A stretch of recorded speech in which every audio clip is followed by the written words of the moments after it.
Prologue. The gazebo was a work of art. Pure white in color, it stood surrounded by a vast garden of some of the most colorful and vibrant flowers in the village.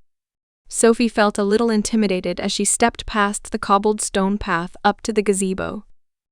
This place was reserved for use by the most esteemed knights in the order, a place where they can soak in natural beauty while discussing important matters. It had come as a bit of a shock that she had been invited to have tea here. A single, blonde woman sat at the table in the gazebo, tea in one hand. She was glancing at a file she held in her other hand. She did not appear to have noticed her, but Sophie knew better than to make assumptions. When she came within 6 steps of the gazebo itself, she bent over. "Milady," she said, and curtsied. The woman looked up. "Ah, Lady Langley," she said. "A pleasure to see you. Truly, I trust you are well?" "I am," Sophie said, trying to keep her voice formal. "I have not seen much of you, as of late, mother." Lucille Langley set the file down. She glanced up at Sophie through her glasses, frowning. Sophie felt a pang of fear flash through her. She was sure that she was about to be reprimanded for being overly familiar to her superior. "Sophita," she said, "please, have a seat." Sophie stepped up to the dais and up to the table. She bowed again, hoping she was being reasonably formal, before taking her seat across from her. She watched Lucille expectantly as she gave her tea one last sip, before setting that down as well. "These are," she said, "difficult times for the order." Sophie said nothing.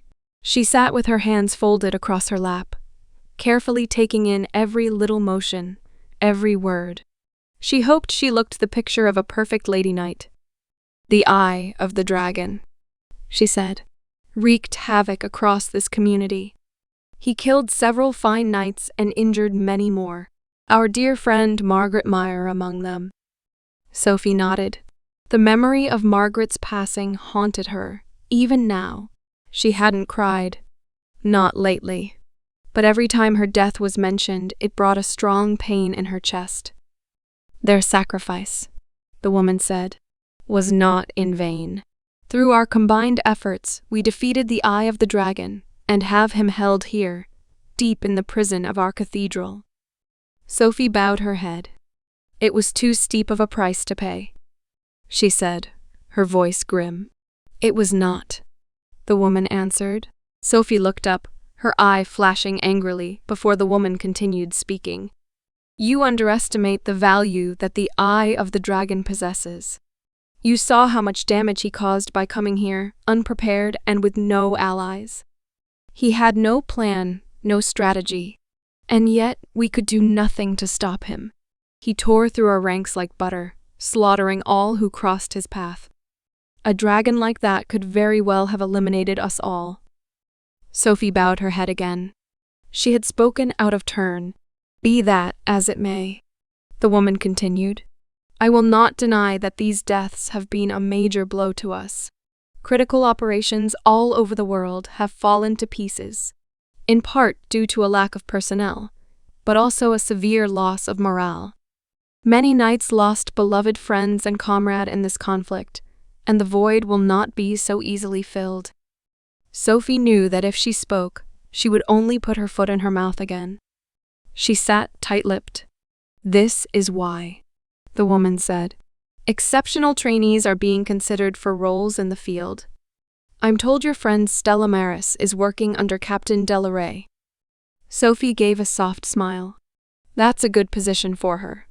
She loves the water. She has been training her entire life for it," the woman said, "and has already proven herself to be quite the asset. I have entered discussions with your teachers for you to do the same." Sophie had to stop herself from falling out of her chair at these next words.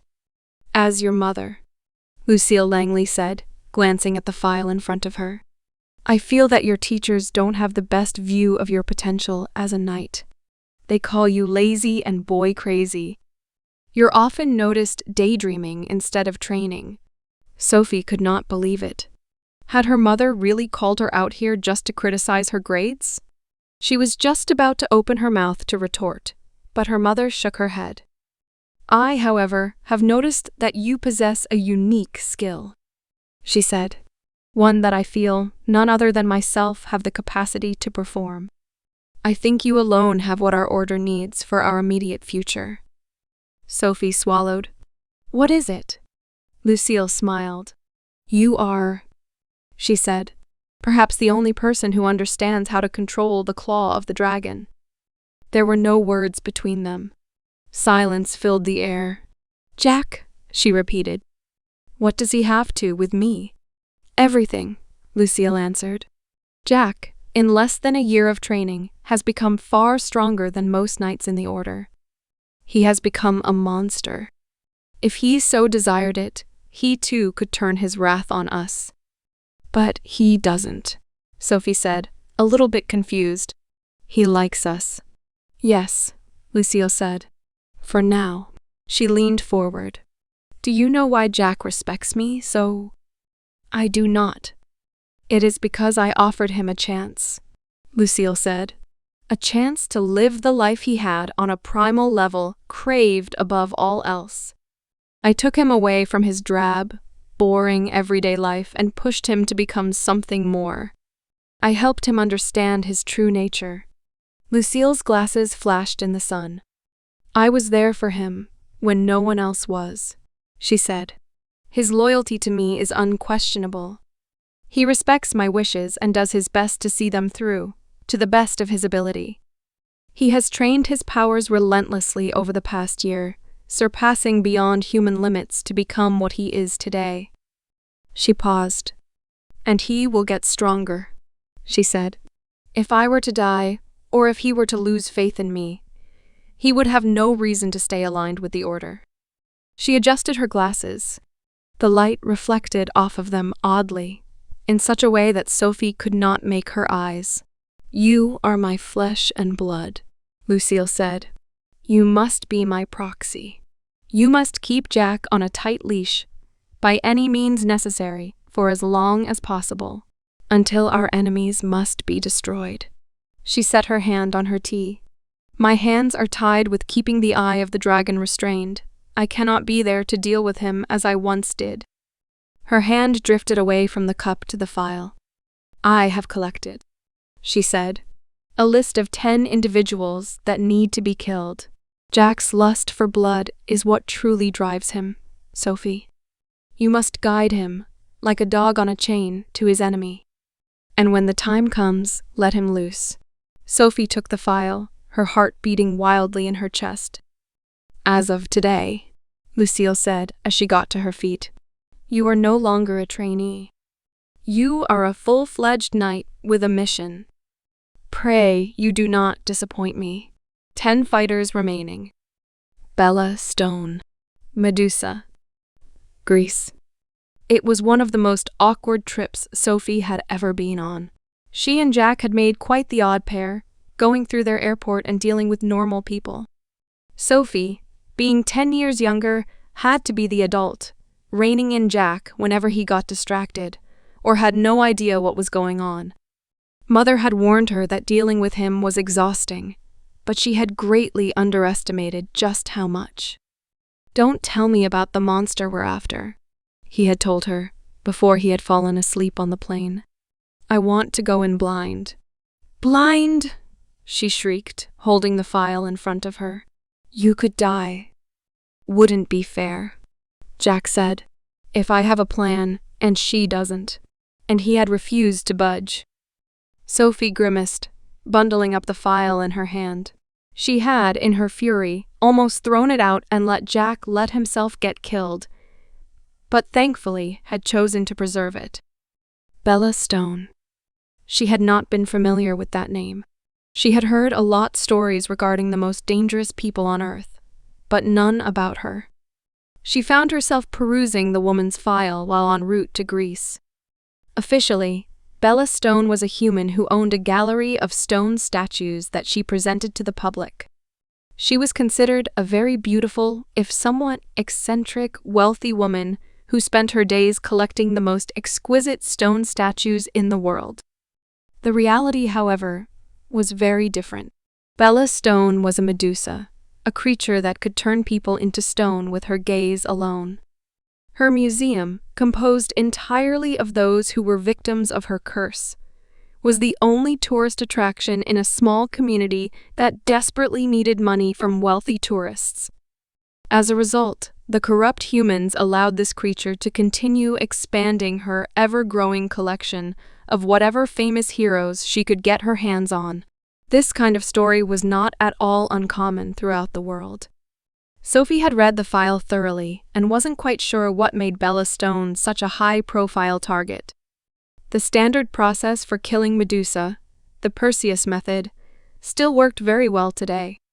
All one had to do was expose the creature to her own reflection to destroy it. Jack's refusal to learn about the target ahead of time was a very dangerous decision for him. Sophie was sure that it was this kind of thinking attitude that led Mother to ask her to supervise him. Well, on the bright side, the sooner he got himself killed, the sooner she could go home. The thought cheered her up, just a little bit. The plane touched down at their destination without any issue. The normal people around them bustled, chatting amongst themselves pleasantly as Jack stood up, stretched, and yawned. "Let's go get her," he said. She stared at him. "Now?" "Yes, now," he said. "I was ready before we even left the cathedral." He turned away from her and made his way off the plane. Sophie, panicked, turned and grabbed their things before trotting after him. She lugged around the giant suitcase with no effort, in spite of her size. She was much stronger than she looked. "Where is she?" he asked, conversationally once she had caught up with him. "Not now," Sophie hissed, casting dark looks all around. "We need to find lodgings and rest. You can handle that after the fight," Jack said. There was no arguing with him. Sophie whipped out her portfolio and perused it. "From here," she said. "We need to take a car and get to her museum." She had to handle the fare and chit-chat around the airport, despite the language barrier. Jack took no notice of the people around them and refused to attempt to speak to them at all. Sophie found herself annoyed by this. It made him look like an absolute fool. She had to remind herself that this was exactly why she had been asked to lead him around to his targets. The museum was far bigger and grander than any of the buildings in the area. While most buildings they had passed were quaint little shops or modest homes, the museum towered over them rather like a palace. It was a grand building, with beautiful marble pillars and floors. It was also empty. Not a soul was in sight. "This isn't their tourist season," Sophie noted. Should we knock?" Jack climbed up the large white staircase and approached the door. Sophie followed closely behind as he raised his hand. "CRRRRRRRK." Jack punched forward, his fist splitting through the door and out the other side. He twisted his wrist around and unlocked it. When he pulled away, he raised his leg and kicked it open. The crash resounded around the room. "Must you be so deplorable?" Sophie asked, as they stepped across the threshold and into the house. "You've come to kill someone. You can at least knock." Jack waved his hand at her. She fell silent as her eyes slowly rose upwards to the top of the beautiful stairwell in front of them. Bella Stone was standing there, staring down at them impassively. Her hair was curled back in what appeared to be odd-looking braids, but Sophie was sure that it was simply the snakes in her hair hiding amongst themselves. She was dressed in a bright green emerald dress that likely would have matched her skin if she hadn't been trying to pass herself off as human. She raised the cigarette to her mouth and then lowered it, puffing out a little smoke. "Welcome," she said, her voice cold, "to the Hall of Heroes." Sophie shirked away from her as she descended the stairs, unwilling to meet her eyes. Jack, however, stood tall and unafraid, staring right at her. "You are trespassing," Stone said quietly but firmly. "I will give you a single chance to leave." Jack rose his hand. His hand had become a beautiful blue claw. "Over your dead body." "How quaint," Stone said. "Tell me, Sir, may I have the honor of learning your name? Jack lowered his hand. It's Jack. Jack, Bella said, nodding. Do you consider yourself a hero? I don't consider myself anything. Bella stared at him, as if trying to make sense of his words. In ancient Greek myth, she said at last, in the age of the gods. She turned around and walked back up the stairs, gesturing with her free hand to the ornate glass windows, where images of the 12 Olympians stared down at them as if judging them. Heroes were men who were considered themselves to be above ordinary people, she explained.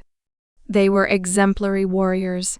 They were cunning. They did not necessarily bow to petty morality. She cast a look back at him. I can sense the same aura coming from you. Jack said nothing. Greek thinking, Bella continued as she continued her climb up the stairs, is far more honest and true to human nature than contemporary works. In modern-day stories, the hero is nearly flawless, untouchable, a beacon of morality and a standard that all men should aspire to be. She reached the top of the stairs and turned around, staring down at them once more. Greek myth, she said, emphasize the folly of human nature. How we are all selfish and cruel. How we all have petty desires that destroy us and put us out of favor with the gods. She raised the cigarette to her lips again. And yet, they have survived the ages, she said. Longer than any man, longer than countries and kings. They stand tall, proud, until the end of the world crushes them completely. She threw the cigarette to the side and stood up tall. Tell me, Jack, she said. Which are you? Jack raised a clawed finger at all. I don't care. Bella said nothing. She stared down at him with a calculating look. I don't care about your heroes, Jack said. I don't care about this place, or what you do here.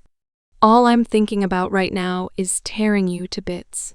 I see you are every bit the man I thought you were, Bella said as she turned around. Instantly, the stone statues on either side of the giant staircase sprung to life and stomped their way over to him. He neatly stepped out of the way and stared up at the statue with a bored expression on his face. There was no thrill, no excitement, no fun in taking down an unliving opponent. He brushed past the statue and made his way to the stairs. The second statue, which resembled a large, brutish man with a mighty broadsword, cut him off. It raised its weapon and brought it down onto his head. Jack raised his hand and stopped it. He dug his heels into the stair and, with a push, shoved the statue away. Despite its massive size, the sheer force of his push sent the statue over the stair rail, where it tipped over and went crashing to the ground, smashing to pieces. The Minotaur had turned to Sophie, seemingly considering going for her next. She shook her head and stepped back. I will be waiting out front, she called up to Jack. Come find me when you're done. And she stepped back through the door. The Minotaur turned back around to the stairs and followed Jack as he walked briskly up the stairs. He reached the tall door at the top of the stairs and tried the door. To his annoyance, it seemed to not have a handle. He raised his fist, about to punch through it. But the Minotaur statue came up from behind him and raised the axe above its head. In one smooth motion, Jack whirled around and kicked at it. The statue tumbled down the stairs, and the sheer size and weight of the stone caused it to break into pieces as it rolled down the stairs. By the time it came to the bottom of the steps, it was nothing but pure rubble. He stepped through the broken door and looked around on either side of him. Statues of men and women lined the hallway on either side of him, staring silently at him. Do not worry, Bella Stone said quietly. These are my most prized possessions. I will not send them after you. She was standing at the other end of the hallway, smoking. She was staring at him, deep in contemplation. Tell me, boy, she said. What is your goal? What do you want? I want to kill you, Jack said. You're strong, right? Some would say so, Bella answered. That's all I want, Jack said. To fight strong people. He smiled, showing off his perfect white teeth. Bella said nothing. I suppose, she said. You are indeed greater than most men. She cast a look at the statues on her left and her right. Do you know what it is I do here, hero? She asked. I am an artist. She stepped up to the statue closest to her and raised her hand to its face. She stroked it gingerly, staring at it. My powers, she said quietly, her gaze transfixed on the statue. Allow me to preserve people in the prime of their life. Their exact appearance and figure are preserved, for generations afterward to value and appreciate. She cupped the face of the statue with her hand. This man, she said, was an alchemist. He came very close to uncovering the secret to developing a philosopher's stone, but chose to leave his practice behind to cure a sick little girl. The Duke, who had been financing his practice, in hopes of becoming immortal and wealthy beyond measure, would have had him killed if I had not saved him. She moved down the row of statues, trailing her hand along them. She came to a stop to one further down. This girl, she said, was a loyal servant of Amaris Yu. She believed very strongly in her mistress and served her faithfully until she was forced to flee her castle. Most of the staff there found themselves serving new masters in hopes of preserving the estate for the return of their mistress. But this girl found herself trekking against dangerous territory in hopes of restoring her master to power. She had many fine adventures, but in the end met me. And this? She moved further downward to a third statue. Is Mr. Sherlock Holmes, she said, the man who took down Professor Moriarty, a notable member of the Black Cat Club, the group that now controls every company in the world. Her eyes flickered to Jack as she moved on down the row. These people, she said, left such a strong impression on me when I met them that I felt that it would be a loss to the world if I did not turn them to stone. She stopped right in front of Jack. Tell me, Jack, she said, does your story compare? Jack raised his fist and struck her across the face. She let out a cry as she fell backward, rolling around the ground several feet before coming to a stop. I told you before, he said. I just want to fight you. Bella Stone rubbed her chin contemplatively as she stood up. She angled her legs into a fighting position. She raised her hands above her head and gripped the bindings in her hair, as if preparing to rip them out. I suppose then, she said at last, that I will grant your one desire. She pulled them loose, and instantly the thick snakes sprung upward, hissing and moving about. Bella closed her eyes and held her hands out in a defensive position. The snakes turned toward him, hissing violently, their mouths wide and agape. Jack looked at them and swiped with his claw. It came very close to cutting a head off. The snake reeled back, hissing violently. Bella stepped in, her head bowed, and the snake darted forward, aiming for Jack's unarmored upper arm. Jack punched in a vicious hook, knocking the side of Bella's head and sending her sprawling once again. She rolled across the floor and slammed into the wall. Before she stopped completely, however, the statue right next to her leaned over and picked her up. She was hoisted back to her feet, eyes still closed, and resumed her fighting stance. What are you? She whispered. Why haven't you turned to stone? Jack cracked his neck. I'm strong, he said. He advanced upon her, his powerful legs shattering the stone under his feet with each step. Bella raised her guard again. The snakes in her hair began to grow longer and began to grow even more aggressive. Jack raised his hand for another strike, but this time Bella caught his arm mid-step. She cried out as he pulled her back for another blow. But before he could manage it, all 8 of the serpents sunk their teeth into his arms, shoulders, and neck. Jack cried out in pain as Bella adjusted herself. She smiled and let out a flurry of precise blows to his stomach here with her hands. Jack stumbled backwards, the snakes relinquishing their hold on him as she turned back around, grimacing. "My apologies," Bella said. "I do not often have to fight my enemies." "You don't need to apologize," Jack rasped. Bella turned around, surprised, as Jack slowly got to his feet. He was gasping, clearly struggling for breath. "You received 8 viper bites," Bella said. "There is enough poison flowing through you to kill a creature 10 times your size." "I'm sleeping with a girl whose entire body is poison," Jack answered. "I don't think your snakes bother me." Despite his words, he seemed somewhat unsteady on his feet. Bella opened her eyes briefly to get a look at him, and then shut them again. "Immune to poison and petrification," Bella murmured. "No wonder you believe that you can destroy me." She waved her hands. Immediately, the stone floor under her shifted, sending her careening across the room at an incredible speed. Jack gritted his teeth as he watched Bella Stone make her way to the other end of the hall. "UBITCH."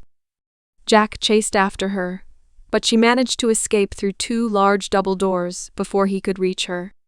These doors were guarded by 2 more statues, which, like their brethren outside, came to life and attacked. They simultaneously raised their weapons and brought them down on him. Jack raised his arm and blocked the axe strike and pushed it aside, but the spear came in immediately afterward, and he found it difficult to stop properly. He was forced to hold his armored claw against his chest, preventing the strike from reaching his heart. He grimaced as his awkward position caused him to slide backwards, back towards the Hall of Heroes. He seized the spear and, with a mighty lurch, twisted and pulled it over his head, taking the entire statue with it. The giant mass of stone, possibly weighing at least a ton, flew through the air and slammed into the floor, rather like a giant hammer. Jack adjusted his position and spun the statue back around, sending it flying at the other statue, shattering them both into pieces and destroying the wall. The pieces were still moving as he stepped over them and into the hall. One of the hands tried to grab at his leg, but he crushed it with his foot. He barely noticed. His attention was only on his enemy. "Bella Stone," he screamed. "Where are you?" The giant statue of a triceratops stood in front of him, unmoving. He ignored it, stepping over the broken bodies of his former enemies and further into the museum. When the statue came alive and charged, Jack whirled around and grabbed it by the horns. The statue thrashed about, trying to throw him off balance and impale him, but Jack stood firm. He twisted his arms and sent the statue slamming into the ground, with so much force that the floor shattered into pieces. He snapped off the horns and kicked its midsection, shattering it into pieces, and then turned back around. "Where are you?" he snapped, losing his patience. He looked around. The statue around him, which seemed to be those of a variety of different dinosaur species, sat unmoving. He walked through them, eyeing the Stegosaurus warily, expecting the spiked tail to swing around and clobber him. Instead, it was the head that turned around. "Hero," the Stegosaurus spoke, "you are quite the adversary." Jack spit at its face. The spit dripped over its stone eyes and down its face. "Most heroes," the statue said, "are not able to resist petrification. Those that can are unable to handle my Medusa, Shiquan. You have survived both. For that, I commend you." The statue bowed its head. Jack raised his hand and was about to clobber it when the head rose again. "You will be my most prized possession," the statue said, "when I find a way to turn you to stone." "I am no one's possession," Jack said. "I'll keep fighting until I'm dead." The statue chuckled. "You truly are a hero," it said. "I have never, in all my years, met someone like you." He turned around to see the triceratops he had thrown to the ground, slowly staggering upward. The stone that he had broken into dust were reforming to rebuild the statue, exactly as it had been before. My art, she said, will last for eternity. The Triceratops charged again. This time, when Jack grabbed it, he swung it around behind him, clobbering the Stegosaurus statue as well. He sent the Triceratops flying, and it tore through a number of the other statues as it made its arc through the museum, before slamming into the wall. "But will you?" Jack asked, as he glanced around the room. She clearly wasn't anywhere near him. She wanted to play a game of cat and mouse. He made his way to the door and kicked it open. It blew off its hinges as he made his way into the next room. He found himself facing a small, beautiful staircase, draped in a crimson shade, circling the giant statue of a man holding up the world. The ceiling rose high above the staircase, and the stained glass windows covered the room in a gentle, warm light. Jack climbed up the staircase, hardly noticing the statue's head moving to look at him. He opened the door on the next floor and stepped inside. The inside of this room was far less organized. Dozens of statues of bizarre creatures stood, frozen in time, clawing and biting at one another. A gigantic centipede-like creature, with pincers the size of a dog, reared up, facing a giant face of a man that seemed to be held aloft by 6 wings on each side of its body. Its face was strangely contorted, as if it was in great pain. The statue's face moved. "Ah, please," the statue said. "If you don't mind, I would prefer you not to fight these statues." "Why?" "Jay don't want you damaging the art, as you have been doing." Jack stepped up to one, a giant who towered over the rest. "I'd love to fight them," he said, sounding a little disappointed. "Please," Bella Stone said. "I will fight you with everything I have, I promise you." Placated by this, Jack turned his attention to the next door. "I am waiting for you on the next floor." "Please." Jack shook his head, but made his way through the room and towards another door. Another beautiful staircase lay before him, and up he ascended again. It seemed this time he had left the museum proper, and found himself in a more residential part of the building. A little green tea set sat on a little table that seemed to be made for guests. Jack stepped forward and into the next room. He saw Bella Stone standing with her back facing him. At first glance, she seemed to be intently staring at her own reflection in the giant ceiling tall mirror in the center of the room, but her eyes were closed. "Ah, hero," she said. She waved her hand, as if to welcome him. "You have surpassed all of my expectations. If I had allowed you to continue, you would have torn apart the entire museum. For me, that would have been a fate worse than death." "You want to die?" "I do not," Bella Stone said. She turned around to face him. The snakes in her hair coiled, hissing, standing upright on her head. "No one does. But I would gladly choose death over allowing you to destroy my life's work." She waved her hand around again. "This museum," she said, "and everything in it is a product of my centuries-long quest to document the greatest heroes in the world and allow their visage to be enjoyed forevermore."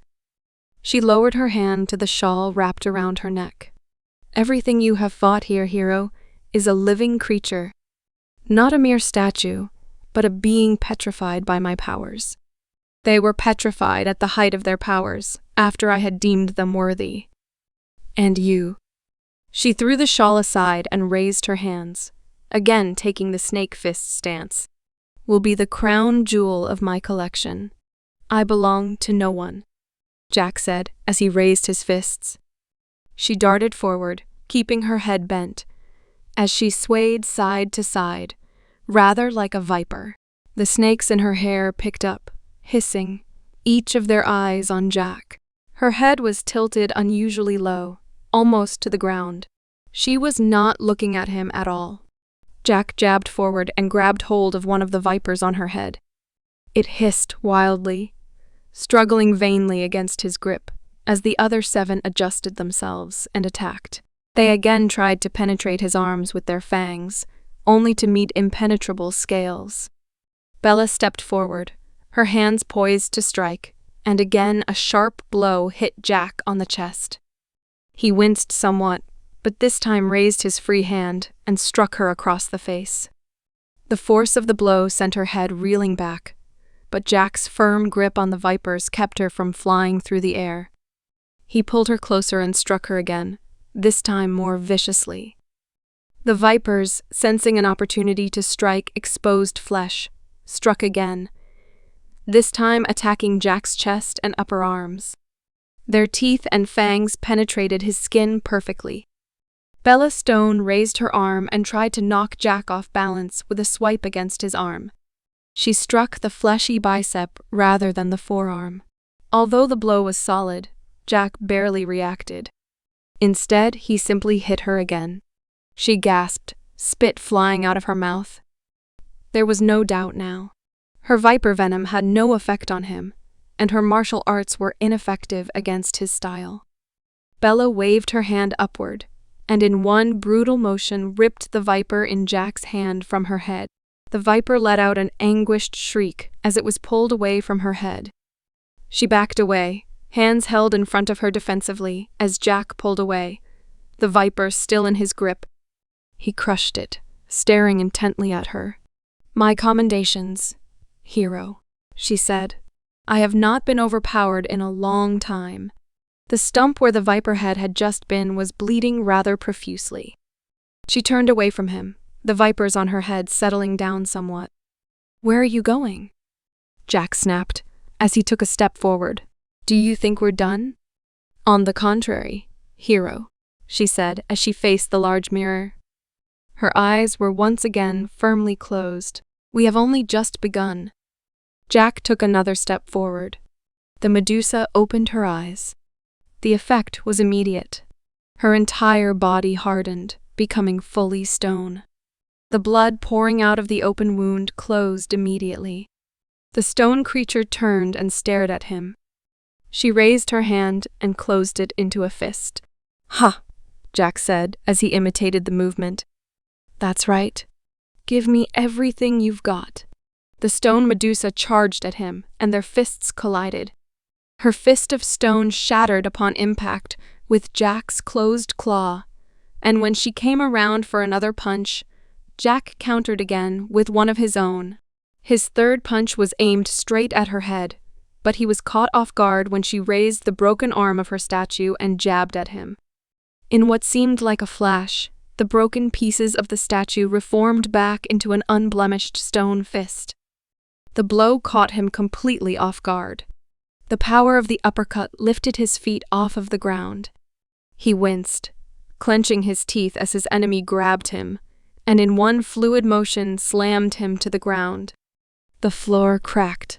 Jack lay there, staring upward as the stone monster descended on him, her fists raised. He rolled out of the way as the blow came down on him and struggled to get to his feet, as Bella advanced with another downward punch. He rolled out of the way again and again and again, until he was forced to admit to sweep her leg out from under her to get some breathing room. However, her leg was so firmly planted on the ground that she didn't even budge. This time, her punch connecting squarely to his face. His head slammed back into the stone floor, blood spurting out of his nose. He gasped, taking in a breath of fresh air, as she brought down a second fist. She slammed him again, and this time he felt his skull crack against the stone floor. Blood was spurting out of his skull. He felt dizzy. She raised her fist for another punch, but this time Jack lurched suddenly, throwing her off balance for a split second, which he used to take a swing at her face, shattering it into pieces with a well-timed punch. She rolled off him as he got to his face, clutching his head and staring down at her. She glanced up at him through a cracked stone face. Pieces of her broken face fell to the ground at her feet. She straightened herself, and the broken pieces flew back up and reassembled themselves back to where they had come. The cracks melded, forming into a smooth, flawless figure. Jack rubbed his still bleeding head and snorted. "I guess I'll have to pound your entire body to dust," he said. He lowered his hands into a fighting position. She copied the movement. They stared each other down and then began to assault one another. Fist met fist, and with each blow Bella's hand shattered, only to quickly restore itself before she launched her next strike. Jack, sensing an opportunity, adjusted his rhythm. He jabbed in once and then immediately again, so quickly that he broke apart both fists at nearly the same time. He brought his hand back somewhat and jabbed it forward again. It went straight through her skull. Jack cried out in triumph as the stone statue stepped backward, flailing aback, its arms whirling to regain its balance. He descended on it, beating it mercilessly with his fists, shattering more and more of it into pieces. She was nothing more than a pile of rubble when he was finished. He sighed, taking a step back and staring down at her. "You're no warrior," Jack said disparagingly as his claws turned back to human hands. He rubbed the back of his head, observing the wound. "The floor did more damage to me than you did." He cast one last look at the pile of rubble before yawning. Bored, he turned away and was beginning to make his way back to the entrance hall when the statue began to shake. He turned around to see the pieces of the statue slowly began to put themselves back together. The body was beginning to take its original shape. "You're going to have to do better than that," Jack snapped as he jumped on her again. This time, he pounded her body into dust. The dust rose upward, covering his face and hands. He pulled away from her remains, satisfied that all was well. He took in a deep breath of air and sighed. "Who's next?" he asked himself as he again turned away. He brushed the dust away from his hands as he made his way to the door. A large blow came at the back of his head. He staggered, whirling around to face his assailant. The arms and legs of Bella Stone were floating above the ground, rotating in midair. Jack stared at them, eyeing them warily. The hands closed themselves into fists and then darted at him. The legs quickly followed suit in a swinging arc. Jack raised his arms to block the incoming blows. The first fist went for his head, but the second went for his stomach. The attacks came at once, from widely different angles. The first slammed straight into his guard, shattering upon impact with his clawed hands. The dust surrounded his face and his eyes, and he gasped out in pain as the second fist hit his stomach. He reeled, the dust completely blinding him as the legs swung at him, one knocking into the back of his head, and the second kicking upward at his chin. These blows were brutal. He was not prepared for them at all. He staggered around blindly as the arm and legs moved in for more strikes. He was unable to defend himself as they bludgeoned him again and again. He fell to his knees, gasping, as again and again the legs bludgeoned him. The hand floated in midair, poised, preparing itself for a critical strike. Jack forced his eyes open. With a frightening scream, he ignored the scratchy feeling in his eyes and attacked. He swung his clawed fists wildly, smashing into the arm. He lunged forward, grabbing a large chunk of the arm in his hand, and crushed it. Her legs hit him again from behind, and he cried out, falling to the ground. He rolled, his grip firmly grasping onto the stone dust in his hand, as the statue began to reform. Save for the severed strand of snake-like hair, the statue looked almost completely intact, save for a large chunk missing from its right arm. "You are," Bella Stone rasped, raising her good arm at him. "Art." Jack grimaced as he tightened his grip on the stone dust in his hand. It was desperately trying to flitter out from in between his fingers to rejoin the rest of the statue. That could not be permitted to happen. He raised his closed fist to his mouth, slipped the dust into it. He choked back a startled cry at the taste and swallowed. Bella Stone stared. For the first time, she looked afraid. Jack rubbed his mouth with the back of his hand and grimaced at her, showing off his teeth. Inside him, the dust lurched and bounced, but to no avail. "You're insane," Bella Stone whispered. Jack retook his fighting stance. I'm a winner. Bella Stone raised her arms to try and defend herself, but this time Jack swerved in from her weakened side and clobbered at her shattered arm. When it shattered into dust, Jack let out a ferocious hook to her side, splitting it in half. The statue broke, and Bella's upper half flipped over. Her frozen-in-stone expression did not change. She raised her good hand and tried to jab at his eye with her finger, but Jack grabbed her arm and threw her to the ground, shattering her to bits. The legs kicked out at him vainly, but he easily avoided them. He leaned down and with one fell swoop, scooped up a chunk of the dust the stone had left behind. Without a second thought, he consumed it, ignoring the rough, inedible texture. When the statue reformed again, Bella Stone was missing a large chunk of her midriff. She struck out at him again, but Jack threw both of his hands inside of her, and then split them apart. Once more she broke in half, sending pieces of her stone body flying. He made a jab for her head, and managed to grab hold of one of her snakes. She cried out as he ripped it off, breaking off a large chunk of her head. He crushed the snake in his hand and watched as the statue began to reform. Bella Stone stood in place, staring up at him with her cold, stone gaze, as he raised the dust to his lips and swallowed. He smiled, staring down at her unmoving figure. His smile turned to shock as the stone body began to melt away, and the living Medusa burst forth from the statue. The wounds had not healed, blood was squirting from her visible brain, and her arm hung limply at her side. Hundreds of heroes I have bested.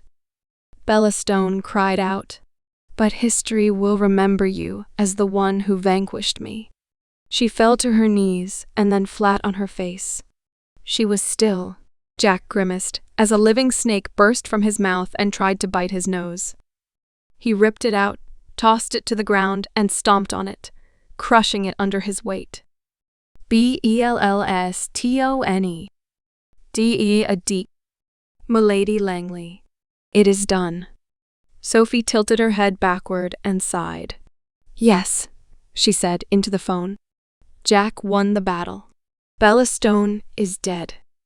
We have seized the museum and her property. None of the statues were harmed. She listened, nodding. Many were destroyed, but Bella Stone used her skills to rebuild them as they were. She said, I think it will be possible to revive them. Mother asked her a question. It was not an easy battle, Sophie said. If Jack was not immune to petrification and poison, he would have been killed. That is why we sent him. She was told. Yes, Sophie said, sounding a little tired. He wants to move on to the next battle. Do I have permission? You may proceed at your own discretion. Perhaps in a couple of weeks, once he's rested, Sophie said, casting an eye behind her. After Jack had eaten his fill and cleaned up, he had gone straight to sleep. His enemies will only become even more powerful. She hung up the phone and perused the dossier on their targets. Bella Stone was dead, so she separated the file from the others and flipped the page. The Sun-Eater, Kojak Fenrir, was smiling up at her. He had been 15 when that photo was taken, the same age she was now. She tried to ignore how cute he was as he perused the relevant information. A werewolf born in Washington State, Kojak was born to a family of Fenrir werewolves. He had 4 brothers and 1 little sister. His family proudly served the Wolf of Freedoms, a coalition of werewolves who prided themselves on living peacefully among humans. Unlike the rest of his family, Kojak became disillusioned with his community's values and sought to embrace the violent and savage nature of his ancestor, the Wolf Fenrir. Many of the secrets of this great god had been lost to time, but it was believed that Kojak had uncovered more of them than any other werewolf in modern history. He was, they said, the most dangerous werewolf alive today. She closed the dossier and looked at Jack doubtfully. If she had her way, she would go back to the Order of the Dragon and request Belladonna, the born werewolf killer, to step in and battle him. But it was not her decision to make. Lucille was very clear. It needed to be Jack. 9 fighters remaining. Kojak Fenrir, the Sun Eater. Werewolf. Castillo U, Spain. After a brief respite in the village at the base of the cathedral and some quality time alone with his girlfriend Belladonna, Jack was eager to return to the fray. It was Sophie's decision when they were to go, so he pestered her near constantly, in between searing bouts of pain from his injuries and affairs with Belladonna. "We will leave when you are ready to fight," she snapped at him more than once. But finally, the day came. The two of them boarded the plane to their next destination, Spain. "We are heading to a particularly dangerous location," Sophie informed him. "Castillo U, the estate of the vampiress Amaris U, one of the most dangerous women in the world." "We're fighting a vampire?" "No, a werewolf," Sophie said, annoyed. "Amaris U hasn't lived there in over 50 years. The castle is currently under occupation by a man named Kojak Fenrir, more famously known as Sun Eater." Jack scratched his nose. "I think I'd rather fight the vampire." "I think you need to take this more seriously," Sophie said, flaring up at once. "Sun Eater is a Fenrir wolf, the largest and most dangerous in the world. He has pushed the limitations of his powers far beyond that of a normal werewolf. So did Bella Stone, the Medusa, and looked what happened to her. Sun Eater will be more dangerous for you, Jack." Jack yawned and leaned back in his chair. Sophie glared at him. "Fenrir wolves," she said, "require the aid of the full moon to transform and unleash their full powers. But Sun Eater has discovered a method to transform, even during the day." "Good," Jack said sleepily. "I wouldn't want to get the drop on him on a bad day." She glowered at him as he closed his eyes. They touched down in Spain on a bright, sunny day. Jack paid no heed to the sights or the local girls. His attention was fixed solely on their destination. "Your next opponent is the current Castellan of Castillo U," Sophie informed him as they entered their car. "It is an ancient vampire abode, filled with dark artifacts and an evil history." Jack looked at her. "You know, you can be just as boring as your mom." Sophie privately tried to hide her displeasure at this comment. "Your opponent may find a way to use the location to his advantage. The castle itself is brimming with ancient magic." Jack yawned. Sophie pressed onward, anxious to make her point understood. "It's an unholy place," she said. "Demons have been known to appear there. The souls of Amaris U's victims linger in her dungeon, wailing endlessly." She stopped. Jack had fallen asleep. "Fine," she snapped, losing her patience. "I hope you die then." She was still in a bad mood as the skies around them began to darken, somewhat, and the bright, warm beaches began rather dark and morose. The trees became more twisted and gnarled, and the businesses and residences became fewer and fewer, until there was nothing left but empty road. The castle was grand and stood right next to the beach. Sophie was surprised to find that she found it elegant and beautiful. They came to a stop and stepped out of the car, staring up at the building. A girl was waiting for them. "Vampire," Sophie hissed as they walked up to her. "Vampire," Jack repeated, sounding interested. Sophie rolled her eyes. "Welcome," the vampire said as she tipped her hand to them. "To Castillo U." Her hair was a dirty blonde, and her figure was rail thin and rather frail. Her smile, however, was bright and wide. Sophie had learned the names of each of the 12 vampire maids of Castillo U by heart during her training, but at some point after the test had completely forgotten all of them. She had no idea who this was. "The master is expecting you," the vampire said. "Pray, come." "You first," Jack said lazily. The vampire, who had half turned to open the door for them, shot him a wide, suggestive smile. Sophie scowled. "Have you forgotten Belladonna?" she hissed. Jack patted her on the head affectionately, causing her to wince and fall silent. The master was pleased when he heard you were arriving soon," the maid told them as she led them through a beautiful Gothic entrance hall with a grand staircase that led to the floor above. "It has been too long since his last battle, far too long." She glanced back at them both. "The master hopes that you will dine with him before battle," she said. Sophie grabbed Jack's arm. "I'm not giving you blood, woman," she snapped. "Sss." The vampire laughed. No, you have the wrong idea," she said. "The master simply wishes to know his enemy. That is all." Sophie didn't look too reassured. She cast suspicious looks at the blonde vampire as she led them through a gigantic hallway, lined with paintings and suits of armor that saluted as they passed. They entered a gigantic dining room with a long table. Sitting at the end of the table, with a fireplace to his back, was Suneater. He was a big man, bearded, large, and muscular. He looked quite a bit older than he really was, perhaps in his mid-30s. The mane of black hair looked wild and unkempt.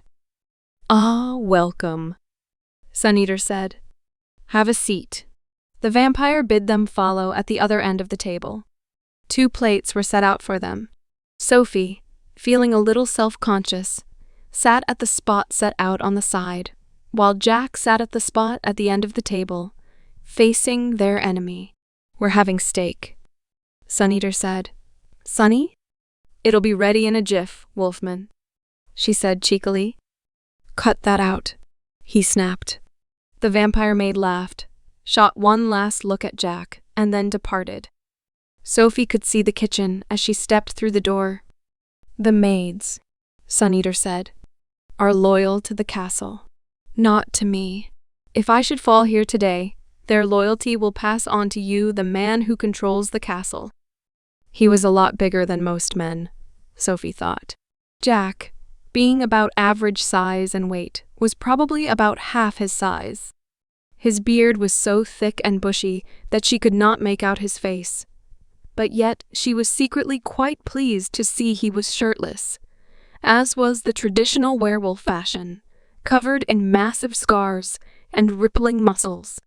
Sunny the vampire came back out carrying plates sizzling steaks, steamed broccoli, and corn. "Did you make this?" Jack asked. Sunny shook her head. "No, it was the castle's chef, Portia." "Another vampire?" Sophie asked. "Vampires can cook, you know," Sunny told her, admonishingly. "Isn't that right, master?" "Wouldn't keep you around if you couldn't." Suneater grunted as he looked down at his plate. He raised the knife and fork and began cutting his steak. Sunny glowered at him for a moment, her friendly demeanor vanishing in an instant. But when she turned around to look back at Jack, she was smiling. "I hope you win," she said. "Master." She winked and made her way back to the kitchen. She wiggled her hips slightly as she stepped through the door. The 3 of them were left alone. "So," the voice of Kojak Fenrir the Suneater rumbled from the other side of the table. "You are the claw of the dragon." He took a giant mug of liquid into his hand and drank from it. He set the mug back down and belched. Sophie winced. "I've been looking forward to meeting someone like you," he said. "I've never tasted dragon flesh." Jack leaned closer to him, from across the long table. His steak was almost completely untouched. "And you never will." Suneater threw back his head and laughed. "I like you, Jack," he crowed. "I thought I would." He gestured to the plate. "Eat," he instructed, "and enjoy it. It's not poison. I wouldn't want you weak when we do battle." Jack looked down at his plate, and for a moment Sophie thought he would pick it up and throw it aside. But instead he did as he was told. Suneater sat watching them, his expression unreadable through his thick beard. "This castle," he said, "is a battlefield." Jack stopped eating and looked at him. "I did not conquer this castle for its wealth or its history," Suneater said. "I conquered it because it attracts bloodthirsty people like you." He was watching Jack very closely. Jack had stopped in place, right in the middle of cutting into his steak. Keep talking like that, Jack said, his voice slow and deliberate. And I won't get the chance to eat first. You're looking forward to this just as much as I am, aren't you? Jack set down the knife and fork. Yes, he said bluntly. I am. They stared at each other. Sophie could feel it in her bones that a fight was about to break out. And then suddenly Suneater laughed. Oh, I like you, Jack. I like you very much. He took the knife and fork in his hand and cut his own steak. He raised the piece to his mouth and bit into it. Sophie noticed with a bit of revulsion that it looked raw. I, Suneater said, am very much like you, Jack. He chewed as he spoke. I, too, was born with incredible power. I was trained from a young age in the ways of combat, and taught that I should protect and respect people by my family. He swallowed his meat and smiled. It was not until I became a man that I began to hate them. He said, I want to live for myself, Jack, not for others. You can't live without killing, Jack told him. Suneater threw back his head and laughed again. Oh, you do understand, he crowed, better than anyone I've ever met. He placed his hand on the table and stood up. There's nothing wrong with killing your enemies and enjoying yourself while you do, he said. It's nature, the way of the world. Civilization has done nothing but destroy our bodies and souls. He thumped his chest. I cannot change the world, but I am free to live my life as I see fit. I have embraced my heritage and honor the great Fenrir in battle. Jack slowly took a bite out of his own steak and stared up at him. So are we going to fight or not? Suneater raised his hands and slammed it down on the table. The entire thing split in half, down the middle. Jack leaned forward and neatly scooped his plate off the surface of the table and handed it to Sophie in one fluid motion. She took it, flinching slightly as she backed away. I'll just put this away, she murmured awkwardly as she made her way to the room in the back. The vampire maid opened the door with a flourish and smiled at her invitingly. Sophie backed away and made her way through another door. Jack stood up and kicked at the table, sending the two halves of the table flying upward and out of the way, and took a fighting stance. Suneater copied the movement, raising his fists in an identical stance. Jack slowly crept closer to him, his eyes on his opponent, and Suneater followed suit. They continued this way until they were at a very close distance from one another. Jack extended his arm, and Suneater extended his, and their forearms crossed. They stood there for a moment, staring at one another. The room was silent. Jack's hand transformed into a claw as he swiped his hand across Suneater's face, drawing blood. Suneater grimaced and counterattacked with a vicious uppercut that caught Jack square on the chin. He had never been hit so hard in his life. His feet raised clear off the ground as Suneater followed up with another punch that came so quickly that Jack had not even begun to fall back down. This blow caught him square in the stomach, and he found himself bending over in midair. He spit at Suneater's face, trying to blind him out of desperation, but he swiftly tilted his head to avoid the splash and hit him again, sending him flying through the air and slamming into the wall. The stone shattered as Jack slammed into the stone. He slid down to the floor, still seeing stars, as Suneater quickly leapt over to him, flying through the air with an almighty leap. Before Jack could even get his bearings, Suneater was on him, punching wildly, drilling him further through the stone. He was like a jackhammer. Each punch sent Jack's frame deeper into the stone. Suneater wound himself up and with a single mighty blow shattered the wall, sending Jack tumbling backwards into thin air. He flailed wildly, trying to reorient himself in midair as Suneater stepped off the newly formed ledge and dropped down on him with a mighty kick. They fell onto a spiral staircase. Jack fell onto the steps with a sickening crunch. Suneater's leg twisted somewhat due to landing on an unusual angle. Thinking blindly, Jack grabbed his leg and pulled. Suneater let out a yelp and was pulled down the stairs. Jack kept his grip on him and soon was rolling along with him. Suneater snarled at him and lurched at his face, trying to bite, but was met with a fist. His face cracked against the stone step, and blood poured out of his head, leaving a trail of blood on the steps as they rolled. They hit the bottom of the stairs and Jack pinned him to the floor. He raised his arms and pounded him relentlessly with his fists. Suneater recoiled, taking each blow, as he tried to throw Jack off balance with his legs. Jack grimaced and steadied his position. He raised his hand for another strike when Suneater opened his mouth wide.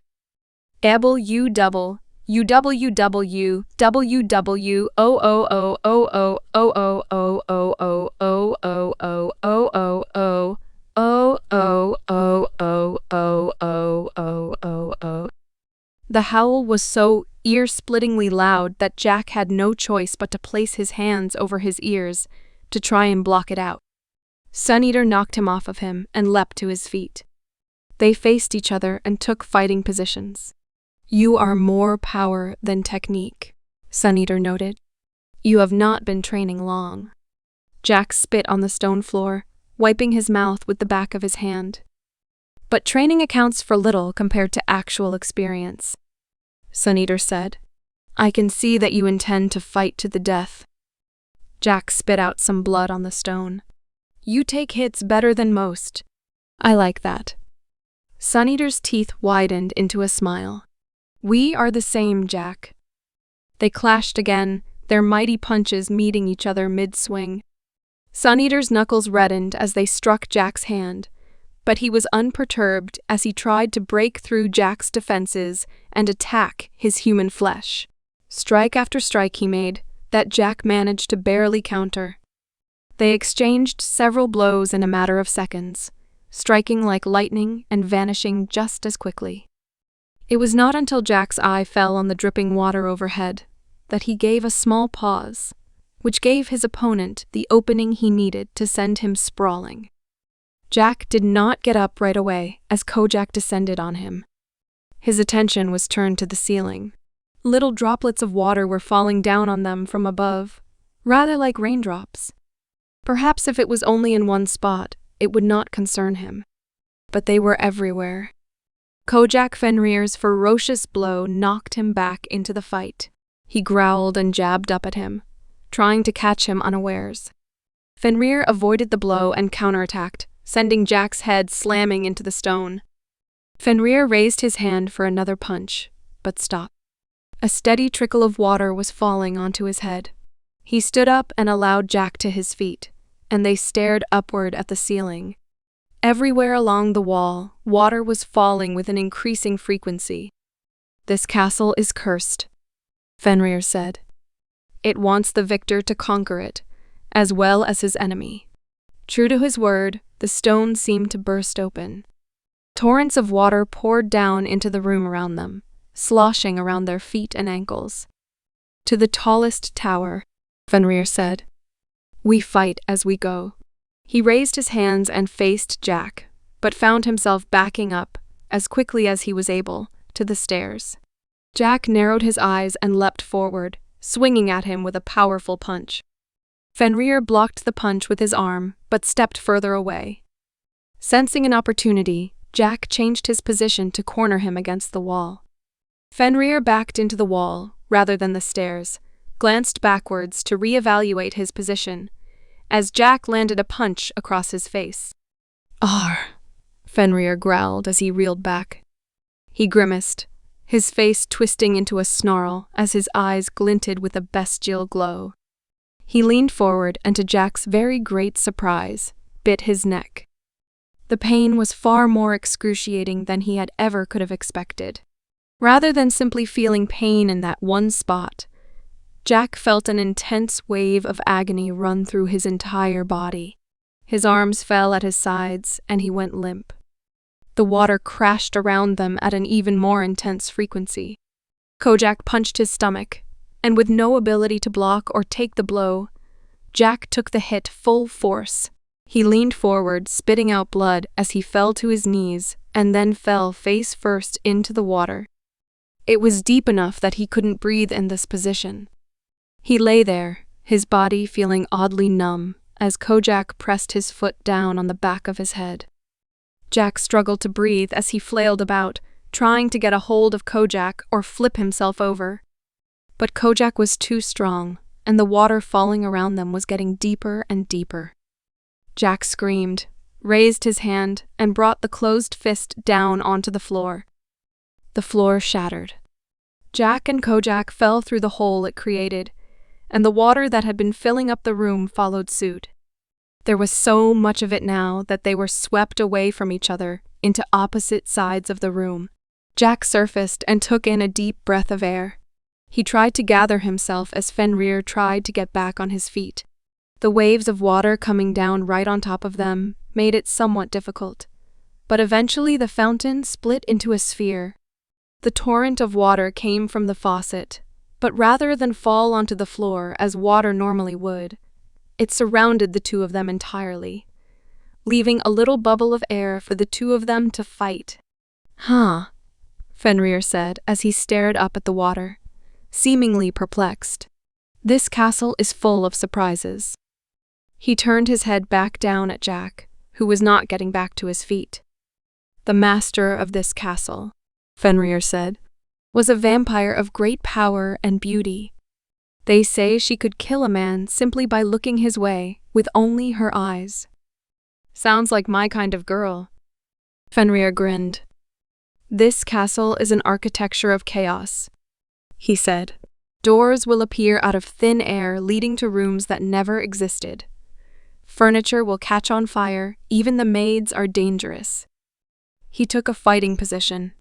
"Only the strongest could hope to rule this castle," he said. "I'm not here for the castle," Jack rasped. "I'm here for you." Kojak laughed. He leapt back into the sphere of water.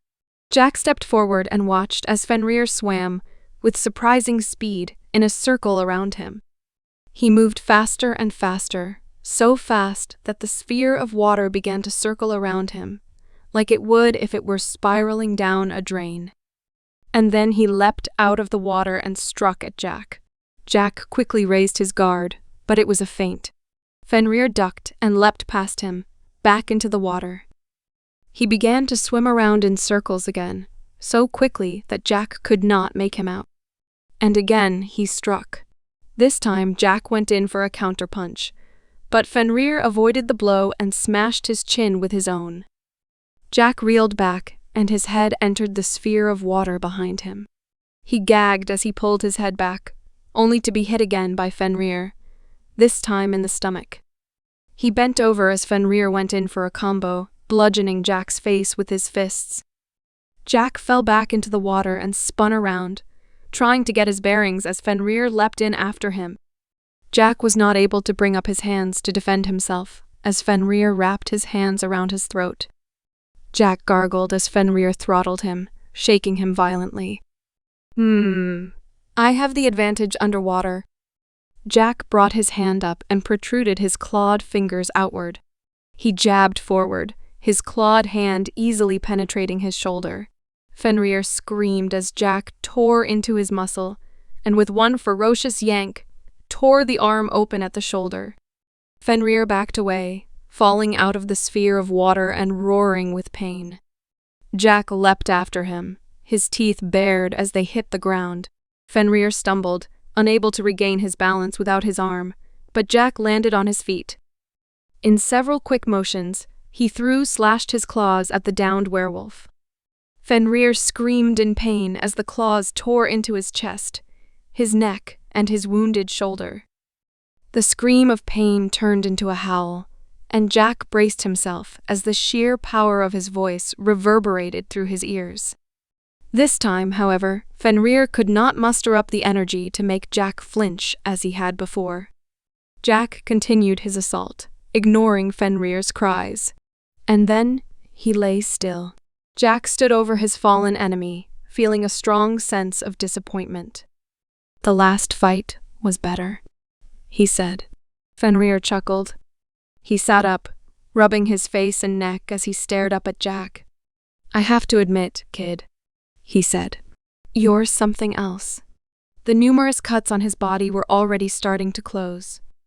The shoulder that Jack had almost torn off was beginning to regenerate. "Werewolves aren't easy to kill," Fenrir said as he got to his feet. "Even for someone like you." Jack glared at him. "Next time, I won't stop." "There won't be a next time," Fenrir said. "I will not fall to you." He raised his arms and crossed them into an X shape. He stared at Jack, and then uncrossed them. A great magical force exploded outward from him. The stone walls burst open, and the water poured out of the castle and towards the ground below. Jack dug his heels into the ground and slid backward, grunting with pain. "Catch me if you can." Fenrir leapt out of the hole in the wall and scampered across the side of the stone wall. His strong, powerful hands found handholds along the wall, and he hoisted himself up the outside of the castle. Jack grimaced and followed suit. "No, you don't." He took his claws and embedded them into the side of the stone, tearing through them like paper. He scampered up after Fenrir, and due to not needing to find handholds, he quickly managed to catch up to him. "Roar!" Jack leapt forward and took a swipe at Fenrir's leg, slashing it with his claws. He missed and briefly lost his balance. He spun around in midair and tried to orient himself as Fenrir drop-kicked him from above. Jack cried out as Fenrir's foot connected to the back of his head. He went spinning through the air and barely managed to avoid his head smashing onto the stone battlement below by landing on his shoulder instead. Jack cried out in pain and rolled out of the way as Fenrir fell down on top of him. Fenrir kicked out at him as Jack rolled, sweeping his leg to try and knock Fenrir off balance. Fenrir leapt up top of the side of the wall, and Jack quickly regained his own footing. They stood, precariously balanced on top of the battlements, facing each other, and then Jack swiped forward with his claw. Fenrir ducked and kicked at his legs. Jack leapt upward and spun, knocking into Fenrir's head. He stumbled, his feet barely managing to maintain their balance, as Jack landed and struck again with another kick. Fenrir ducked down, lunged forward, and kicked at Jack's standing leg. Jack crumpled. He fell off the battlements and spun around in midair. The rocks below lay waiting as he stuck out his claws and fixed them into the stone wall, stopping his descent. But before he could climb back up, Fenrir was there. He leapt down the battlements, got in between them, and began furiously kicking at Jack's face. Jack grimaced with each to his face. He shifted the position of his claws and ripped upward, taking out the stone that Fenrir was standing on. Surprised, Fenrir began to fall. Jack took his free hand, grabbed his leg, and then swung him down, sending him crashing to the rocks below. Crack! He fell on his head and rolled, hitting rock after rock as he slid down the remainder of the cliff and down to the beach. Jack remembered what had happened last time. He did not repeat his mistake. He leapt down from the top of the battlements to the beach below. Wind whipped his face and hair as he landed directly on Fenrir's stomach. Splat. The blow was so powerful that Jack's foot went right through it. Jack grimaced as he raised his claws and tore at Fenrir's face, tearing apart his skin, his skull, his neck. Fenrir wasn't moving. Jack stopped mid-motion as he stared at his still lifeless body. He stared for quite a while before stepping away. "That's it?" Jack asked, his voice cold. "This is all the power that the legendary Fenrir Sun-Eater possesses?" Fenrir chuckled. Blood fell out of his mouth. "You have pushed my human form to its limit, dragon," he rasped. "But it is only my human form. I'm not waiting for the full moon for a rematch, jackass." Jack said, "I'm going to go home and bang my girlfriend." Black smoke was beginning to rise out of Fenrir's mouth. It wafted to the sky, soaring high into the clouds.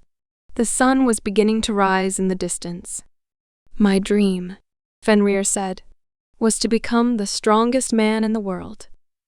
The black smoke rose further and further into the sky.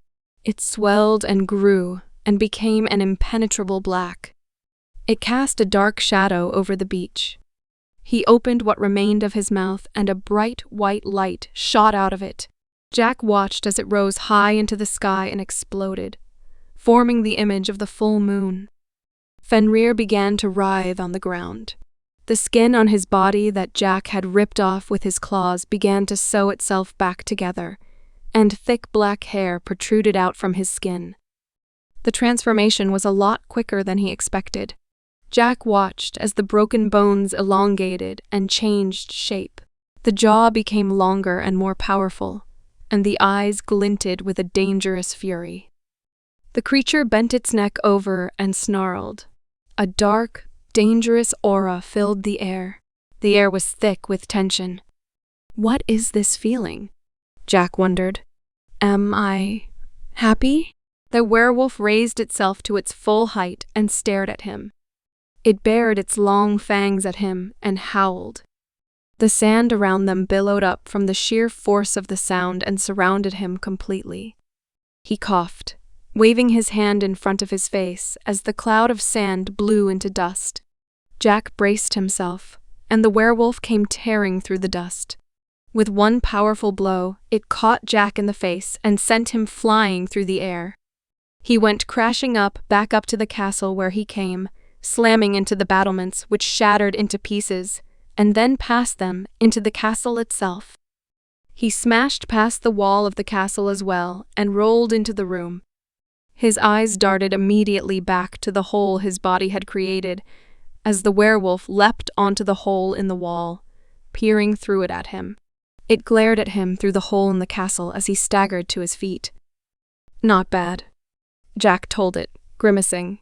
I've never been hit that hard in my life. The wolf entered the castle, and in the dark of the room nothing could be seen other than its glowing eyes. Its long, powerful limbs reached through the hole in the wall to try and get at Jack. Jack reached out his claw towards it and grabbed hold. He squeezed the arm, pressing his claws deeply into the muscle. The wolf screamed and yanked its arm back, taking Jack with it. It held Jack over the side of the castle and stared at him. Jack punched it in the face, and it barely flinched. The animal raised its arm, and with a great shake, sent Jack flying back down the castle wall, once again slamming into the castle. He broke through the roof and crashed down into a kitchen. The vampire maid wiping down the counter didn't even glance up as she washed the dishes from last night's dinner. Jack groaned as he sat up, rubbing his head. Mind the kitchen, the maid told him dryly as she set the plate she had been cleaning on the rack to her side. Those countertops have stayed intact for hundreds of years. Jack got up and brushed himself off. Can I have some ice cream after I win? The maid cast him a glance. If you win. It's not a matter of if, Jack said as he made his way to the door. I want vanilla mixed with sprinkles. Noted, the white-haired maid said dryly as she adjusted her glasses. Jack grinned at her, winked, and then carefully stepped out of the kitchen. He found himself back out into the dark, gloomy hallway. He could see the shadow of the werewolf darting through the stained glass windows, clearly trying to hunt him down. He stepped down the hallway and some stairs, trying to find his way back outside the castle. When he was about halfway down the hall, the glass window above him shattered, and the werewolf came barreling through, snarling. Jack whirled around, eyes narrowed, and unleashed a mighty blow. The wolf was caught square in the jaw, and it tumbled in midair, falling straight onto its back as it slid across the floor. Jack turned around to glare at it as it rolled over, snarled, and advanced towards him. The teeth were so long and numerous that it gave the beast wicked, grinning features. Jack stepped forward and jabbed forward again. The wolf leapt forward, and this time, although Jack's blow connected, the beast did not even flinch. It went for his neck, snarling, intent on ripping him to shreds. Jack raised his arm and placed it in his mouth. The werewolf bit down on the impenetrable scales of the dragon and squeezed. The scale of the dragon were so incredibly durable that the teeth themselves shattered in his mouth. Jack rolled over and slammed his other hand against the werewolf's head. This time it was in so much pain that it wasn't able to simply take the blow and went sprawling.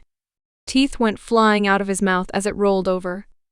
Jack quickly tried making his way over to it, but before he could, the beast was on its feet again, snarling, and brought itself up to its full height. It seemed equally comfortable running around on 4 legs and standing on 2. It stared down at Jack from glared. Jack raised his fists and jabbed. The blow would have broken through stone walls or penetrated a normal man, but the wolf only stood there and took it. Jack frowned as he looked back up at the wolf. It smiled at him. The teeth that had been knocked out were already regrowing.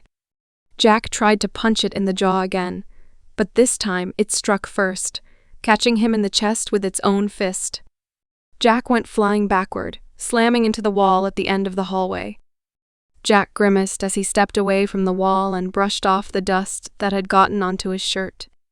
The werewolf stood at the end of the hallway, standing completely still. "If you think I'm just going to lay down and die, you're wrong," Jack said. "You." What he was exactly neither of them either found out. Jack had no time to dodge. The werewolf uppercut him and sent him flying upward, crashing through the roof of the ceiling and into the sky. Jack spun through the air, trying to get his bearings as his ascent slowed to a crawl. When he came to a stop, the wolf was there, right next to him in midair. Jack caught a glimpse of its wide, sickening grin as it grabbed hold of him and threw him back down at full force. Jack swung wildly, slashing across the wolf's chest with his claws as he shot back down to earth. He braced himself for the impact and slammed back into the castle at full force. Again, he shattered the stone and landed back in the hallway. Dust and debris surrounded him as he lay there, his head spinning. He couldn't take much more of this. The werewolf landed next to him, surprisingly gently, and nosed him with mouth. "Up," the wolf rasped. "Is this all the power you possess?" He pushed Jack over so that he was sitting flat on his back. "Is this the strength of the man who forced me to transform?" Jack coughed. Blood seeped out through his mouth. He was sure that he was dying. "Pity," the wolf said. "I thought you would push me to my limit." Jack chuckled. The wolf bent its head down at him and stared. "You haven't killed me yet," Jack rasped. "Because you're not strong enough." The wolf stood there, taken aback, as Jack staggered to his fight, breathing heavily. "Do you know why I haven't died yet?" Jack asked. "Dragons can take a beating. If you want to win, you'll have to give it everything you've got." The werewolf lunged at him again, this time with its mouth. Jack raised his arm and shoved it down his throat. The werewolf gagged as it raised its arms to grab Jack. "Not," Jack said, as he opened his hand and raked it along the inside of the wolf's mouth. "Strong." He inserted his other arm into his mouth. "ENOUGH." He took both of his hands and brought them apart with a ferocious tug. The werewolf split in half from the jaw downward. Its bone and skin ripped in two as Jack stood there in the hallway. The two halves of the wolf gripped tightly in his claws. Jack stared up at the hole in the ceiling. Both halves of the wolf gripped tightly in his claws. "Is this really how I win?" he asked himself. Against such an opponent? The two halves in his hands began to writhe in his grasp. Jack continued to stare upwards, deep in contemplation, as the claws swung up at his face. Jack tilted his head backward and glanced down, carelessly, at the werewolf that had just been split in two. "You can't kill me, Jack," the thing said. Unable to speak with its mouth, it seemed to be speaking directly into his mind. "You aren't strong enough."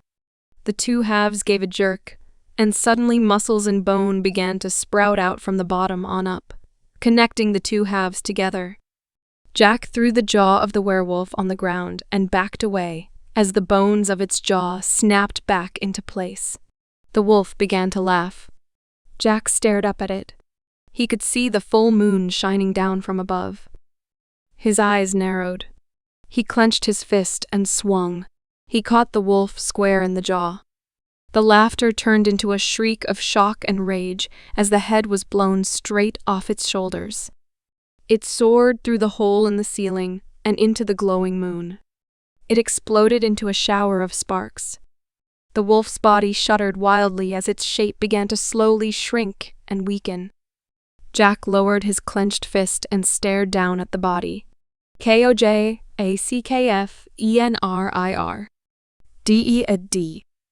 Jack turned around and shook his head. He grimaced, staggering slightly. "Nice fight, master," a smooth voice said from above him. Jack looked up.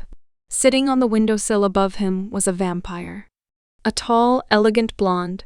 She sat with her legs crossed, staring down at him through a single eye. "Who the hell are you?" Jack asked. The woman bowed her head. "I am Kiryu," she said. "I am one of the 12 maids of this castle." She leapt down from the ledge in which she was sitting and gracefully floated down to the floor in front of him. She bowed to him. "Welcome to your castle, master." Jack looked down at her as she raised her head and smiled faintly. She was the sort of woman who clearly did not smile often. "It will be my pleasure to serve you." Jack gestured to the body of the werewolf. "I thought he was your master." "He was," she said. "But now that you have defeated him, this estate belongs to you. Until you yourself are defeated in battle, I and my companions are duty-bound to serve you. Do you know where Sophie is?" "The girl you arrived with is resting," she said. "She barricaded herself in a room and said that she wouldn't let any of us near her. She sounded more amused than condescending." "Let her know that I've won," Jack said, "and that we're leaving." "Leaving?" the maid inquired. "For what purpose?" Jack flashed her a smile. "For the next battle." The woman looked taken aback for a moment, and then she smiled. "I think we will get along famously, master." 8 more to kill. The White Plague. Norway. Norway? Jack frowned. "I'm not going to have to kill the Grand High Witch, am I?" "No, of course not," Sophie said, scowling. "Mother would never allow it." She stopped, the wheels in her head turning. "What do you know about Norway?" "I know that Soren came from there." "Norway is an interesting country," Sophie said. "The first witches came from there, and the region has roots with that culture. The Hellraiser witches consider this their ancestral land, and a large portion of the human population still considers it their duty to hunt down and exterminate them." "What does this have to do with my next fight?" Sophie grimaced. "I'm getting to that," she said. She reached for her dossier and pulled out a photograph. "You're fighting the White Plague." "The what?" Sophie cast him an exasperated glance. "Have you never heard of her?" "Her?" Sophie tilted her hand to show him the photograph. It was the image of an old woman holding a single rat. When she was young, she was a very successful witch hunter from the region, Sophie said. She aged, had children, and then grandchildren, and then retired. But her enemies among the Hellraisers destroyed her life in retirement. And now she wants revenge. Aren't the Hellraisers our enemies too?" "They are," Sophie agreed as she put the photo away. "But the White Plague is dangerous. She's resorted to using disease to attempt to eradicate witches from the region, and a lot of them have trickled into other communities, including human ones. She no longer cares about the consequences for her actions. The extermination of witch culture matters more to her than the continued prosperity of humanity." Sophie grimaced. "That is, by the by, exactly what the Hellraisers want," she said. "To destroy as many human lives as possible." Her agenda to destroy them all is leading her to play right into their hands. The White Plague lived out in the middle of rural Norway, farther from civilization than any on his list so far. First they had flown into the country, then had been driven by car, then by snowmobile. And soon they were sitting in a rather plain cabin, covered by snow. Sophie, due to her survival training, had been easily able to light a fire that enveloped the entire room in a warm glow. The two of them sat across from one another. "Many homes in this area are empty," she said. "Anyone who tries to move in quickly gets sick and dies." "Everyone except us, you mean?" "She spreads the disease through rats," she said. "By keeping this place clean from droppings and such, we should be fine.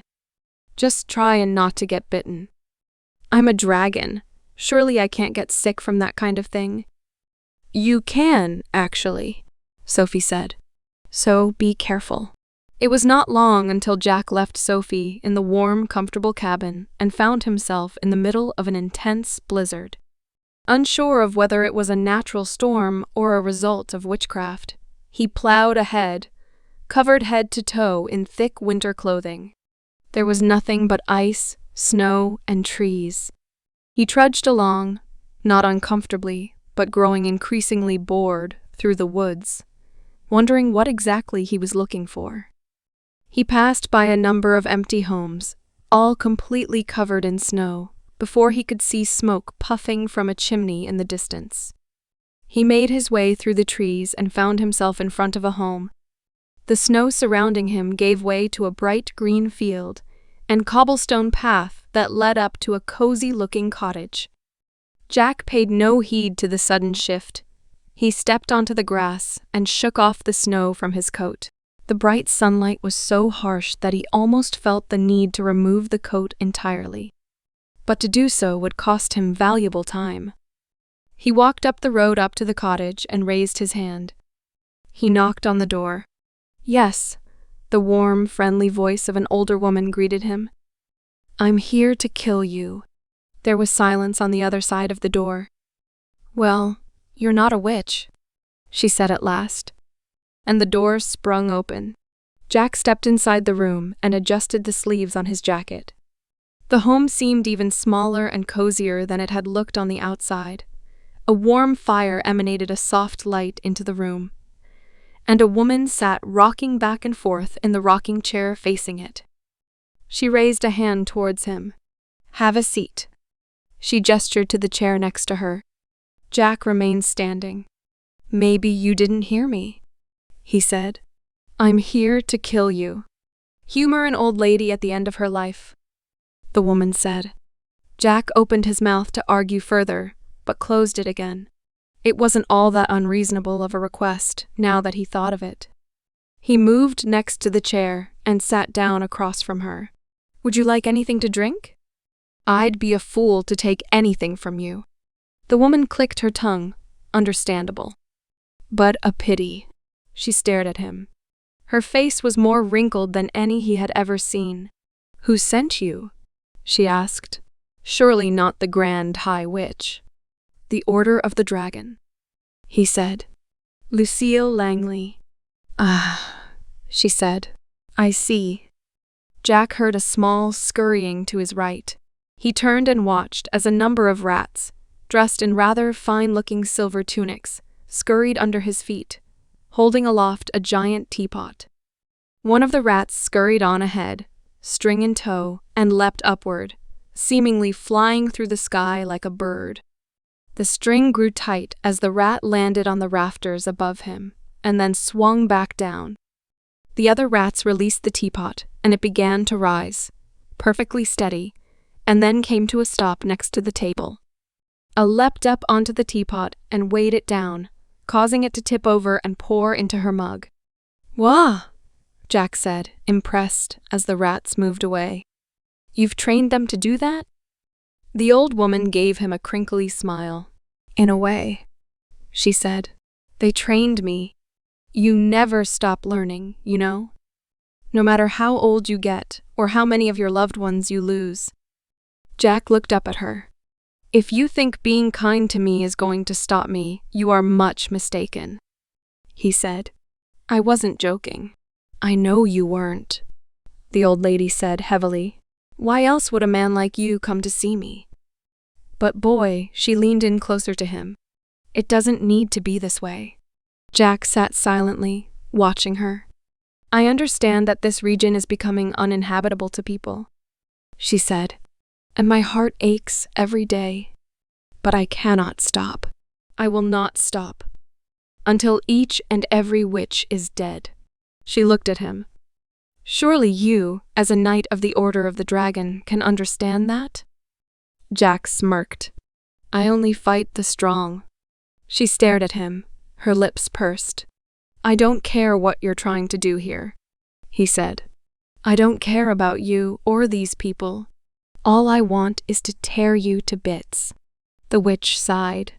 You're looking at the greatest witch hunter in the world, she said. I have saved countless lives, and yet you speak of killing me as if it brings you nothing but pleasure. All around them, a number of rats stood on their hind legs, as if standing at attention. It's really nothing personal, Jack said, as he got to his feet. Can you still fight at your age, Grandma? The fire next to them sparked to life. The old woman's eyes glinted. Can you?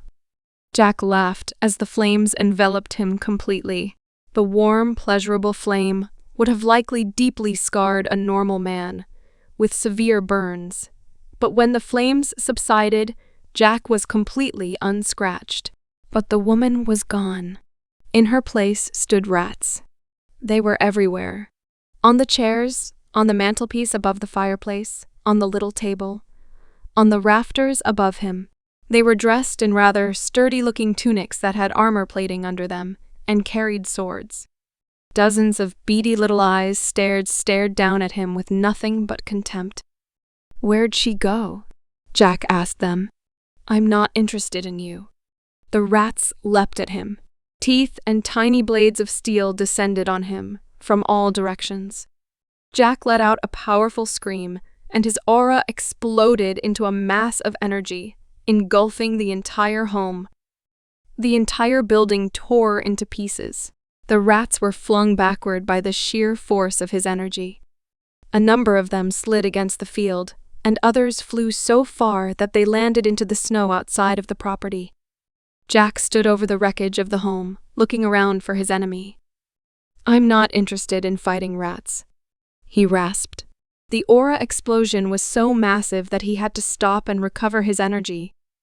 One of the rats popped its head up out of the snow and bared its teeth at him. Many of the others followed suit. You wish to fight me? Jack asked. For what reason? 3 rats scampered across the field towards him. One leapt up and clung onto his coat, and, with a mighty stab, made to impale his stomach. Jack reached down and ripped it off and threw it violently into the ruins. It slammed into the wood and bounced, falling to the ground in a heap. The other rats leapt up at him, and they seemed to almost fly through the air towards him. Jack stepped back, raising his claws, swatting aside their attempts at cutting into his skin.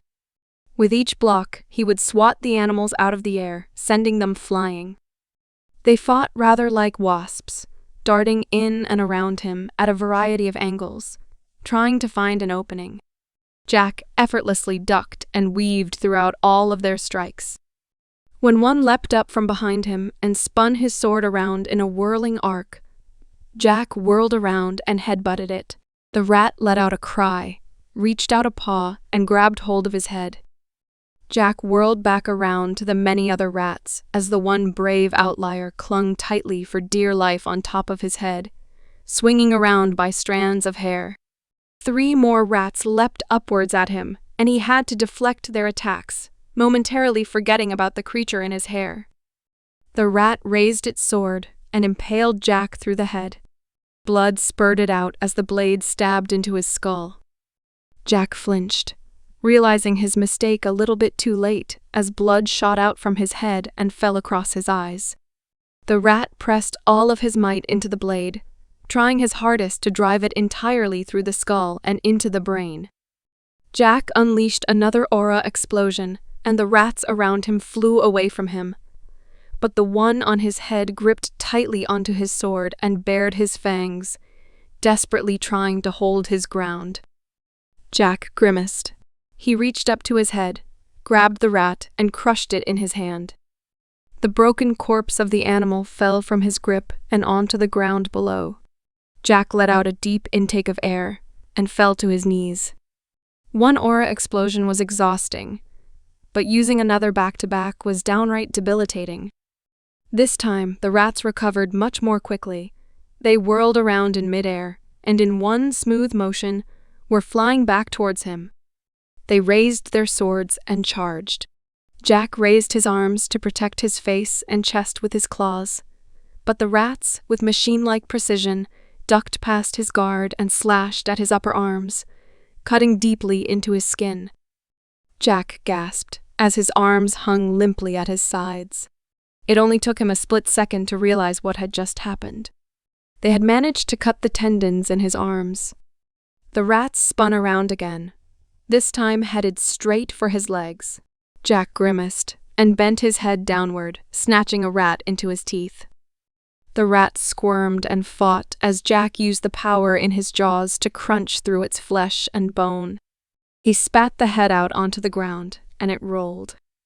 One of the rats let out a shriek of rage and flung itself back at him, ahead of the others.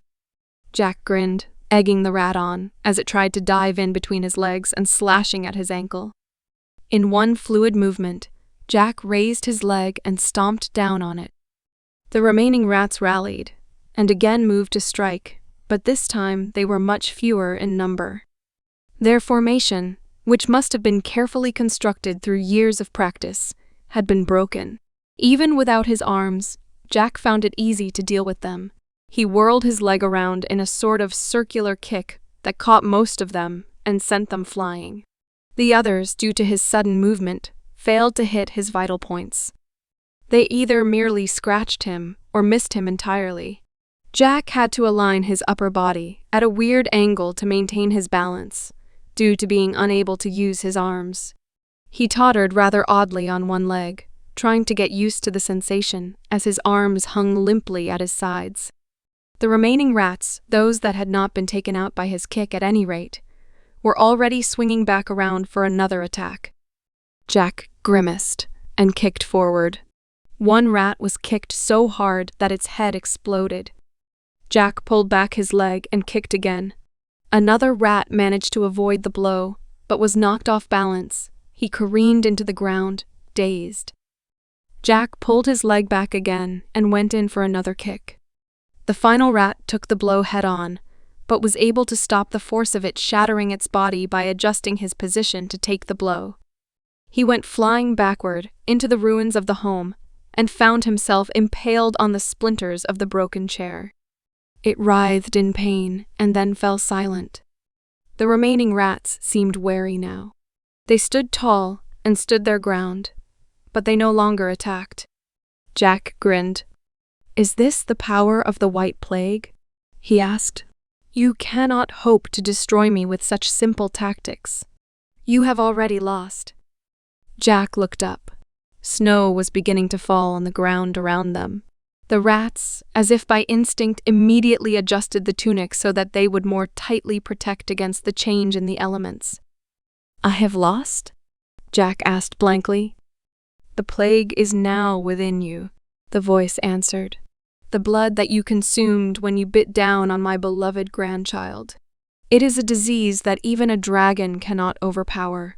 You will gradually weaken and then die, without I even needing to lift a finger." The surviving rats, again as if following some unseen order, scattered. They dove into the snow and vanished out of sight. Jack stared up at the sky. "What is this?" he asked. "Do you not wish to fight me?" "I do not," the voice answered. "You are nothing but a bloodthirsty beast. I have chosen to kill you only to defend myself, nothing more. Killing you gives me no pleasure. Please, forgive me." Jack grimaced. He fought through the pain in his arm to clench his head into his fist. I don't care about whether or not I die, he said. I just want to fight you. The voice did not answer. Jack pressed onward. I will not succumb to your illness, he said. I will destroy you. The voice answered. You are already dead. And then the snow stopped. Jack stood staring up at the sky, as if expecting the voice to emphasize her point further. The anger in him was boiling. This isn't the end, Jack screamed. He coughed, raising his hand to his mouth. He looked down at it and saw that he had just spit up blood. The shock brought him back to reality. His head was beginning to spin, and he staggered. He blinked rapidly, trying to stop the sensation welling up within him. He felt nauseous as his knees hit the ground. The snow was still falling around him. This wasn't how it was going to end. It wasn't. He mustered up all his energy and staggered back to his feet. His arms still hung limply at his sides. He wasn't sure where he was going to end up, but he wasn't going to die. He felt his throat contract, and he coughed again. More blood came out of his mouth, and he once more collapsed. This time, face first onto the ground. He wasn't going to die here. He rolled over onto his back and tried moving his arms. They still wouldn't budge. It then struck him. You don't want me to die. The snow all of a sudden stopped falling. Jack struggled and sat up. Blood was still trickling out of his mouth. You're trying to get me to run away, Jack said. You could have killed me at any point back there, but you chose to do nothing. The snow started falling again. You are already dead, the voice said. No matter what I do. Pa, Jack spit the blood out of his mouth. You're only interested in killing witches. You know that I'm better used to you alive. The snow stopped falling. Tell you what, Jack said. Fight me, and if I win, I promise I'll kill as many witches as I can handle. The response was gentle. You cannot. You doubt my power? I have dedicated my entire life to destroying witches, she said, and I have not even come close to eliminating them. Maybe you don't have to. The snow began to fall faster. I must, the voice said. Nothing is more important. The speed and ferocity of the snow seemed to increase. Jack smiled. He could no longer see a thing. He could hear a voice calling his name through the snow. Jack? Jack? Jack? Everything went dark. He awoke to find warm liquid being poured into his mouth. He let out an audible groan as he shifted about in his sheets. Finally awake, are you? Sophie asked disparagingly as she lowered the thermos to her side. You've been out for 3 weeks. 3 weeks? He rasped. Yes, she said. On top of your sickness, which I explicitly warned you about. By the way, you were nearly frozen, with nearly severed limbs. Damage? Not too bad, Sophie said. Nothing I couldn't fix. She seemed pleased with herself. Jack tried to sit up, but her face instantly became stern. No, she said as she pushed him back down. You can't move until you're better. Doctor's orders. Jack glared up at her. You're not a doctor. Well, maybe I will be someday, Sophie said. My parents are. Yeah, of dracology. You're a brat with an attitude problem. Don't talk down to the woman taking care of you, she said, flaring up at once. The little kid taking care of me, you mean? Jack asked, as he stared up at the ceiling. Couldn't someone from the order have come and helped? Sophie sniffed. I had the situation well in hand. It's amazing that you weren't killed. Jack leaned his head back on the pillow. Not really, Jack said, his voice quiet. She didn't want to fight. Want to fight? Sophie asked sharply.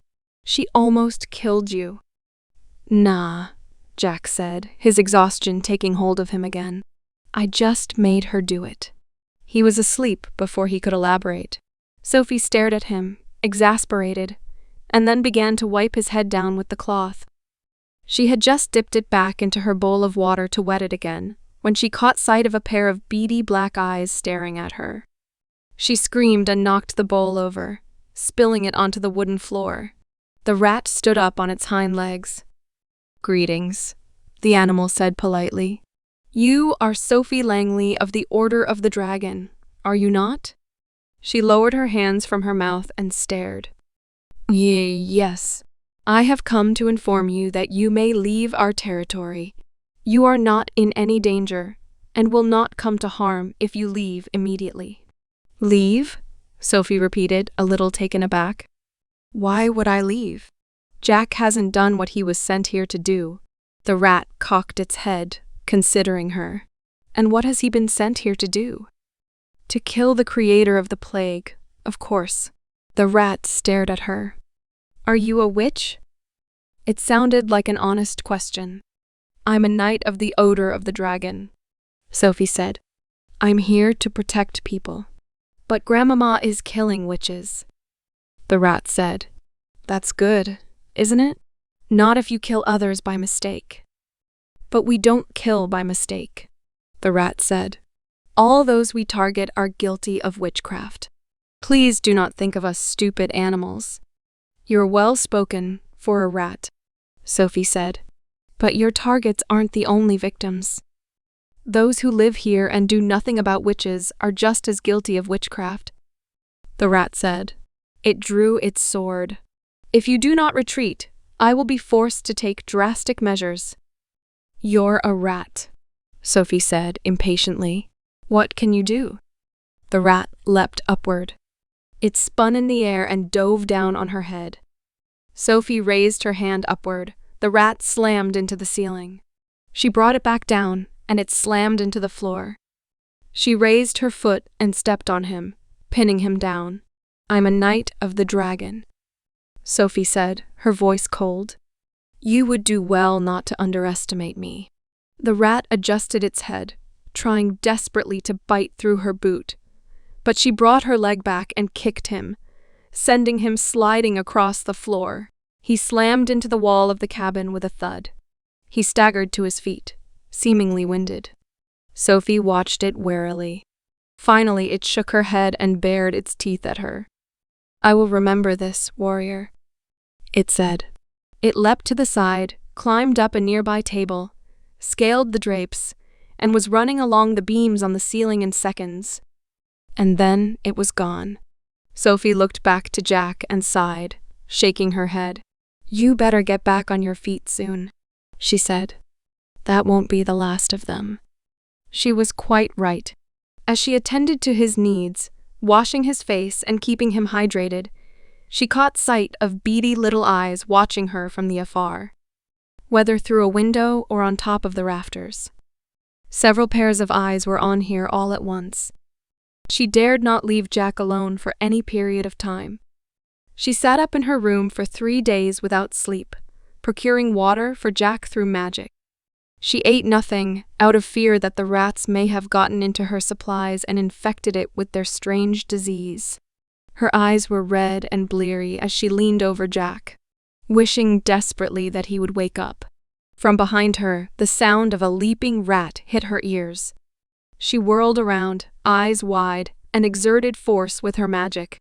The rat, which seemed to be holding a small sword, was thrown backward. The small blade went falling to the ground. Other rats leapt forward. Sophie had no idea where they all came from, but they descended on them from all directions. Several went for her, but a lot of them went for Jack. No. She took the jug of water she had lying by his bedside and threw it over him. She stretched her fingers, and the entire thing spread over Jack like a blanket. She closed them, and it froze over, covering him completely from the onslaught. The rat slammed onto the ice with force, leaving cracks. Before she could fix them, however, the 3 rats that had dove at her grabbed hold of her hair, her neck, and her chest. She whirled around furiously, sending one of them flying. The one on her chest clung tightly onto her jacket. The one in her hair clutched its little claws onto her scalp. She felt a brief surge of panic. She could get infected. She reached for her little knife and raised it to her head without a second thought. The sharpened blade raised through her hair and impaled the beast where it stood. She ripped it off, flung the body across the room, and again jabbed the knife at the second rat. It tried escaping by letting go of her jacket, but it was too caught. She skewered it in midair, killing it instantly. The ones that had bounced off the ice were busy chipping away at it with their weapons. Already the cracks had become more pronounced and seemed almost as if they would shatter. Sophie flicked her hand again, and the ice unfroze instantly and surrounded the rats instead of Jack. In moments, they were all completely frozen. She wasted no time. She washed out her head injury with water, hoping that she hadn't gotten infected, and then checked Jack. She was relieved to see that he was not in any way injured. She was busy finishing up her checkup when it suddenly dawned on her how tired she was. The fight hadn't been much for her, but going so long without food and sleep was beginning to make her feel lightheaded. She couldn't go on like this. She fought off the thought with a shake of her head and continued tending to Jack. It wasn't long after that more rats began to creep into the house. Sophie, more exhausted than ever, began to feel very much aware that her senses were dimming. She had trained to endure long periods of exertion, but very much knew her own limits. I won't succumb. I won't. I want? She swallowed. What I want doesn't matter. She straightened her back and sat completely straight, her hands folded neatly in front of her. Her eyes were open and her heart was hard. I must complete my mission. She honestly thought she had passed out when the comforting sound of a rocking chair moving back and forth hit her ears. She perked up her ears, frowned, and sat forward, staring at the closed door in front of them. It opened of its own accord, and sitting on the other side of it was their target. "Good evening," the old woman said pleasantly. "Good evening," Sophie said automatically, without thinking. She blushed. Now was not the time to be the good, polite girl next door. It's a good day for you to die. No need to be that way, child, the woman said soothingly. I will not hurt you. She certainly did resemble the spitting image of a kindly grandmother. Sophie, not all that sentimental a person, was not taken in. Your rats might. There was a rat sitting on the arm of her chair, right next to her hand. It raised itself up and bared its teeth at her. There is no need for that, the woman said softly, as she stroked the rat's fur with her finger. Instantly, the creature settled down, its black eyes never leaving Sophie. My apologies, the woman said. My grandchildren see you as nothing more than a threat. No different than the witches they hunt down every day. Your grandchildren? Sophie repeated, puzzled. That's right, she said. She rocked back and forth. Many years ago, my only grandson was transformed into a rat by a witch. We despaired at first. The process was irreversible. And although he retained his human intelligence, he was quite clearly never going to live a normal life. She stroked the back of the rat at her side with her finger. But he surprised me, she said. He met other rats and had children. Children who retained his good heart, his strength of will, and his desire to do good. She smiled. And so we set out on our mission, she said, to eliminate the world's witches. At the expense of others? Sophie responded, a little bit coldly. The disease you spread has traveled far beyond that of the witches you target. She stopped rocking. The disease, she said, will spread among those who interact with witches.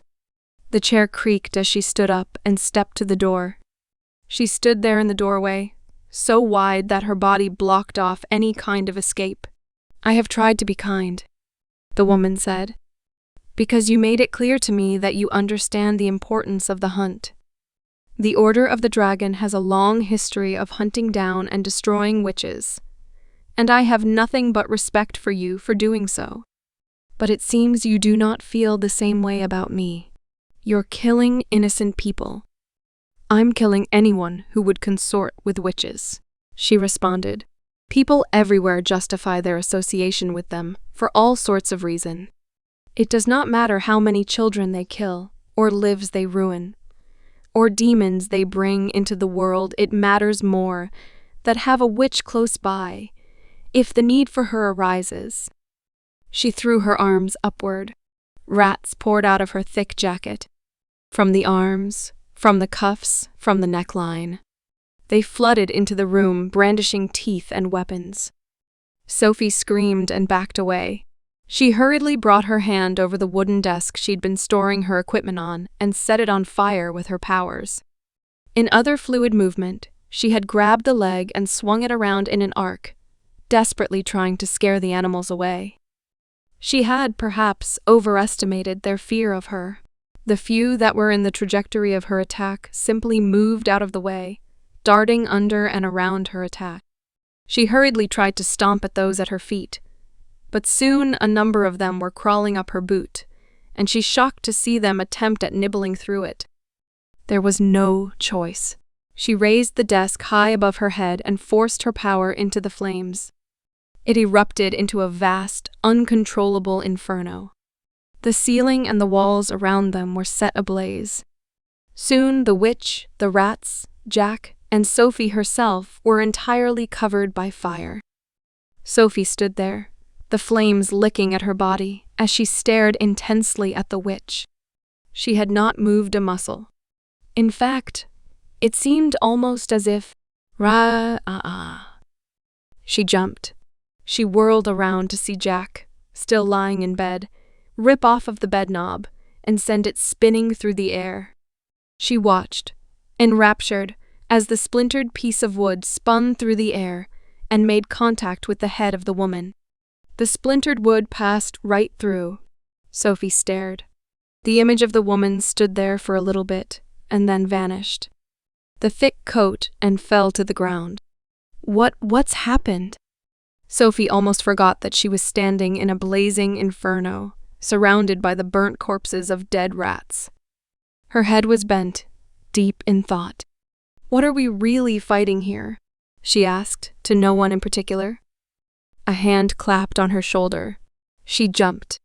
"The enemy," Jack rasped. "Nothing more. Nothing less." Sophie stared at him and then nodded.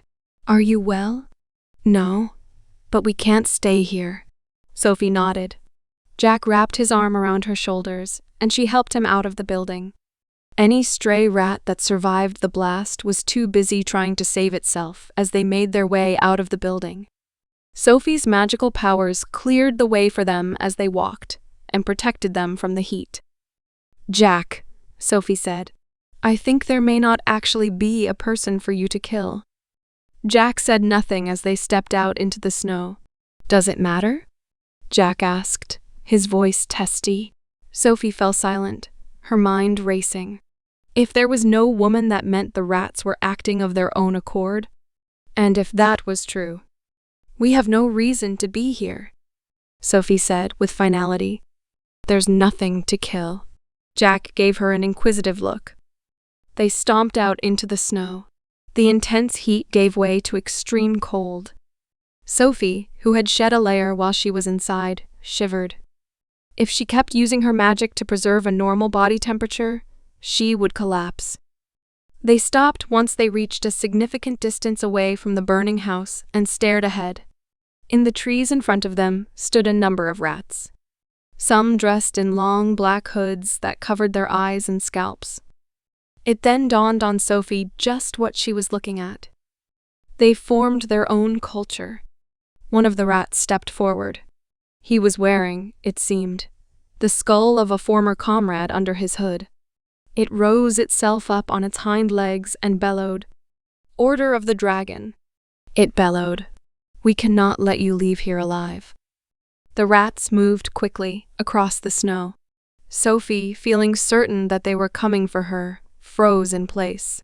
But instead they darted around through the snow, leaving behind lines in their wake. The rat leader raised its forelegs upward, towards the sky. "Arise, Grand Rodigan!"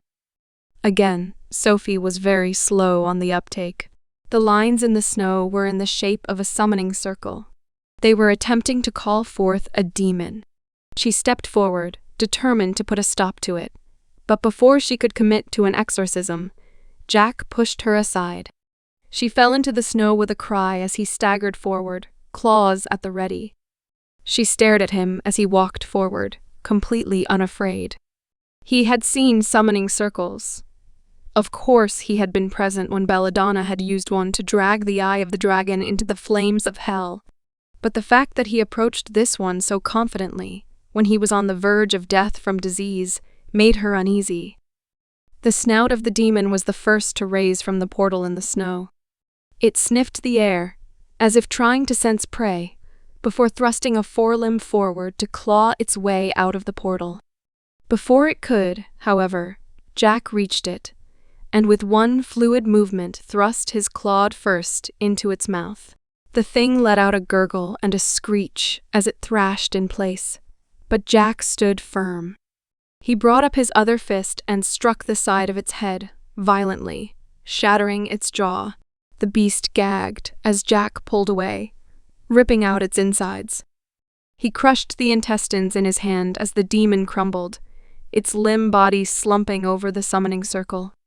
It lay there for a while, before it slid backward back down from whence it came. Doubtless, something on the other side had gotten hold of it. The circle vanished as Jack stood facing the group of rats. "Where is your leader?" Jack asked coldly. "Bring me your strongest." There was dead silence. Clearly, they had not expected this outcome. Sophie did not know how long they had been practicing black magic, but the demon they had chosen to summon clearly hadn't been all that powerful. At least, not compared to the man it was brought out to kill. "If you do not," Jack said, "I will have no choice but to kill all of you." The rats stood frozen. The pressure in the air was palpable. Even Sophie found herself feeling a little intimidated. "Enough," a cold, icy voice hissed. One of the rats looked up. "Grandmama," it said, "please, you are not strong enough." "It is the only way," the voice said. The snow began to pick up around them. Jack grinned wildly as the wind shifted into a blizzard, lowering visibility to 0. Sophie, feeling the chill, tightened her coat around herself. It was starting to feel a little thin. The snow settled. Standing there in between the rats and Jack was a new creature. Although it was in the shape of a large, plump figure, great riding tentacles writhed from underneath its fingernails, trailing the ground.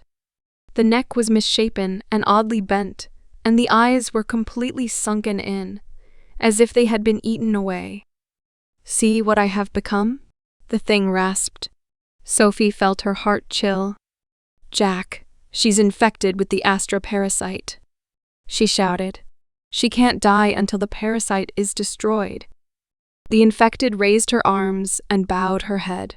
The tentacles wiggled wildly as if they were alive. Jack, however, seemed very much unbothered by his new opponent. To Sophie's great surprise, the creature actually laughed. "I truly regret this, you know," the creature said as it pointed its fingers at Jack. The whip-like tendrils lashed out at their own accord. Jack raised his arm and tried knocking it aside, but the long tentacle quickly wrapped around his arm, tightly, and pulled back. Jack staggered slightly, digging his heels into the ground as the other tentacle whips on the other fingers began lashing at him at a furious pace. A single hit came so quickly and hit so hard that Jack couldn't even scream in pain before the second and third hits struck at different points on his body. He staggered slightly and brandished the claw on his free hand. When the fourth tentacle came near, he grabbed it. Tearing into it was his claws. A flow of fluid poured out from the tentacle and onto his claw. Sophie let out a quick cry of alarm as the fluid, once it contacted the scales on his arm, grew into small tentacles of their own and waved around wildly. Normally, the parasite would grow and try to enter through an orifice in any way it could. but since it landed on the hard dragon scales rather than his exposed flesh, the parasite wasn't able to latch itself onto his arm. The tiny tentacles waved around harmlessly as Jack pulled the whip. The infected dug her feet into the ground to prevent being flung over to where Jack was. Sophie's eyes flittered downward, and she realized that the parasite had grown out of the bottom of her feet and had hardened itself into sharp, bird-like talons that gripped the earth. The infected raised her right hand and brought down all 5 of the tentacles on it on Jack. They wrapped around his neck, his right arm, and his leg. She pulled him apart. Jack let out a cry as the powerful tentacles, each gripping him from a different angle, pulled with all of their might. He was going to be ripped in half. He opened his mouth to scream, and like lightning, one of the free tentacles shot forward and began to force itself down his throat. No. Jack gagged. The tentacle was far too big to bite down on. He adjusted his one free leg and pulled his right arm, the one that had only a single tentacle attached to it. It strained to hold him still, but Jack managed to adjust his grip enough to grab it with his claw. SLASH. He cut himself free with his fingers. Immediately he swiped upward, severing the parasite that had entered his throat. He coughed up the remains and turned on the others. SLASH. The infected charged towards him at frightening speed. Its head bent as the severed tentacles immediately sprouted anew. Once more they reached for him, but in one fluid motion, he cut through them all, reeled back, and thrust his first through her chest, where her heart should be. No! Sophie cried. The parasite sprouted out of the body of its host and wrapped itself around Jack's hand. He tried to pull back, but the parasite was already doubling down on its grip on him. This time, attached directly to a host, it had no problem rapidly growing on Jack's arm, making its way to his mouth. "Stop it," Sophie cried. "Cut it off." Jack took his other free hand and clawed his entrapped one. It cut it loose and ripped it off. The parasite, having lost its host, fell limp right at the end of Jack's clawed arm. He stepped back, running claws on his free hand over the scales, tearing the parasite from him where it fell to the ground, unmoving. Without a host to feed itself, the parasite would very quickly die in the exposure of the natural world. The infected raised itself back upward. The parasite had already completely finished mending the chest of its host. Sophie's mind was racing. "Jack!" she shouted. Those who have mastered the use of the astroparasite typically host it in the brain. Go for her head. He turned back to look at her. She had to stop herself from screaming. A tentacle was growing out of his mouth and was thrashing about wildly. He reached up and ripped it out. "Don't," he snarled. "Tell me how to fight." He coughed again and another tentacle burst out of his mouth. Sophie stared. Her mind turned back to when the tentacle had entered his mouth. Had he too become infected? He ripped the second tentacle out of his mouth as he turned back to his opponent. Sophie watched, enraptured, as they squared off again. "You are already dead," the infected thing said. "Even if you kill me, you will not leave here a living man." Jack took a step forward and then winced. He wobbled for a bit and then fell to one knee. "I am sorry," the infected said, "but very soon you will be worse than dead." Jack struggled to his feet. He gagged again, and another tentacle sprouted out of his mouth. It wriggled violently back and forth, and he did not even try to rip it out.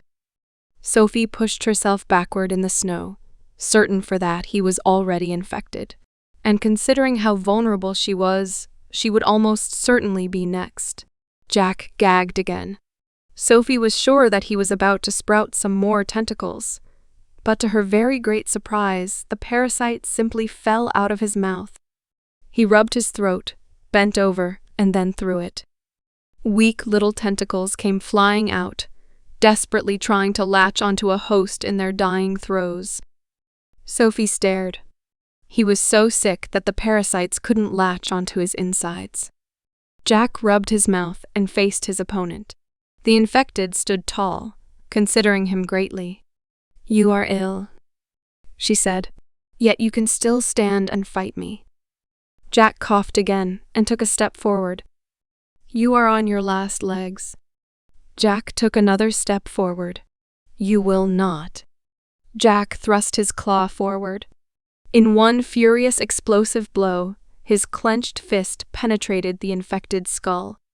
The green ooze of the astroparasite blew out at the back, and Jack carefully retracted his hand from it, careful not to get any of the ooze on his bare skin. "Did you get it?" Sophie called, hardly daring to believe it. Masters of the astroparasite were thought of as being completely invincible. The body twitched, and soon the head was reforming. Jack made an irritated sound with his mouth. "I thought you said this thing would die if I got the head." "You probably didn't kill the parasite," Sophie said. "How do I kill it?" Sophie closed her mouth. She bit her lip and did not want to admit it out loud. "I don't know." The wild tentacles tried to grab Jack again, but he brought his fist upward and knocked her head clean off of her shoulders. The head went spinning through the air. Jack stared up to look at it. His eyes narrowed as the parasite rose out of its neck. "Watch out." The tentacles of the parasite reached for him. Just behind them, Jack could make out the parasite reforming into an exact replicate of the woman's head. It was then that Sophie sat up, her brow furrowed. If the parasite had been based in the head, like she had initially assumed, then it would have grown new body parts out of that rather than the body itself. So that meant... "Jack, try attacking the spine." Jack thrust his hand down the still reforming neck and penetrated her insides even further. The tentacles writhed up, trying to strike. But before they could reach him, Jack grabbed hold of her spine and ripped it out of her body. It was exactly what Sophie expected. The spine had been completely replaced by the parasite itself. It thrashed violently in his grip, but with no host to leech off of it was already in its dying throes. Jack held it up as it went still. "Monster." Jack threw the remains of the parasite aside as he turned to face the rats. They had raised their hands again, seemingly intent on more magic. "That's enough," Sophie found herself saying, clambering to her feet. The rats stopped as she staggered towards them. "Your god is dead," Sophie said. "And we have killed it. More like I killed her," Jack murmured. To Sophie's great surprise, he stumbled. He would have fallen over completely if she did not grab him and hoist him back up. He had already passed out. She stared at him, completely taken aback by how quickly he had succumbed to his injuries after winning the fight, but pushed aside the feeling immediately. He had been through more in this encounter than he ever had before. If they were going to get out of here alive, it was up to her. The rats stared at them. Sophie was sure they were about to attack. And then suddenly one of the rats bowed his head. "I am conflicted," the rat said. "It is true that you have killed the progenitor, but it was her greatest wish that you leave here unharmed.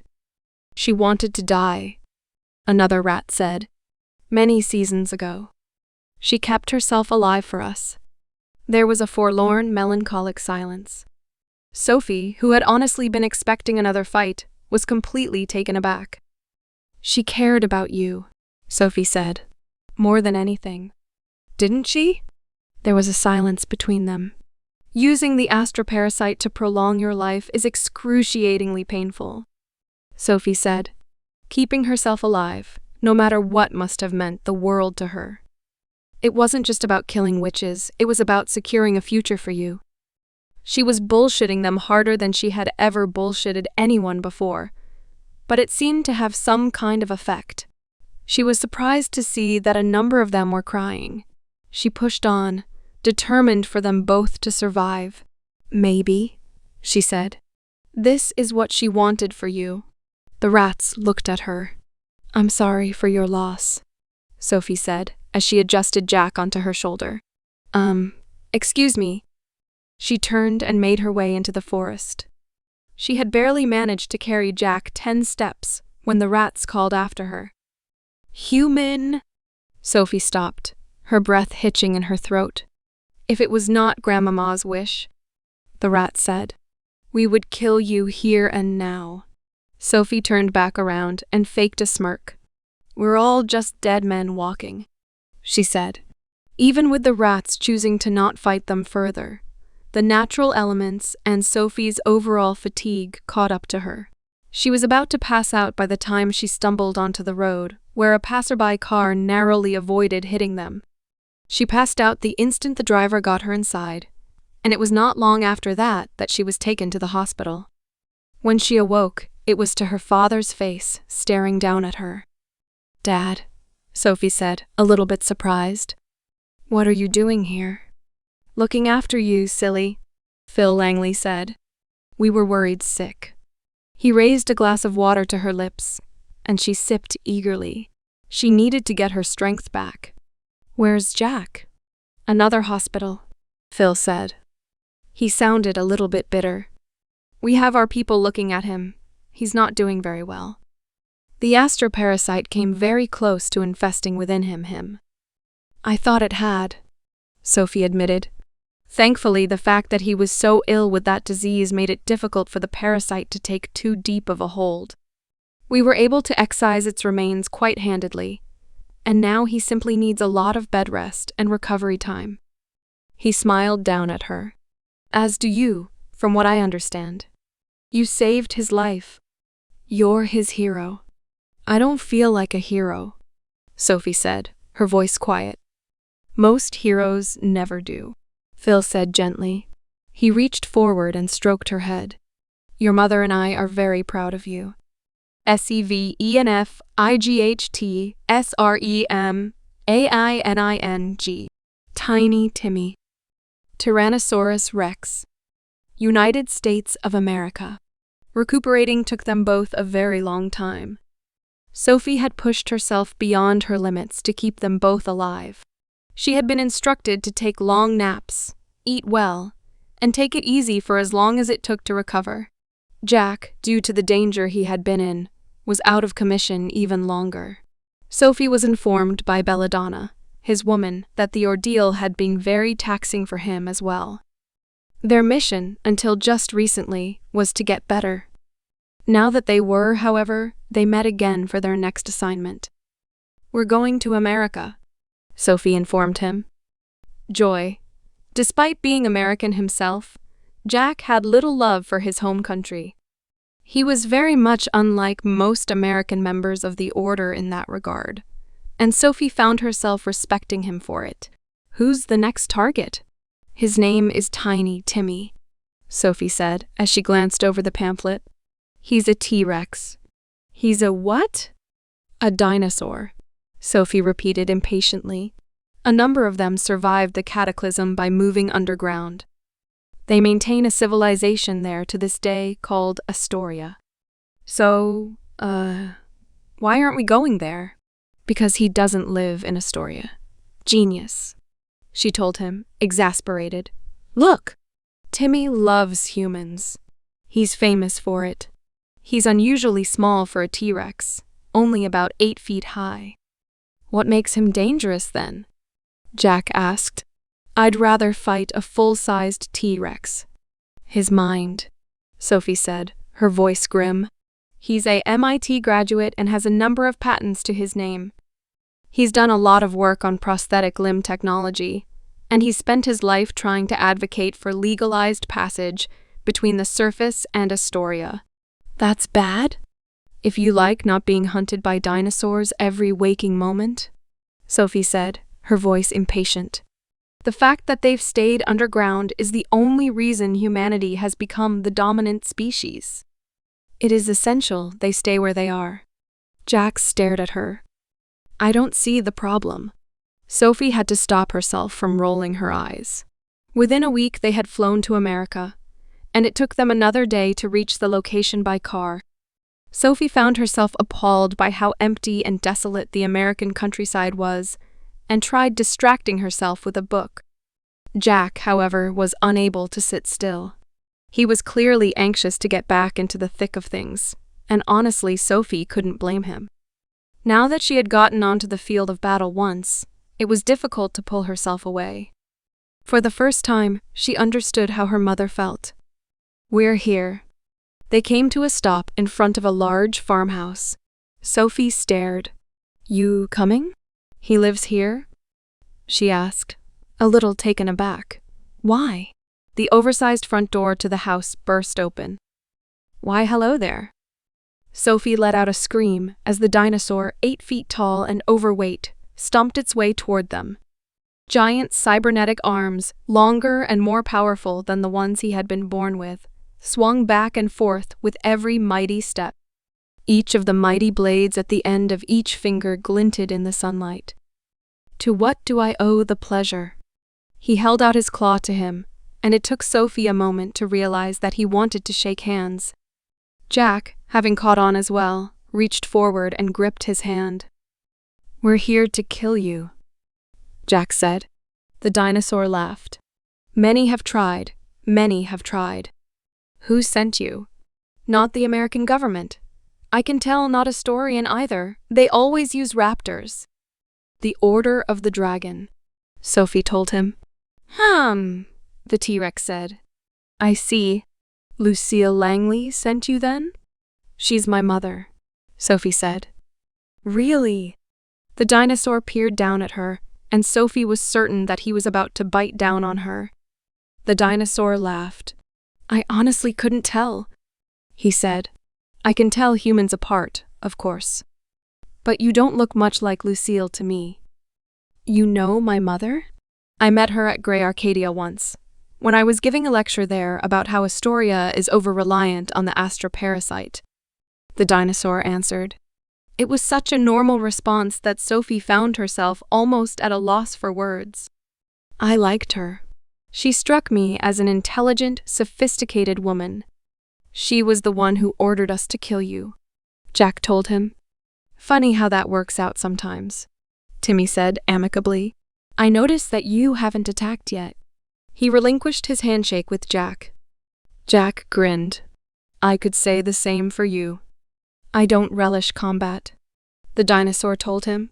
"I only go about armed out of necessity." He wiggled the blades on his fingers. "My people aren't welcome to live among you. For good reason, I might add. You seem to be doing just fine." "Well, there are those on the surface who would do business with me," Timmy said airily. "Universities, primarily. Terra crystals aren't very well understood on the surface. I like to think I've proven myself to be trustworthy." "My mother thinks otherwise," Sophie told him. "Don't think we'll spare you because of your academic accomplishments." "I'm very sorry to hear that," Timmy said. "But it can't be helped." He turned and stomped away from them. They could see that on his back were the cybernetic attachments that handled the 360-degree terror laser system that dinosaur warriors favored in battle. Sophie flinched as the laser whirled around, pointing at them. "I've worked very hard to build a sustainable life for myself up here," Timmy said as he cast a look around at his farm. "I learned how to raise animals for my own consumption while attending MIT. I had a full scholarship due to the generosity of Praetor Americana. I was allowed to ignore the laws of my country in order to study here, in the land of the free." He turned around. His eyes had become that of a killer. "I will not give that up for anything." He and Jack lunged at each other. The metal claws of the T-Rex stretched farther than Jack's own, and before Jack could reach his enemy's face, he had already struck him once, slashing his cheek in a deep gash and sending him sprawling to the ground. Jack spun, kicking out his legs in a vicious kick. But the T-Rex's legs were so powerful and so muscular that even a direct blow had little effect. Jack pulled away as the claws came down on him again. He narrowly managed to back away, narrowly avoiding the blades as they came down on him, one after the other.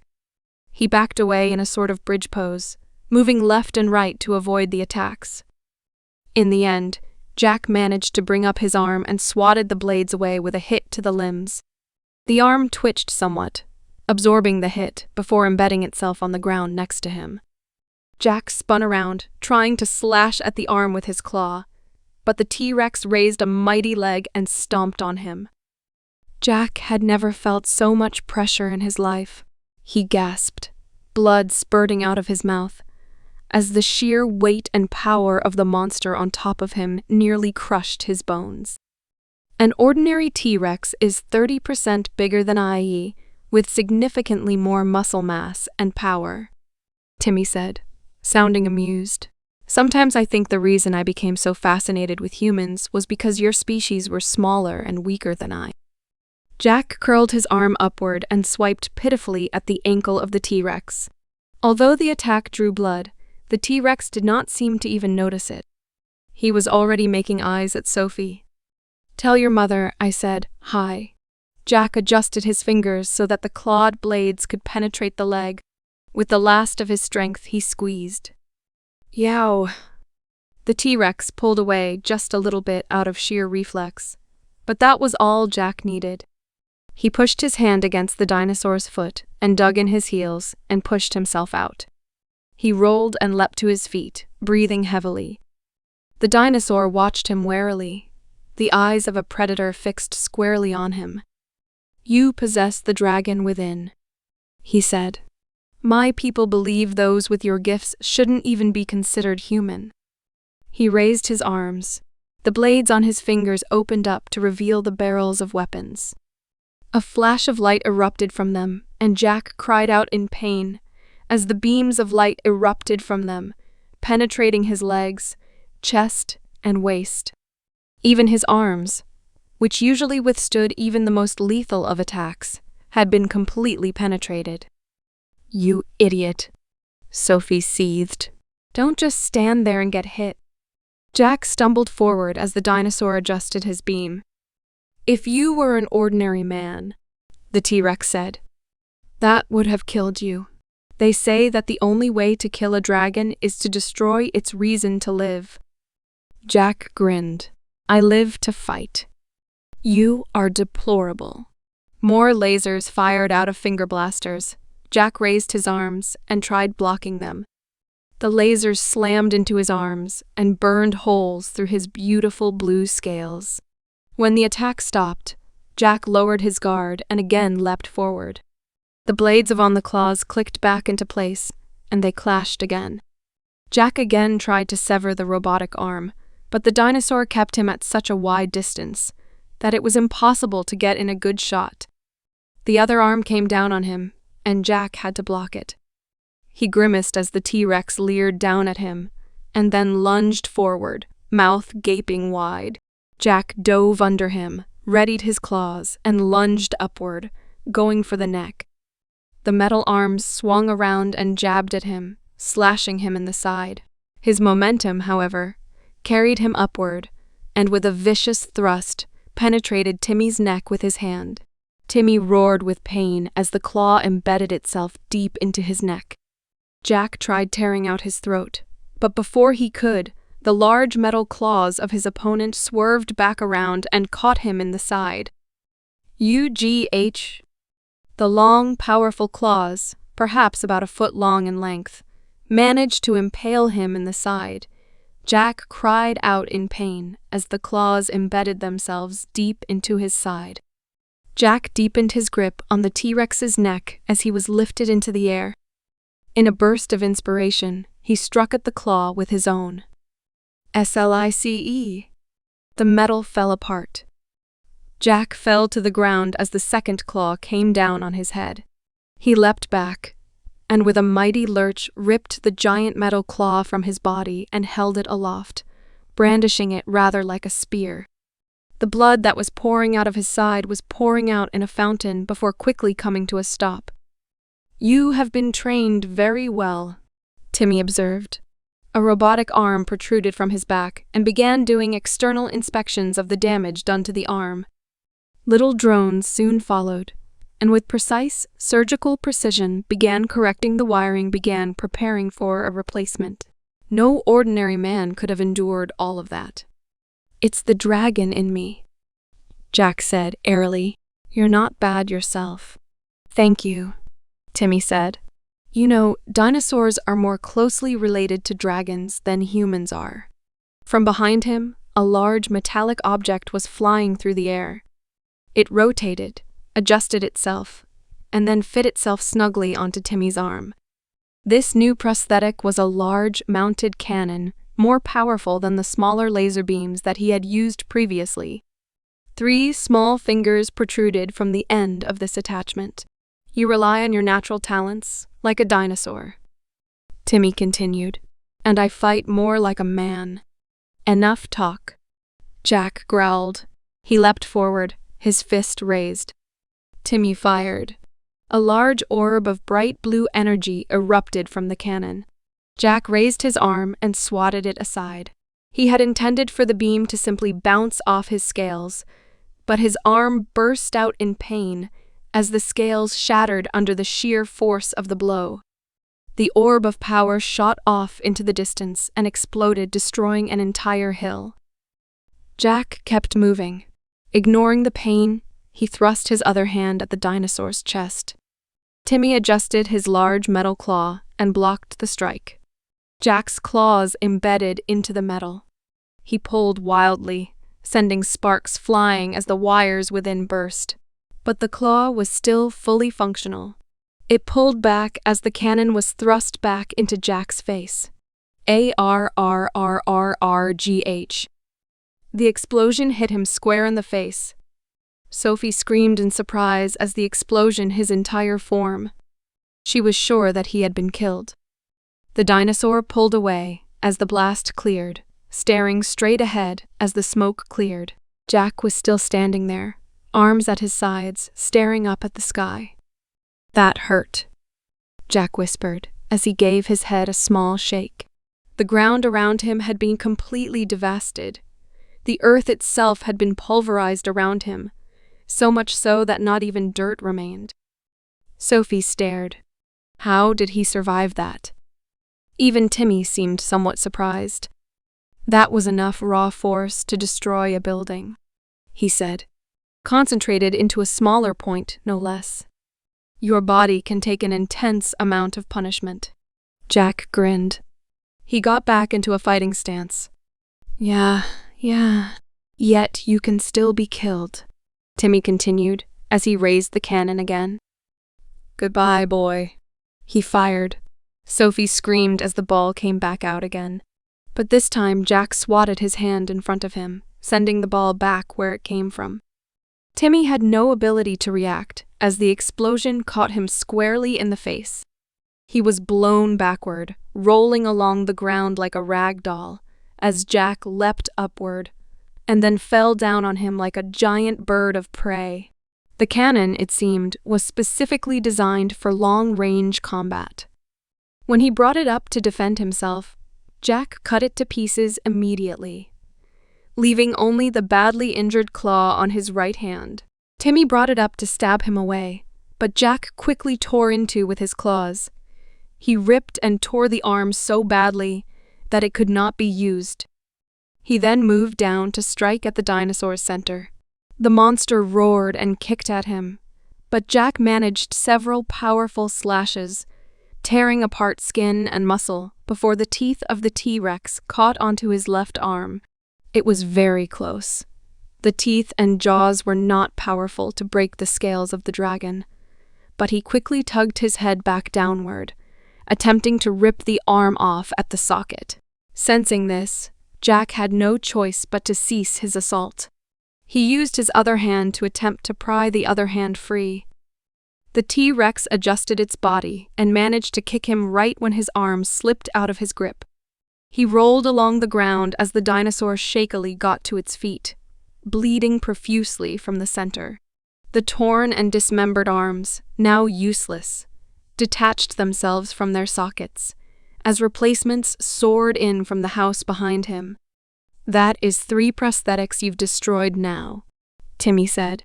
The two sets of drones made the necessary repairs and adjustments to his arm sockets before the prosthetics attached themselves in place. The drones returned to their position in the terror defense system, spun wildly, and then came back out, this time glowing a bright orange. They made their way to where Jack had cut into Timmy's body, pressed against either side, and then began to stitch his body together. "Yes, impressive, isn't it?" Timmy asked, as Jack gaped. "I designed the system myself." He flexed his two new arms. This time he was armed with a powerful chainsaw attachment that seemed to be built into a shotgun and a large shield. "Now," Timmy said, as he adjusted his stance so that the shield stood firm in front of him, with the shotgun's barrel pointing out at the side. Jack grimaced. He raised his arms to protect his face as he charged forward. The shotgun, which was so large that it ended up firing significantly more powerfully than a standard shotgun, peppered him furiously as he made his approach. The arms protected his face, and his natural magical aura protected the rest of his body. He reached the side of the shield and punched. The shield cracked. A powerful electric shock jolted into his arm, but because of the power of the dragon within, he didn't even feel it. He brought up his other fist to completely shatter the shield into pieces. The shotgun converted into a chainsaw, and it came down on him, whirring violently. Jack blocked the attack with his arm and grimaced as the blade whirred into his arm, shattering its teeth on his skin. The chainsaw pulled away and converted back into the shotgun, but Jack ignored it completely, choosing instead to go for the wound he had already inflicted on his waist. Ugh. The wounds that had been sutured by the drones tore apart under his claws. He clawed and tore at his flesh, trying to reach something critical as the shotgun fired down at him. Even at point-blank range, Jack's aura was so overwhelming powerful that the bullets didn't even come close to touching him. They swerved off in a myriad of directions, including back at the dinosaur itself. Timmy thrust his head downward, trying to bite into Jack's skull. Jack looked up and thrust both arms into the dinosaur's mouth. The teeth clamped hard onto the scales of the dragon, but could not penetrate them. Jack thrust his arms upward, lifting the T-Rex completely off of the ground. Timmy instinctively gripped his arm even more firmly with his teeth as Jack swung him up and then back down with incredible force. The sheer size and weight of the T-Rex, coupled with the force of Jack's throw, shattered the ground. The dinosaur clawed at the earth, trying to regain control of the situation, as Jack lifted him back up and slammed him back down again. Again, Timmy tried getting his bearings, jerking his head to try and throw Jack off balance, before being picked up and thrown again. He relinquished his grip on Jack's claw. Jack pulled his hand back and then forward again into his skull. Crack. Jack split open his skull and grabbed hold of a massive chunk of his brain. He pulled, taking out a large chunk of it. He closed his claw, crushing it in his grip as he stared at the dinosaur. The body of the beast shuddered before going limp. "Well, that's that," Sophie said as she came up from behind him. "That was one of your easier fights, I would say. Especially after that last one."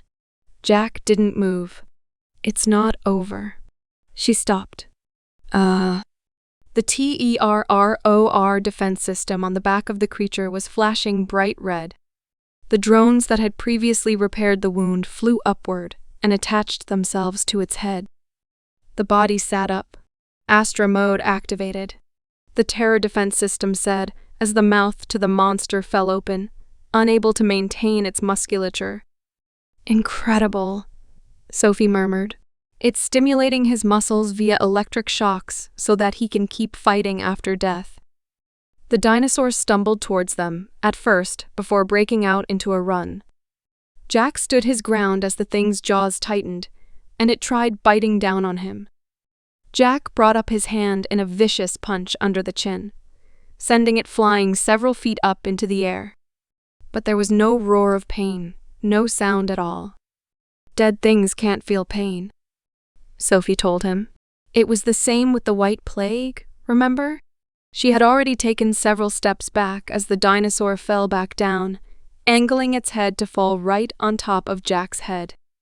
He hit it again, sending it sprawling across the grass leading up to the house. The dinosaur writhed back on the ground, trying to regain its footing, as Jack slowly walked up to it. "You're dead," Jack said, his voice toneless. "Why are you still fighting?" The T-Rex attempted to take a bite out of his leg, but Jack kicked, breaking its jaw. It hung limply at its side, unable to move any further. The body tried flinging itself at him, to crush him with its weight, but Jack simply hit it again, sending it flying through the air and into the house behind him. It crashed through the wall and exposed the building to the outside world. Instead of a proper interior, the entire building seemed to be nothing more than a gigantic laboratory. Giant tubes of blue liquid ran from floor to ceiling, casting the room in an eerie glow. "Jack," Sophie said immediately, "we have to destroy it." "Destroy what?" The blue lights pulsated.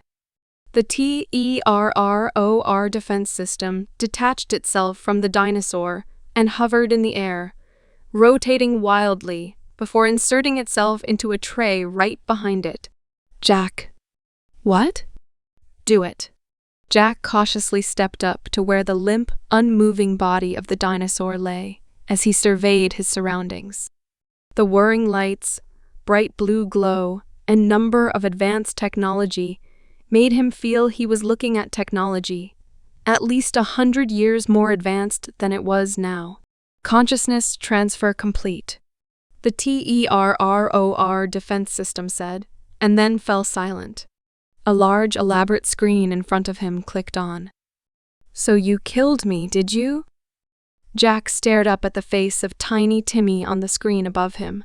"What are you doing?" Sophie screamed. "Smash it."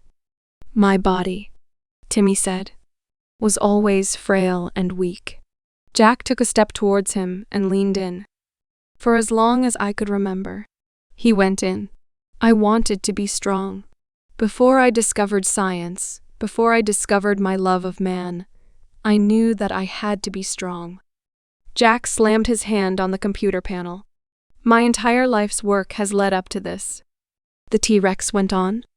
"My dream, to tear down the barriers between Astoria and the Earth." "Jack!" Sophie screamed. "You have to stop him now." "Behold."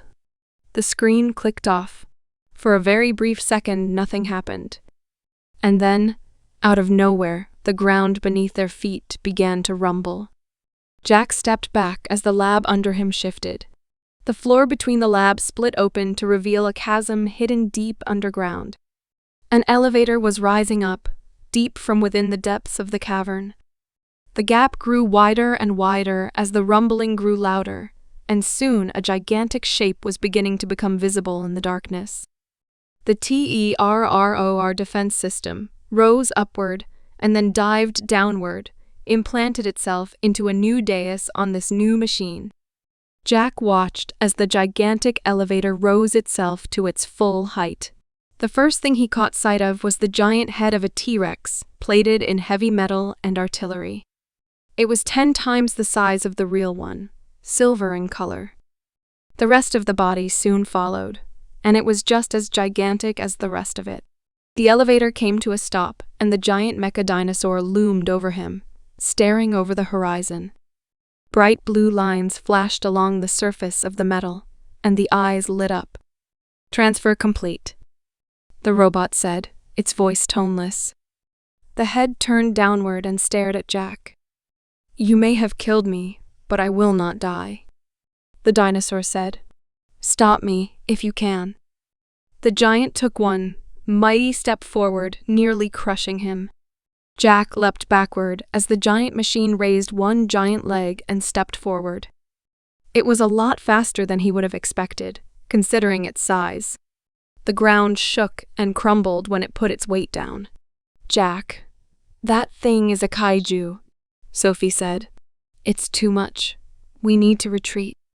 He ignored her. He took one step forward and then leapt up. He clung onto the side of the metal monstrosity with his claws and pulled himself up. The robot ignored him. It took another step forward. Jack found himself being shaken loss and had to cling on for dear life. Sophie grimaced. She leapt back, distancing herself from the battle, and reached for her phone. Hello? Yeah, I think the world might be in danger. Jack grimaced as he adjusted his claws, desperately trying to cling on without tearing right through the metal. Although the armor of the machine was thick and powerful, doubtless designed to withstand military assault weapons and tank fire, Jack would have easily torn through it like butter if he wasn't careful. He gingerly climbed up the machine, one hand at a time, his feet desperately scraping at the side of the metal. The machine took no notice of him. It simply kept taking large steps forward. But even that was enough to throw him off balance. He slipped, causing him to slide down the entire leg of the machine, sending sparks flying. The monster kept moving, completely unhindered. "Come on, you bastard. Fight me." "I will not." The giant, booming, said, "Mankind is not my enemy." It took another mighty step forward. Jack glowered at it. He raised his claw and struck at the side of the leg. He tore open the metal and reached for the wiring inside, ripping it apart. When he pulled away, little drones from the inside immediately appeared, rather like insects, and began repairing the damage. The machine continued unhindered. Jack didn't know a lot about giant robots. His supposition, however, was that there were fail-safes to keep the machine moving and fighting, even when under severe damage. The robot itself did not seem particularly disturbed by him. Clearly, it did not even see him as a threat. "Big mistake," Jack whispered as he resumed his climb. The robot continued moving, carefully avoiding wildlife and natural beauty as Jack climbed. Assuming this thing was like a car or a person, a critical spot had to be hidden somewhere in its frame. His first assumption would be the center, in the torso area, or the head. He discounted the head. He had seen how tyrannosaurs used their heads in combat. It had to be in the center. But where, exactly? And why wasn't he trying to defend himself? The great thing continued marching forward.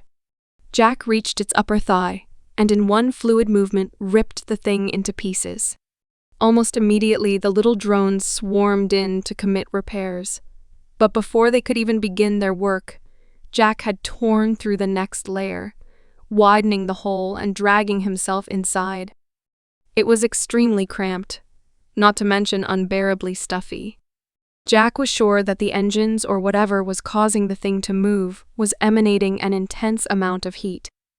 Only the sheer strength of his aura protected him from being incinerated as he crawled, tearing apart wires and machinery, further inside the beast. The little repair drones were swarming around him, trying to repair the damage he was causing, and he had to fight his way through them as well. The repair drones were working so quickly that they were beginning to tighten the hole he had made for himself. Jack flinched and then unleashed his aura. The explosion of magical energy destroyed all of the drones immediately, but it also caused the hole he had created to widen so much that he fell through. Without even thinking about it, he spun around wildly, cutting everything within reach with his claws. He dropped down several feet, cut through the bottom of the robot, and then fell through, right next to its leg. He slammed to the ground as the machine took another mighty step forward. He watched it move away irritably. "Jack!" Sophie cried out. "That thing, it's entirely synthetic. It has no resistance to magic." He shot her a look. "So, use some more aura attacks." Jack watched as the thing stomped away. He closed his eyes and focused his energy inward. Not in an intense explosion this time, but within him. He bent his knee, leapt forward, and turned into a bright blue streak. Kai-ching! The bolt of lightning tore through the robot, right through the chest. It kept moving, undeterred, as Jack whirled around in midair, cast a dark look at it, and thrust himself forward again. Ka-ching! Again he tore right through the metal, blowing a giant hole in its chest and sides. Jack hit the ground, spun, and then faced his enemy again. Ka-ching! Ka-ching! Ka-ching! Over and over again he tore through the giant machine like lightning, ripping it apart piece by piece. He did this perhaps 24 times before he finally fell to the ground, exhausted at Sophie's feet. "You idiot," Sophie told him. "Did you even try to hit the giant machine crumbled. Its body, torn apart at the seams, could no longer retain its form. Its giant, oversized arms fell to the ground, and its mighty body soon followed." Sophie stared for a good long while at the remains of the kaiju in front of her, and then down to Jack. "What are you?" she whispered. "XFIGHTSREMAINING. Os, shoes of the One Ocean, South Pacific." It took Jack considerably less time to recover this time around. By the next day, he was out bouncing around, experimenting with his new control over his aura. "You'll need it," Sophie said, her voice grim as she set her tea down next to her. Jack, in a bright blue flash, appeared right next to her. "Stop that! You could kill me," she said, annoyed, as she opened up the folder in front of her. "The stars are right, so it's time to kill Oshus." What?" "It's a star spawn," she said, annoyed at his ignorance. "Millions of years ago, it fought dinosaurs for control over the planet and lost. It's been sealed under the ocean ever since, waiting for the stars to be right." "And when is that?" "Well, every 10,000 years or so," Sophie said casually. "But every time it surfaces, something always knocks it back down. This time, it's going to be you." "Why do I have to knock it down? Can't I just kill it?" "No," Sophie said, annoyed. "Don't you know anything about Starspawn?" Jack shook his head. "They're a kind of tier," she explained. "The collective fears of all living creatures on Earth, monsters. Man and dinosaur take form in outer space and become creatures that prey on living things. So they travel for hundreds of millions of years to reach our planet and devour us. The Starspawn are creatures formed before mankind had any fears back when dinosaurs ruled the Earth. So they are considered the most alien to us." She gave him a dark look. "Does my explanation make sense to you?" "No," Jack said bluntly. "Why can't I just kill it?" Sophie sighed and shook her head. This was a trip that took significantly more planning and time than any they had taken before. The undersea prison of Kabul was not fixed in one location. It floated under the ocean in a specific pattern to keep its one prisoner as exhausted and powerless as possible. The Order had to locate it, and then prepare a ship for them. Sophie was aghast when her old schoolmate Stella Maris came knocking at the door. "Hello," Stella said brightly. "Long time no see. Enjoying being a knight?" "Very little," Sophie said dryly, as Stella bounced into the room. She looked quite a bit happier than Sophie had ever seen her. Unlike herself, who had been forced to guide Jack against her will, Stella Maris had ended up exactly where she wanted. On a ship with Captain Della Rey, keeping sea monsters at bay and preventing merpeople from coming too close to human settlements. "We found it easily enough," Stella told her. "But Nightline says the stars will be right very soon." Out of all of the girls at the Night Academy, Nightline had by far the most experience with and knowledge of Starspawn. Her father, the Knight of Nightmares, was one of the foremost talents at eliminating tiers in the Order. Her mother, a scholar of Lovecraft's work, had told her stories of the macabre ever since she was a baby. "Is she coming with us?" "No, but she lent me this." She lifted up a book titled A Plebeian's Guide to the Necronomicon. "That's so like her," Sophie said in disgust. Stella Maris laughed. They spent the next 2 hours or so poring over the guide. Even though it was intended, as its title suggested, for complete beginners to this sort of thing, they both found themselves struggling with the abstract material. So it ruled the ocean millions of years ago? People believe it, so it's true, Stella said patiently. Clearly, Nightline had pressed that into her head so that she knew at least that much. It's true, nature is always shifting. The creature the dinosaurs defeated and sealed away is much different than it was millions of years ago, or even when it was last defeated a century ago. Sophie recalled words that Nightline had said once. Tears, by their nature, are incomprehensible to humans, because they're made up of so many of our primal fears. And the one thing that vanquishes all fear is hope. Sophie turned around. Her mother, Lucille, walked in behind them. She was smiling gently. "Oh, Lady Langley," Stella said, a little taken aback as she got to her feet. "My apologies.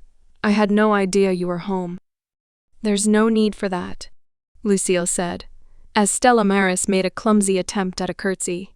"You two are part of the next generation of knights. In another 10 years, you will likely be my equal." Stella flushed at the praise, but Sophie frowned. She knew perfectly well that Lucille was referring more to Stella than to her daughter. It took them about another week of planning before they were ready to leave. Jack, having spent the time training his newfound powers, was excited to finally get back into battle.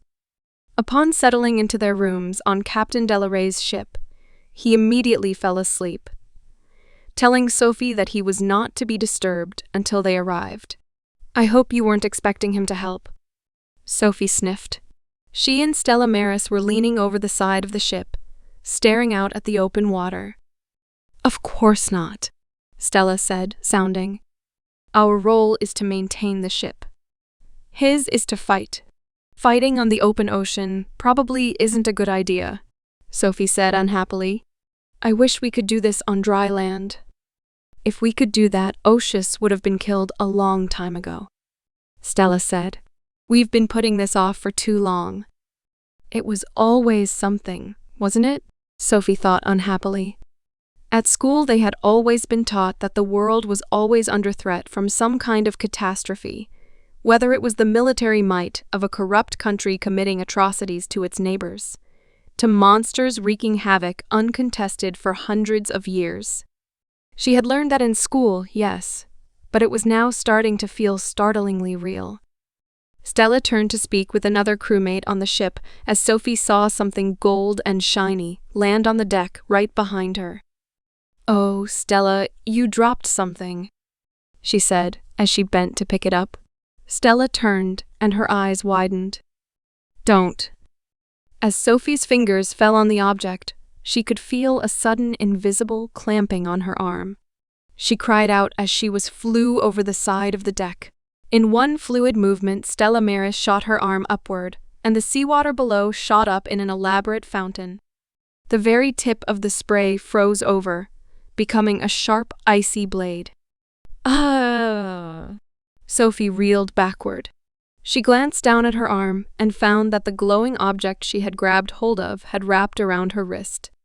She tugged at with her fingers. It had dug very deep into her skin. "Oh, ah!" Stella Maris cried as she leaned over the side. "What are you playing at?" Sophie looked up to look, and a head popped out of the water. It was a mermaid, the biggest she had ever seen. The ones she were more familiar with, the extremely feminine beauties that sang songs and cared for lakes and rivers, were quite a sharp contrast with their deep-sea cousin. This creature was more than twice the size of its counterparts, and more closely resembled a fish of prey than anything else. It stared up at them hungrily, its pure white eyes staring straight at them. "My apologies, human," the creature blubbered in a surprisingly musical voice. "I don't always know what I catch, you see." "As if," Stella scoffed. "Anglers don't come up this close to the surface unless they want to eat humans." "You are mistaken, milady," the angler said. "I have a very good reason." Our Lord is rising. Sophie stopped struggling with the ring on her finger in surprise, as the head of the creature ducked back underwater. Some merpeople revere tears as incarnations of their gods, Sophie said in disgust. And because we fear them, they sort of are. We'll probably be fighting them too, tonight. The ship drifted across the waves before coming to a stop. We're here, Stella said. The prison is about a mile below the surface. How is he getting down there? They heard a loud splash behind them. Startled, they turned and saw a man dive into the water. He's not seriously going to swim? Stella asked, appalled. In a sea full of mermaids? Already they could see a wide range of fins, so numerous they were visible from the ship, converging towards him. They watched, holding their breath as the water began to turn blood red. Soon after, the bodies of the merfolk floated up to the surface, bobbing up and down on the waves. I don't think we need to worry about that, Sophie said. We should get ready. Jack held his breath as he swam downward. The remaining merpeople in the area had scattered once they had realized what they were dealing with. The natural wildlife of the area had long fled as well, due to the presence of such an evil creature. Jack was completely alone as he descended, the warmth and light of the sun becoming fainter and fainter as he descended. It was very dark by the time he caught sight of the prison. To his eye, it resembled more a giant cage than anything else. It floated in the middle of the ocean, suspended by buoyancy. Although it seemed to be pure black, it pulsated with an intense magical energy that called to him like a beacon. Jack swam, quickening his pace a little bit as he swam in between the black bars of the prison. To his great surprise, however, once he swam through the bars, he found himself breathing fresh air. He pushed himself out from the sea and fell, landing on more of the black bars that seemed to be serving as some kind of walkway. Where the hell do I go? As if to answer his question, the walk shifted, as if it were alive, seemingly beckoning him forward. Jack shrugged, and placing his hands in his pockets, stalked forward. It was strangely quiet in the prison.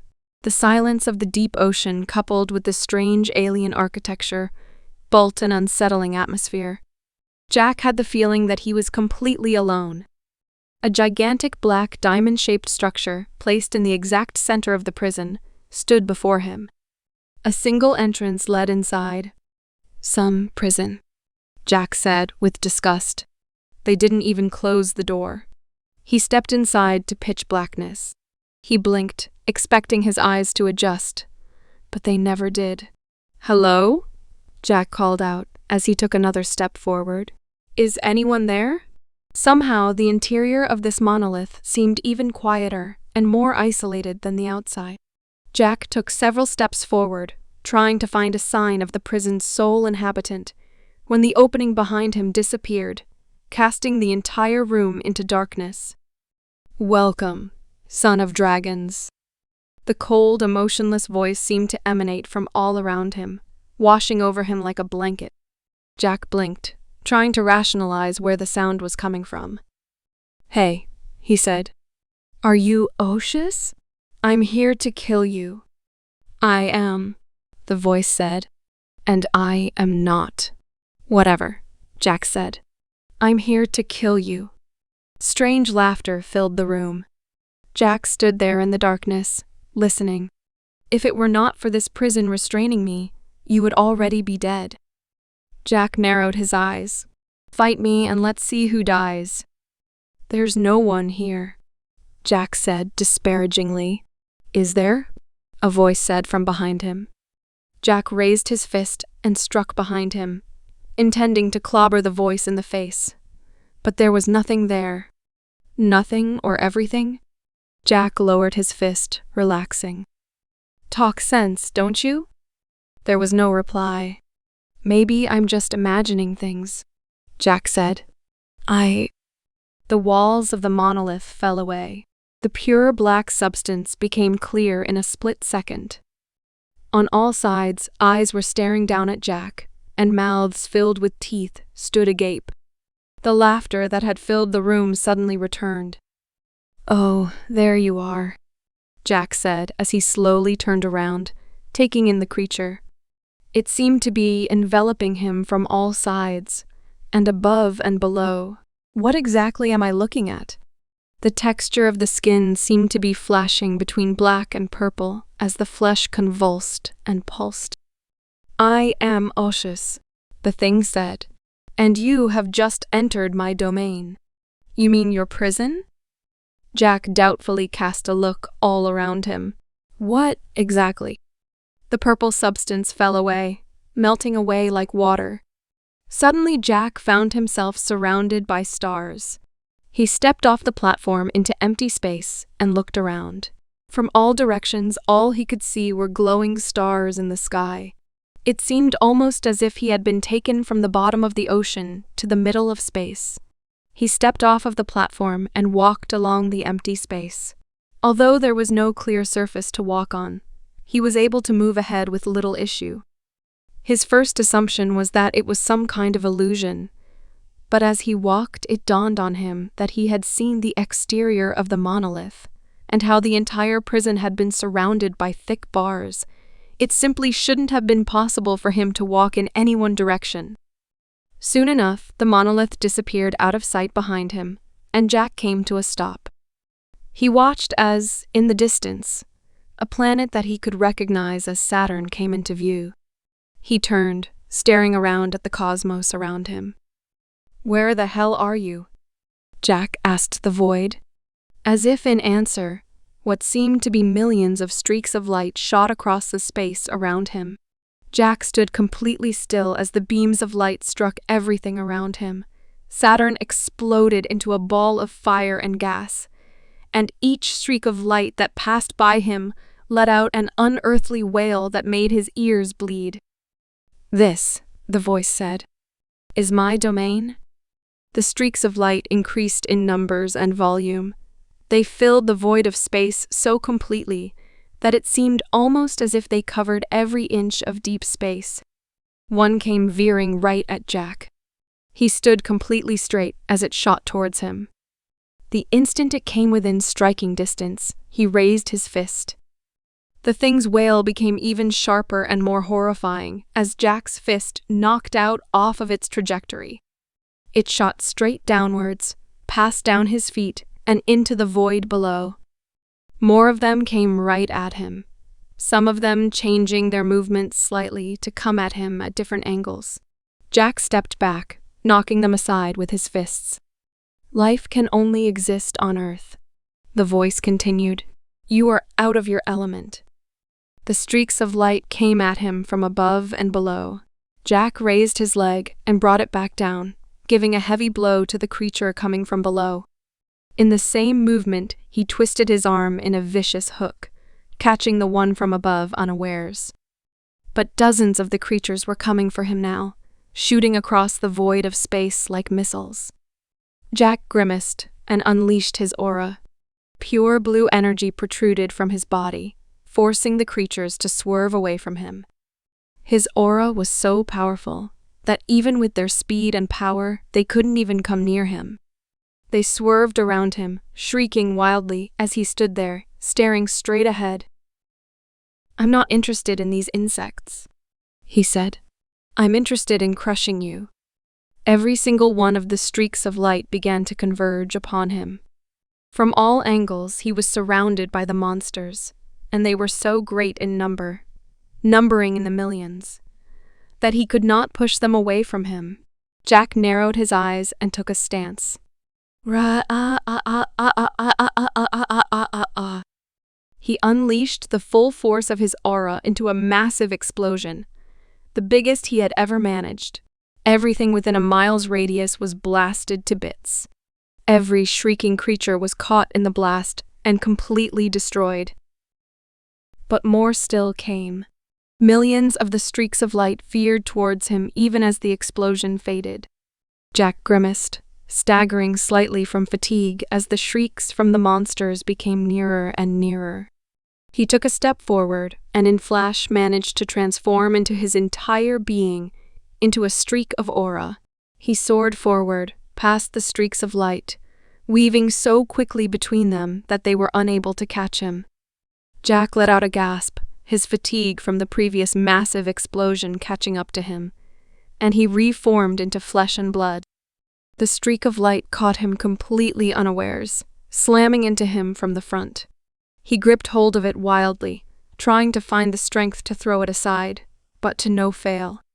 It hit him, and hit him hard, taking him with soaring through the stars.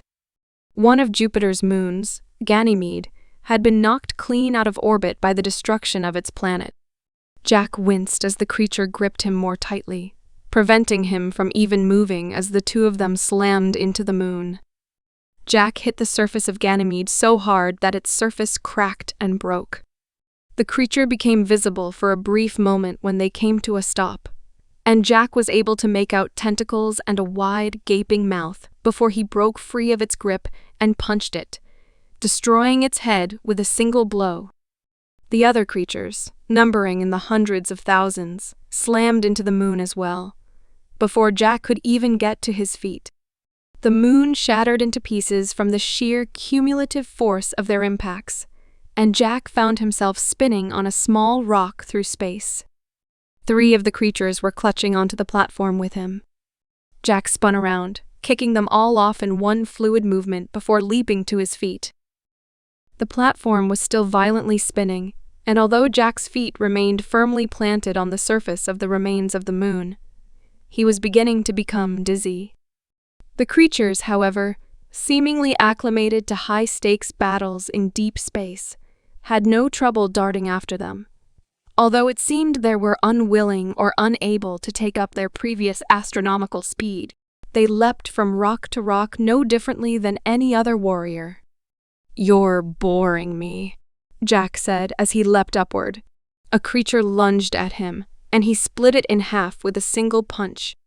More came at him, and although he was still dizzy, he managed to land each and every hit, each blow destroying their targets. But there were still countless others. They all swarmed him as Jack began to fall back down. Fall. Back down. In space? Jack landed on the pure black void of space and turned around in a complete circle, taking in his surroundings. He barely registered the monsters diving at him, staring at the environment around him. "I was at the bottom of the ocean," he said. "How did I end up in space?" He continued walking again, this time straight up, ignoring the creatures making their way towards him, towards the sun. He stared at it. It wasn't as bright or as big as it should have been. "I won't ask you again," Jack said, his voice cold. "Show yourself." Giant solar flares shot around the surface of the sun, emblazoning the features of a monstrous face on it. "Very well," the sun said, the flares on its lips moving with its sound. "I see that there is no fooling you. After all, even a child knows that man cannot survive in the void." "What is this place?"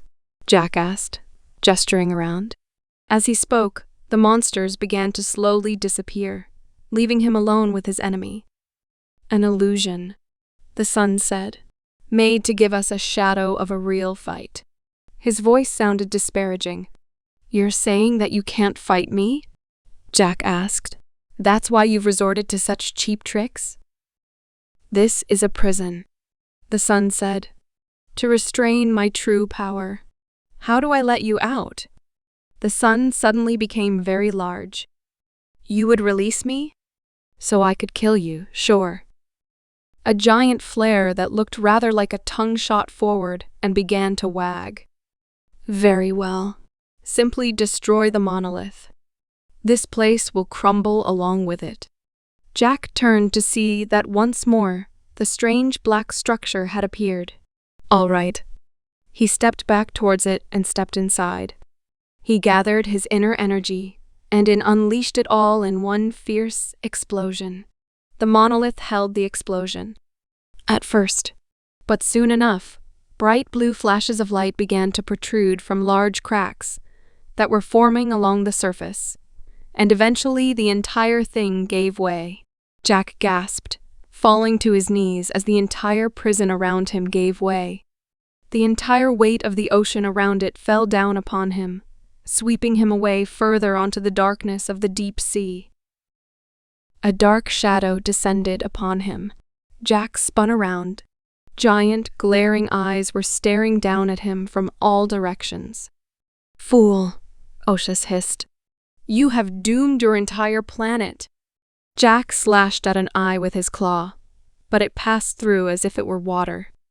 He kicked away to get a little bit of distance as the shadow seemed to spread, only visible due to the orange glow of its eyes. It seemed almost to be melding with the ocean around it. It seemed less of a physical presence and more of a vague force. Jack kicked his leg, trying to rebalance himself in the water.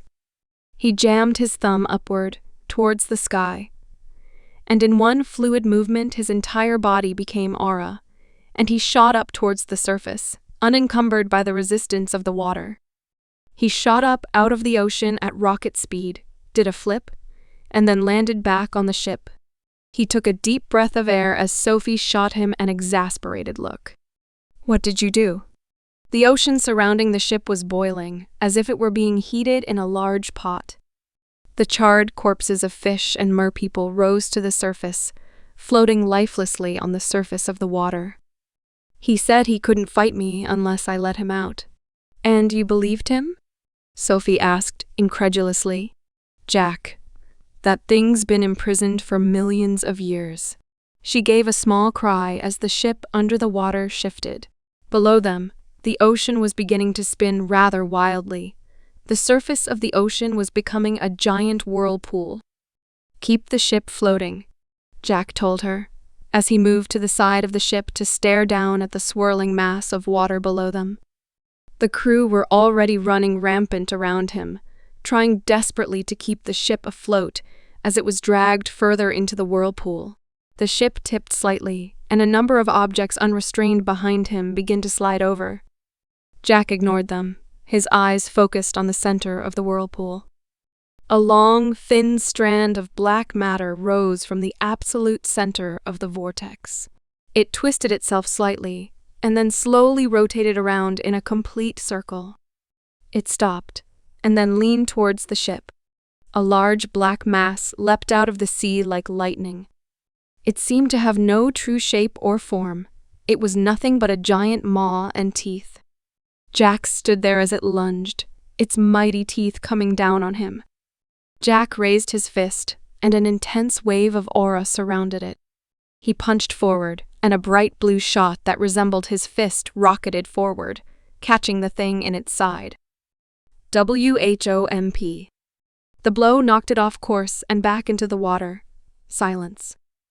"It's coming from below." The thing lunged from the depths directly below them. "Stella Maris." "Here." Stella leapt forward, spinning around wildly, and thrust her fists in front of her. A stream of water rose from the ocean and trailed under the ship, trailing past it and creating a trail of water in the sky. The ship moved forward, sailing out of the thing's grip before the creature's jaws could warp around the ship. The creature angled itself to face them, its many eyes staring unblinkingly at them. It was a deep black in color, but it looked nothing like any other creature on Earth. The surface of its body rippled, as if it were pure liquid, rather solid. And when it moved forward to strike again, it made no noise. Jack stepped up to meet it as the crew scurried behind him, yelling orders and commands. The thing followed them up the water trail, seemingly gliding across the water. Its massive maw opened wide, and Jack could see that it could easily swallow the entire ship whole. He raised his hand again and unleashed another shot of aura. The blue energy shot through the creature's mouth and exploded out of its back. But almost immediately the hole created by the attack reformed. There was no blood, no cry of pain. There wasn't even a sign of injury. It did not even slow down as it approached them. Jack stood there, leaning out over the side of the ship as its jaws descended on him. WHUP. Jack thrust his fist upward in a vicious uppercut. The blow from his fist was absorbed into the blow like water, but then he unleashed his aura. Boom. A much more intense burst of energy shot forth from his hands, sending more of the monster's mass splattering in all directions. Some of it soared high into the sky, and then back down onto the deck of the ship. Stella Maris raised her head, frowning. "It's just water," she called to Jack. He didn't look at her or respond. He was watching the monster carefully, looking for any sign of weakness as it followed behind them as they trailed into the sky. "That's great," Sophie called. "How does that help us at all?" Jack's eyes fell on the bottom of the creature. It seemed to be growing out of the water, like a tumor. And it was growing more and more. It's absorbing water from the sea to heal itself, Jack noted. Before he could expound on this observation, the beast attacked again, and he tried striking it. This time, opting for fast, precise aura strikes. Shot after shot penetrated its form, sending splashes of water back into the sea below. Yet it did not flinch or react at all. The monster did not seem to have any vital spots that he could attack. Sophie frowned, her brow furrowed as she stared at the monster. 100 years ago, Suktolthu was stopped when that guy rammed his ship into it, she said. How exactly did that work? Stella Maris looked back at her. Lucky shot. Yes, but what was lucky about it? Sophie stressed. Physical attacks aren't working. Stella furrowed her brow. We could try it. You're going to turn the ship around? Stella grimaced. In a manner of speaking. She thrust her fists upward. The trail of water suddenly took a sharp incline upward. The ship hit the incline, and at first began to sail up it as well as it ever had. But then the angle got sharper and sharper, until the trail of water had suddenly become a 90-degree angle. The ship was hanging in there for a couple of seconds longer than it should have, and then fell. The monster opened its maw to swallow them whole, but the sheer speed and force of the ship falling down on it caused it to explode. Water flew everywhere as the ship crashed back down to the ocean, the crew people using their magic to desperately re-angle themselves for the landing. They crashed back down with force, the ship dipping far below the ocean surface before bobbing back up again. Did we get him? The monster was already reforming some distance away. Damn! Jack turned to the monster and stared at it. The thing opened its mouth, and an intense blast of water erupted from it. He raised his hand and swatted it aside. It swerved away from them and into the ocean, where an explosion of water shot up into the sky. Hang on, Sophie murmured. It's pulling water from the ocean, right? So maybe we should cut it off from the ocean. Stella Maris gave her an exasperated glance. We're surrounded by water, Sophie. Sophie's eyes flittered downward, onto the deck of the ship. The water looked perfectly ordinary. The monster isn't made of water, Sophie said slowly. It's just surrounding itself with it. If we force it away from the ocean, it'll have to take on its true form.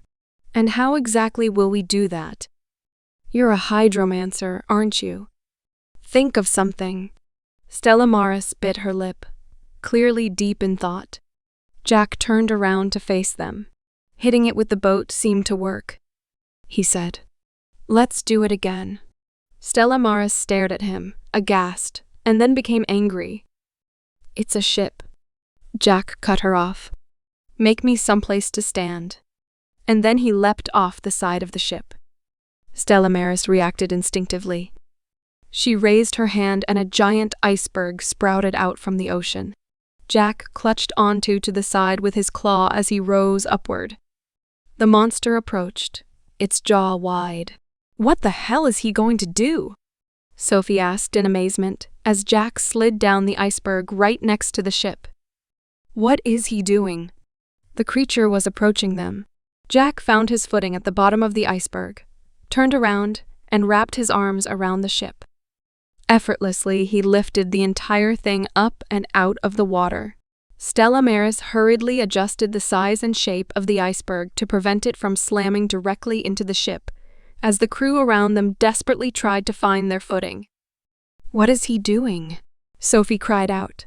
She had almost slid over the side of the ship because there hadn't been anything for her to grab. "Is he insane?" Jack raised the ship high above his head and then smashed it down on the monster. BOOOSH. Waves of water erupted from the sheer force from the blow from the ship as Jack raised it back up and slammed it back down again. BOOSH. Despite the monster's sheer size and overwhelming power, it was helpless against such a large weapon being handled so easily.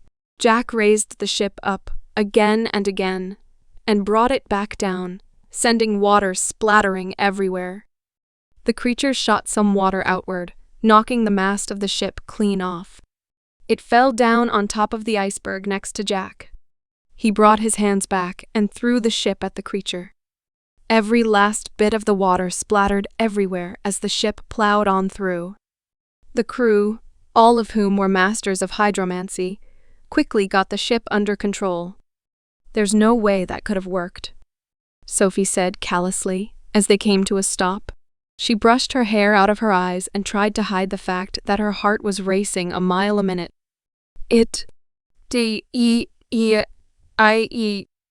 Sophie flinched as something leapt out of the water. She half expected to see a great leviathan rising from the depths. Instead, a bright orange trilobite, perhaps about 6 inches long, landed on the surface of the iceberg, just above Jack. "You dare defy me, mortal," the thing demanded. "I am Oceus, the master of this planet's one ocean. I was old when the dinosaurs first began to walk this earth." Jack gave the thing a quizzical stare. "No wonder I couldn't find any weak spots. You're so small. It is you who have grown large, mortal," the trilobite Oceus continued. "Mankind believes itself to be invincible, but Oceus, Jack leaned forward and crushed the trilobite in his hands. "FOOL," Oceus cried, as the shell on his form broke. "This shell was my true prison. Behold my true power." A beam of energy shot upward into the sky. Jack looked up to see that the blue sky had been covered by a giant eye, its single pupil staring down at him with great dislike. "I will devour this planet and all of its." Jack reached over, grabbed the mast that had been ripped off the ship, and threw it with such power and speed that it shot up and impaled the creature within its eye.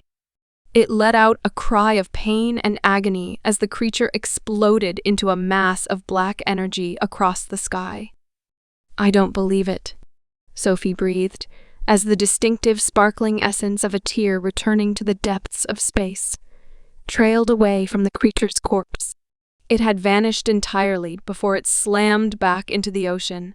200 million years of being imprisoned, and this is how it all ends? "The inevitable fate of a tear," Stella Maris said. She groaned and placed a hand on the side of the railing. She looked a little green. "Is to return to the void, but one that ancient and that powerful?" Sophie asked. "You heard him. He used to rule the planet's single ocean, and he was defeated by dinosaurs." The girls turned to see the captain, a woman named Delaray, or more infamously known as Captain R. She adjusted her hat as she stared out over the ocean. That thing's story was always going to end at one crucial moment. R said coldly, "The day it was killed by man." The girls looked at her, a little taken aback by this statement from the infamously brusque Delaray. "Hey, is it over?" Jack called out over the side. "Can we have dinner now?" "Best get your charge, miss," Delaray told Sophie, who scowled at her and made her way over to the side. "It's over," Sophie called. "You've won. 5 fights remaining." Avalon Angel. Africa. Of course it wasn't strong, Nightline said, annoyed. "The name of Oceus has been forgotten by the masses." "Come again?" Nightline flipped her hair back, an obnoxious look of superiority on her face. Tears derive their power from the fear of living beings, Nightline said. They are dependent on our wayward imaginations and deepest fears to come to form. Aushus represented the fear and loathing of the deep sea, from ancient creatures most of whom died out a long time ago. Those that still remember him have learned to fear other gods. As a result, his power waned considerably over the past several millennia. But last time he appeared, humanity barely managed to contain him again. That was before tears were properly understood. Now that we know that they are made of fear itself, we are not frightened of them. You yourself were not frightened, were you? I was almost thrown overboard once, Sophie admitted. Nightland T clicked her tongue. Because of Jack's actions, yes? You were likely more scared of him than you were of it. That conversation refused to leave her mind for the rest of her stay in the village. It was a while yet before her mother approached her with another target. This time, she was looking unusually grim. You'll be going to Africa, she told her primly as she set the dossier on the table. Sophie took the dossier and glanced at it. She gagged. Avalon Angel? Yes, Lucille said, her voice grave. He has betrayed us. How? Sophie asked as she got to her feet, flipping through the folder widely. He can't have gone traitor. Avalon Angel, being a high knight of the Order of the Dragon, was a person of some importance. Not only was he a frequent sight at religious events, but a major target of gossip among the girls at the academy. Their family had him over for dinner and everything. Angel, Lucille said, has decided that he wants to start another crusade. Sophie looked up at her, shocked. A crusade? She repeated. Against who? Against all those our faith considers evil in that region, Lucille said. Men and monster both. Define evil, Sophie said as she turned her eyes back to the dossier. You have arrived at the root of the problem, Lucille said. Angel believes that anyone who does not follow our specific denomination of Christianity should be purged. He believes that other practices are weak and are leading mankind into ruin. He's not wrong, Sophie told her bluntly. Other Christians are not our enemy, Lucille stressed. It isn't practical for our cause to force our culture and traditions onto others. We must never antagonize them, Sophita. Doing so will inevitably lead to our ruin. The conversation continued for quite a bit after that, mostly about Avalon and what Jack might encounter in their fight. Sophie found herself distracted.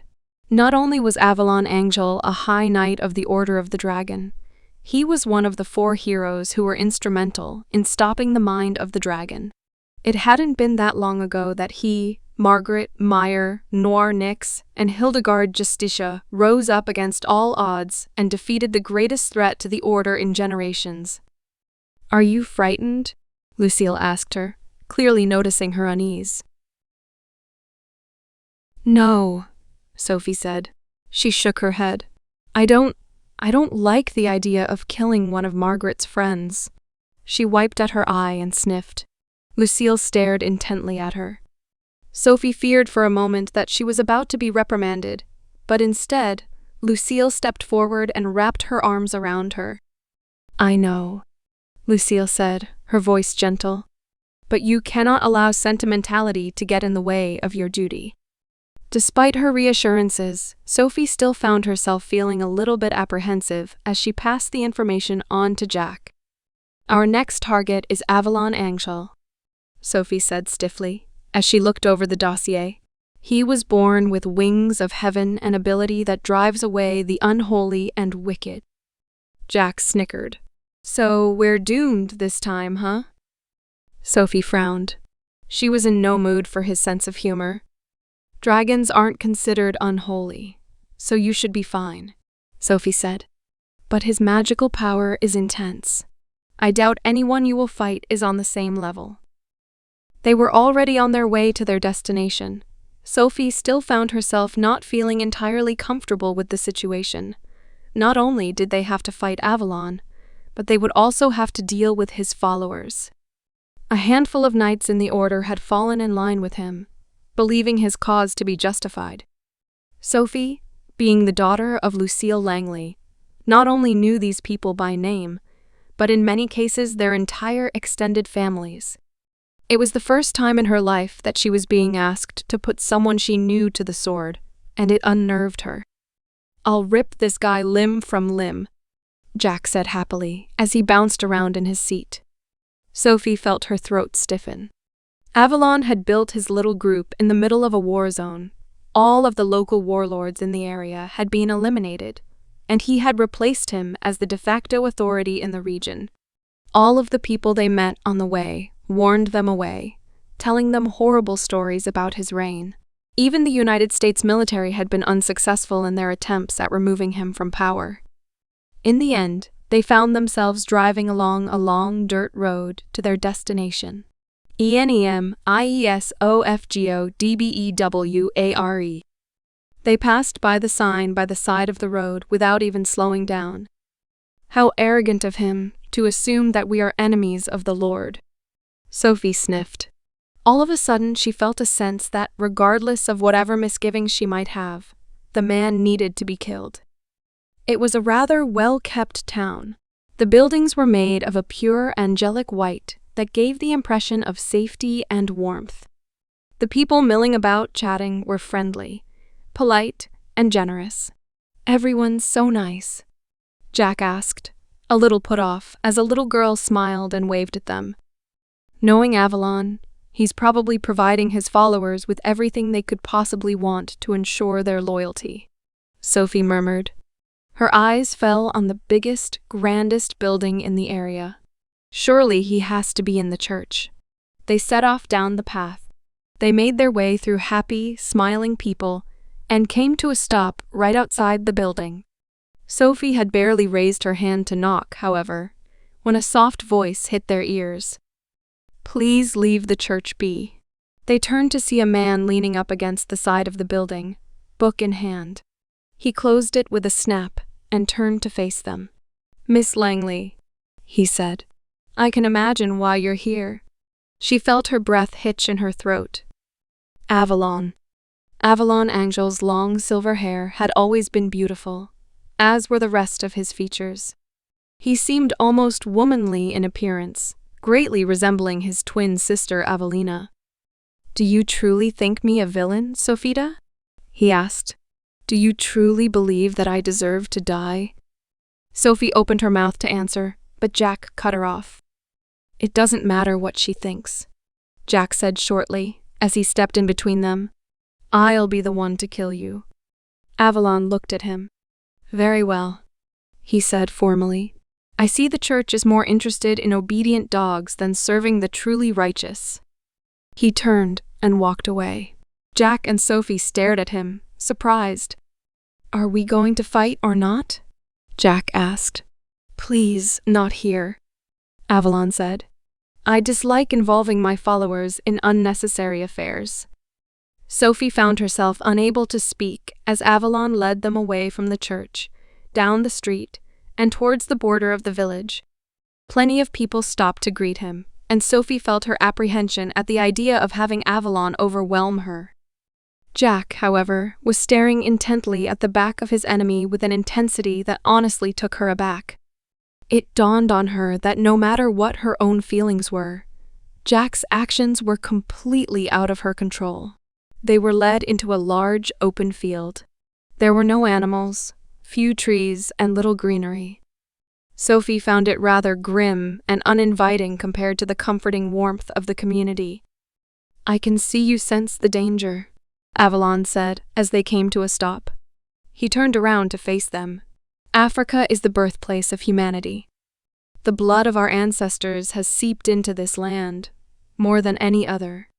It is, by far, the most spiritually haunted continent on the planet. Ghosts, demons, and tears are so well ingrained into the land that it is thought to be a part of the culture of the continent." Sophie said nothing. They had learned all of this in school. But was it not thought the same for the Noctis in Europe? Avalon continued. "When Amaris U became the Dark Lord, Was it not assumed that she would subjugate and control humanity? Was it not thought that Zeus and the other false gods of Olympus would rule this world until the end of time? And didn't the age of chaos, the age defined by endless violence and strife, one day come to an end? What are you getting at? Sophie asked, her voice stiff. It is not impossible to save our ancestral homeland, Avalon answered, if we are willing to do whatever it takes. Sophie couldn't stop herself. You all have it figured out, don't you? She asked disparagingly. Let's just kill everyone on the continent. That will fix the problem. You are very young, Avalon told her. He seemed very much unbothered by her tone, which surprised her. He was very well known for being a stickler for proper decorum. You have not seen how the rest of the world has held us back. She bristled. I commend your loyalty to the order, Avalon said quietly, his gaze fixed squarely on her. I can see it in your heart how conflicted you are about killing me. I know very well that you cannot leave here without making, at the very least, a genuine attempt at my life. He held out his hand towards her.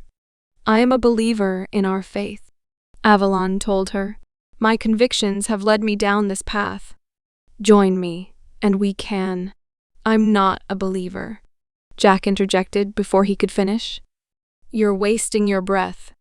Avalon looked at him for the first time, and that familiar look of disgust crossed his face. I am well aware, he said heavily. Those like you are driving our order into an era of pacifism. The very mindset that our forefathers sought to destroy. He withdrew his hand. And now they have reached the point where they draw the sword against one of their most devout followers, he said. Someday, Safita, they may do the same for you. No one cares, Jack said roughly. He stepped in front of Sophie and glowered at him. Are we fighting or not? Avalon stared at him.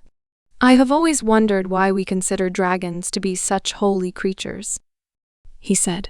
Most other cultures consider them malicious or simple creatures of chaos. Yet we honor them as bastions of virtue and morality. The pillar of strength of our culture. He bent over, staring at Jack intently. A pair of beautiful, pure white wings unfolded from his back, shining so radiantly that sun shining down on them from above seemed somehow diminished. The wings folded again, and he leapt upward. Jack punched forward, intending on knocking him out with a single punch. But Avalon sidestepped, both feet completely leaving the ground, as his wings propelled him forward. He brought his hands up, and a sword of light appeared in his hand just as he brought it back down. The sword cut Jack straight through the chest. He staggered backward, looking surprised, as Avalon lowered the sword. You are not a knight, Avalon said, his voice cold. You are a dragon. He brought the sword up again. Jack tried catch the blade with his armored claw, but the sword penetrated it, stabbing right through his palm. Dragons are slain by knights, Avalon said quietly as he raised his hand and unleashed an intense blast of energy. Jack took the blow and would have slid backward if Avalon hadn't kept him in place with the sword that had impaled his hand. He had no choice but to take the intense blast of energy, point blank. A lesser man would have been disintegrated on the spot, but Jack managed to hang in there. He gritted his teeth and pushed the palm of his hand further onto the blade. Avalon could not pull away quickly enough. Jack reached his hand and grabbed it. In a furious movement, he lifted Avalon straight into the air and slammed him back down into the dirt. To his surprise, however, Avalon flapped his wings once, and the sheer force of it killed the force of impact. He hit the ground gracefully, dispelled the sword of light, and replaced it with a bright gold shield that emanated from his palm. Jack's claw was forced away from his hand, and Avalon ripped it away, readying himself for another sword strike. Jack, however, had always stepped forward for another punch. Avalon had to generate a shield of light to stop his head being punched clean off, but Jack's attack was so great that it cracked the shield, almost breaking it.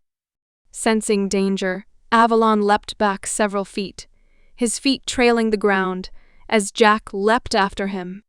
"Keep your feet on the ground, idiot," Sophie shouted, as Avalon gracefully leapt upward and quickly came back down on Jack's head. Despite his graceful movements, the stomp was harsh. Jack topped to the ground, slamming his face into the dirt as Avalon rose back onto the area and came crashing back down. The power from the second stomp was brutal. Jack felt his spine crack. Avalon leapt into the air again for another attack, but Jack rolled over and raised his fist. He fired off a shot of aura, but it dissipated before it even reached its target. "You idiot. He's a master of aura." Avalon came back down for another strike, but Jack rolled over. Avalon hit the ground, narrowly missing him, but quickly tried firing off a series of low kicks, trying to catch him off guard. Jack narrowly managed to avoid these as he leapt to his feet. "The lady is correct," Avalon said. "Aura is energy of the soul. Such attacks are worthless against me." His wings flapped once to emphasize his point. "You would have known that if you had actually read his file," Sophie told Jack, annoyed as he got into a fighting stance. "But you're not as strong as I am, right?" Jack challenged. "A fight is not decided by who is stronger, but by who wins." The two stared at each other and charged. Jack punched again. Avalon gracefully leapt out of the way, but this time Jack leapt after him. "What did I tell you?" Sophie asked, exasperated, as Avalon easily avoided Jack's upward punch, did a flip, and then kicked him in the head, sending him crashing to the floor. "He has wings," Sophie shrieked. "What makes you think you can beat him in the air?" Jack pushed himself up and wiped away the dirt and blood with his claw. "This is what I live for," he said. Avalon stared down at him, floating high above. "You are not a coward," Avalon said at length, "but you lack true conviction. Do you truly believe that fighting and killing men like me fulfills some grand purpose?" "What are you talking about?" Jack asked, annoyed. "I'm fighting because it's fun." Avalon stared down at him, his eyes narrowed. "You disgust me." Avalon raised his hand above him, and a powerful sphere of energy began to be built up within it. It grew and grew in size until it grew large enough for him to throw. "Pro!" Jack took a stance, reeled back, and slammed the ball with his fist. The ball exploded, and a variety of multiple rainbow-colored streams of light burst out from it. They swerved around in a wide range of angles and attacked Jack. He tried blocking them with his own aura, but before he could even exert his own energy, Avalon soared down, sword in hand, and slashed him, from his forehead to his pelvis. Sophie screamed, raising her hands to her mouth as Jack narrowly avoided being split in half by swerving his upper half backward at an odd angle. Avalon, sensing weakness, darted forward and rammed him with his shoulder, sending him falling to the ground. Avalon adjusted his wrist and stabbed downward. "Stop." Avalon froze. The sword's point came to a stop right before it could impale Jack's head. From above them, a white figure soared down and landed in between them. Avalon pulled away, his sword vanishing from sight as the young woman glared at him. "Brother," the woman said. "Sister," Avalon acknowledged. Not for the first time. Sophie found herself marveling how similar they were. Avelina Angel was almost identical to her brother, with the same long silvery hair and the same wings. She was a little shorter, though not by much, and had softer facial features. But from a distance, it would be difficult to tell the two apart. "What are you doing?" Jack demanded as he sat up. "This is between me and him." Avelina ignored him. She looked angrier than Sophie had ever seen her. Her hair was billowing behind her, clearly bursting with magical energy as she surveyed her brother. "Is this really what you want?" Avelina asked. "To betray the order?"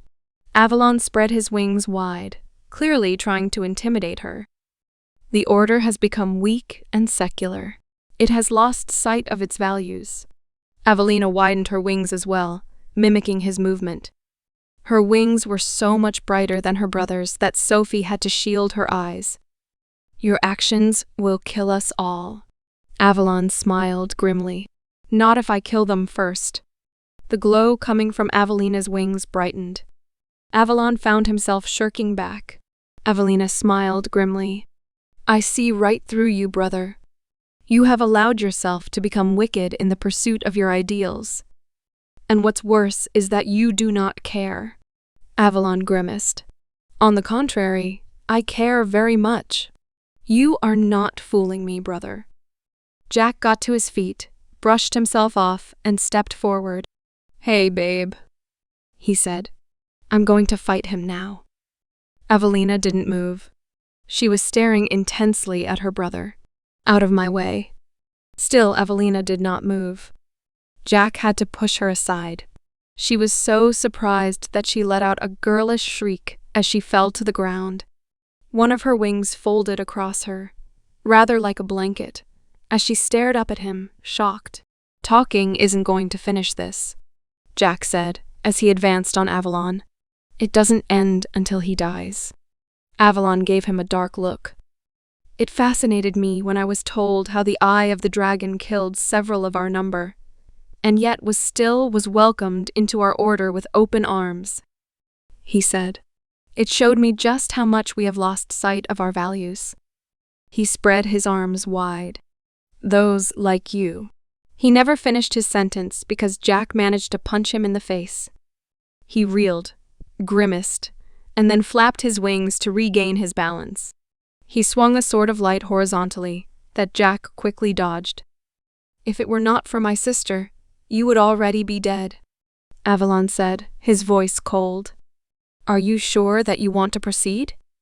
Avelina seemed almost ready to say something, but Jack cut her off. He raised his claws and jabbed forward, trying to cut into Avalon's body. Avalon sidestepped the attack and struck. He was much faster than Jack. He tried to block by instinct, forgetting that Avalon could cut right through his armored scales. He winced. It was an incredibly deep cut, one that might have taken his arm clean off if it had been at a better angle.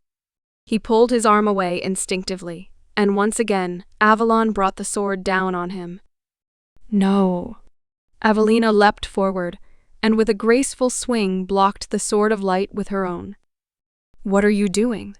Jack demanded as the girl pushed back against her brother. "This is my fight."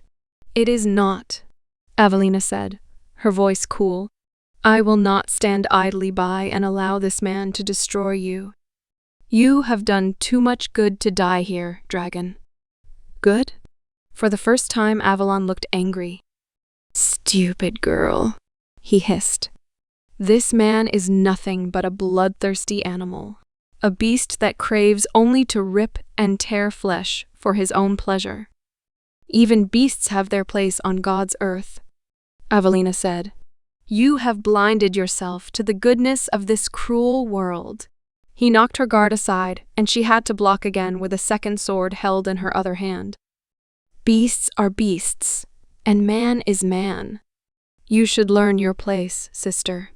They pulled their swords back and struck again. Sparks flew. "My place is with the Order, serving it and our God with my very life," she said. "You believe that the church should serve you." They raised their swords and clashed again. "Dearest sister," Avalon said coldly, "I am the last person I think of when I do what must be done." They raised their swords again, but before they could clash swords again, Jack pushed past Avelina and thrust his hand forward. A surprised Avalon flinched as Jack's claw tore right through his chest and out his back. 2-on-1, is it?" Avalon growled. To Jack's great surprise, he seemed to become intangible for a brief second and pulled away from him, then wound in his chest, already healing. "Sir," Avelina said as Avalon became solid again, "lend my thigh sword." I don't have a sword. No, I mean, that is to say, she flushed. Let us fight him together. Jack looked at her. You're cute and all, but I'm doing this alone. You haven't a prayer without me, she said. Please, let me help you. Avalon spread his wings wide as he glowered at them. You would aid a creature like him? He sneered. To oppose me. Avelina leapt up. Rather than leaping towards her brother, she soared over to Jack. He flinched as she came up from behind him and spread her wings wide. I will protect you from him as best as I am able, she said. Jack turned around and glowered at her, but she was steadfast. She hovered behind him, rather like a ghost, her eyes straight ahead. Her eyes flickered down at him, and she smiled.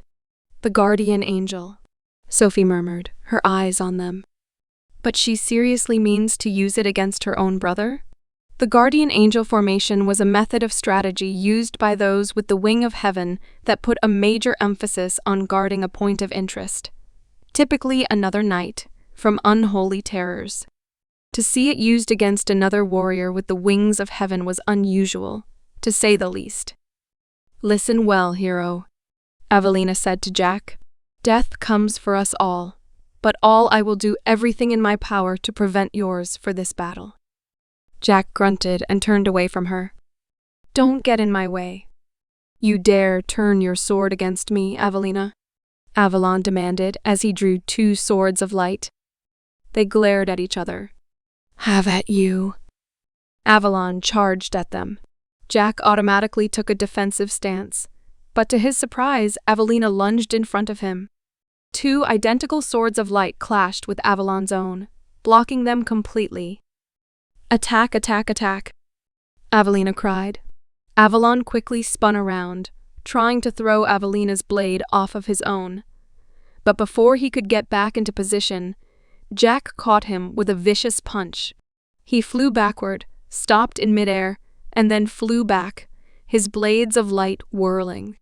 Jack leapt forward, again looking to counter his blades, but Avelina beat him to it. They clashed again above him as he adjusted himself and hit Avalon again. Ugh! He staggered, his head reeling back. The blow had been so intense that he had spit out blood into the air. He recovered, snarling, his own blood covering his face as he attacked again.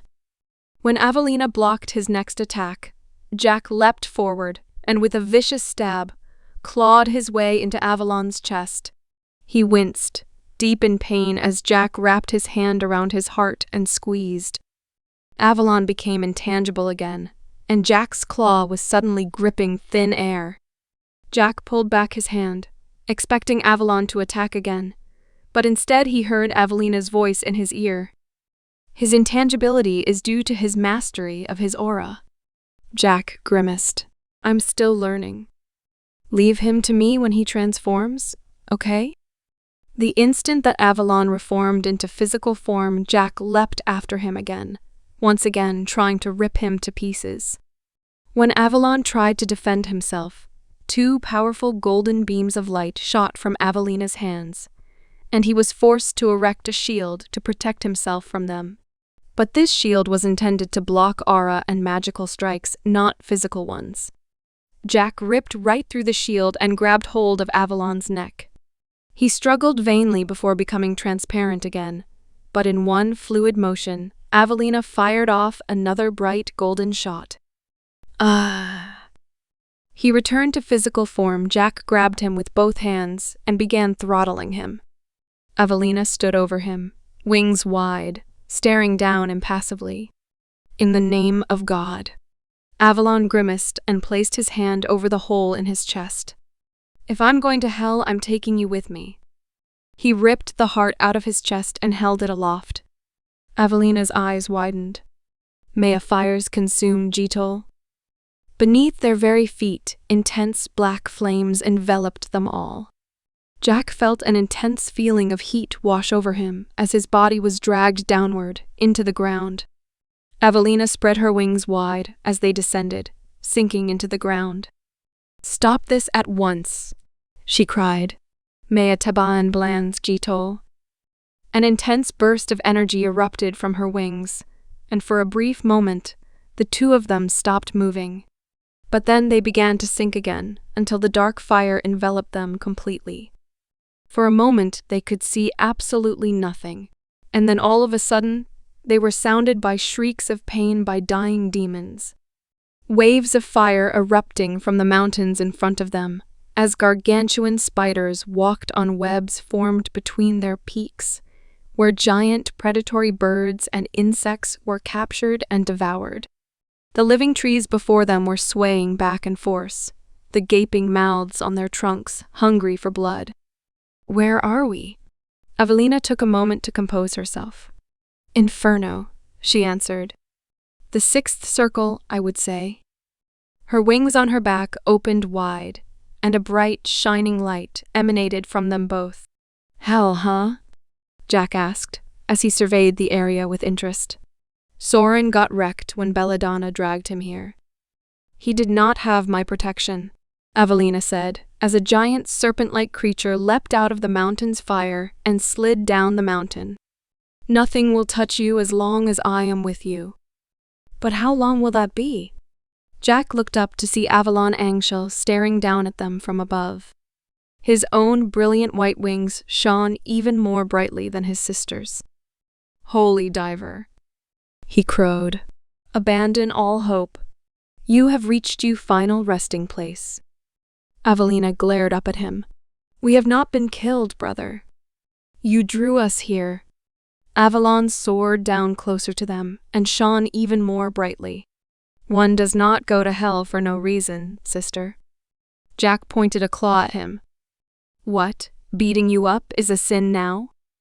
All non-believers end up here eventually. Avalon said, You should feel right at home. Is there a reason you brought me here, friend? Allow me to explain, Avalon said smoothly. My sister and I are pure souls. We shine so brightly down here that there is very little here that could actually harm us. You, on the other hand, are under my protection, Evelina finished, raising her wings. Do you honestly believe that I would leave him to burn in hell's sixth circle? See reason, Evelina, Avalon said. It is his destiny. He can repent. You do not even deny that is he going to burn. Avalon said contemptuously, Yet you defend him still? My purpose is to bring salvation to those in need, Evelina said, her voice cold. Hero! Jack glanced backward to look at her. You mean me? This place is dangerous for you, she said. I will protect you as best as I am able. But we mustn't stay here long. Already the evils of this place are converging upon us. Her gaze hardened. But we must first put my brother to rest where he belongs. For the first time, Avalon looked angry. Before he could speak, however, Jack lunged forward. He leapt upward to where Avalon was floating, but he simply rose higher. Jack grimaced and turned himself into pure aura. He soared upward past Avalon and then reformed into solid mass. He spun around in midair, raised his leg, and brought it down on Avalon's skull. Avalon was slammed into the ground at full force, but at the moment of impact, the ground itself seemed to explode. Waves of fire and magma shot from cracks in the ground, shooting into the sky. Jack let out a cry as the flames enveloped him. Evelina waved her hand, dispersing them all dispassionately. This place is unlike the world of man, she said. Take care, everything can kill you. When the flames vanished, so did Avalon. Jack landed on his feet, looking around. Evelina frowned. He would not have been killed by such an attack, she said. He is concealing himself. Or maybe something got him, Jack suggested. I think not, Evelina said. By bringing us here, he must think you are as good as dead. Could he have gone back? To our world? Doubtful. As they spoke, the cracks on the ground began to split open further. Jack stepped back, expecting more bursts of flame. But instead, giant insects began to scurry out, their pincers clicking threateningly. They swarmed the surrounding area, giving Jack and Evelina a very wide berth.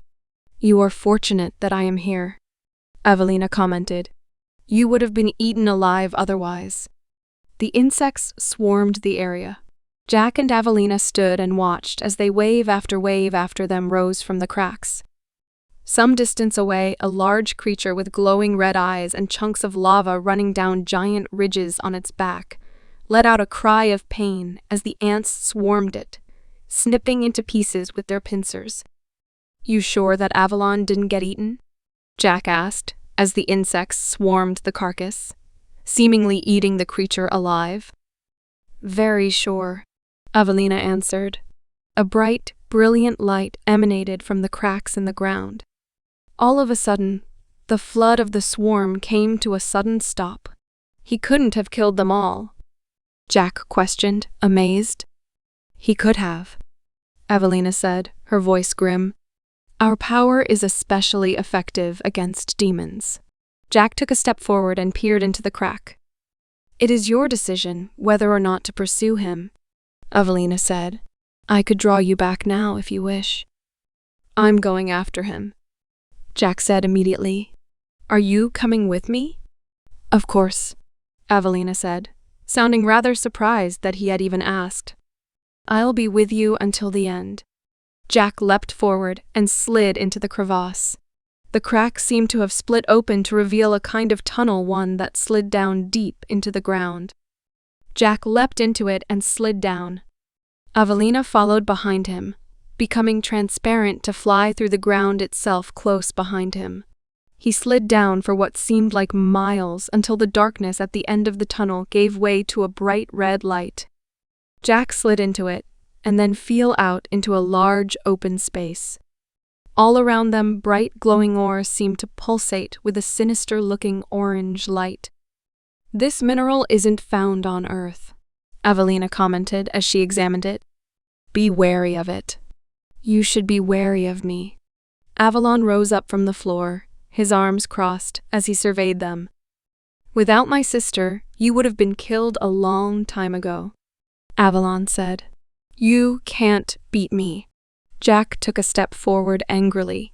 "In fact," Avalon continued, "I would say at this point, I am mostly fighting my sister.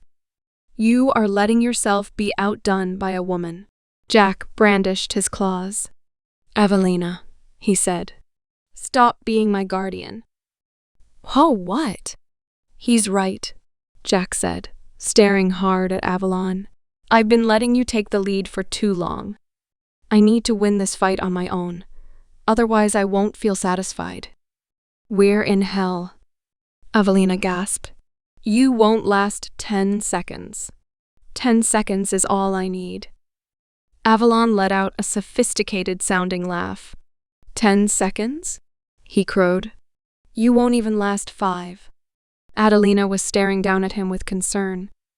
"Are thou certain?" "Do it." Adelina bent her head. "Very well." Her wings stopped shining.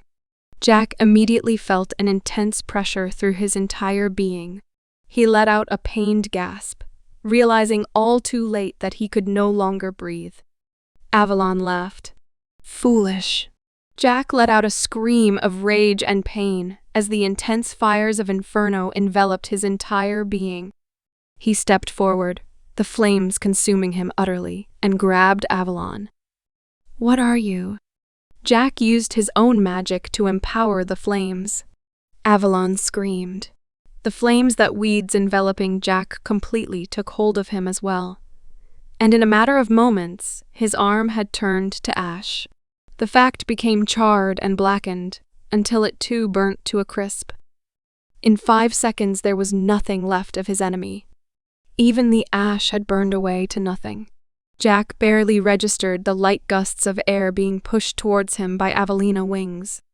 He stood there, almost transfixed, as her power blew the evil flame away. The moment the flames dissipated, she was there, wrapping her arms around him. She was crying. "I cannot imagine the pain you must be in," she said. "But you did it. You killed my brother." Jack took in a deep breath of air and cried. 4 fights remaining. Moulin Rouge. Vampire Night. The Village of Dragons, Italy. How is he doing? Evelina Angel beamed widely at her. Belladonna scowled. Very well, thank you, she said. I'm taking perfectly good care of him. He's having no relapses. No nightmares? He trembles in his sleep sometimes, Belladonna admitted, but it's been getting better these past few days. An awful lot of strangers in our house. The two looked up to see a grumpy-looking Sophia Langley in the doorway, frowning at them. I sleep here, Belladonna told her, a little defensively. They had had this conversation before. You sleep with Jack, you mean? Sophie said. That's no excuse. Evelina clapped her hands together. I am here because your mother called me to ease Jack's suffering. That's a better excuse. Sophie sniffed, but I still don't like it. She stepped over to the counter and checked the tin. Where's my coffee? Your father had the last of it last night. Lucille Langley was next to enter the room. Unlike her daughter, she was clearly wide awake.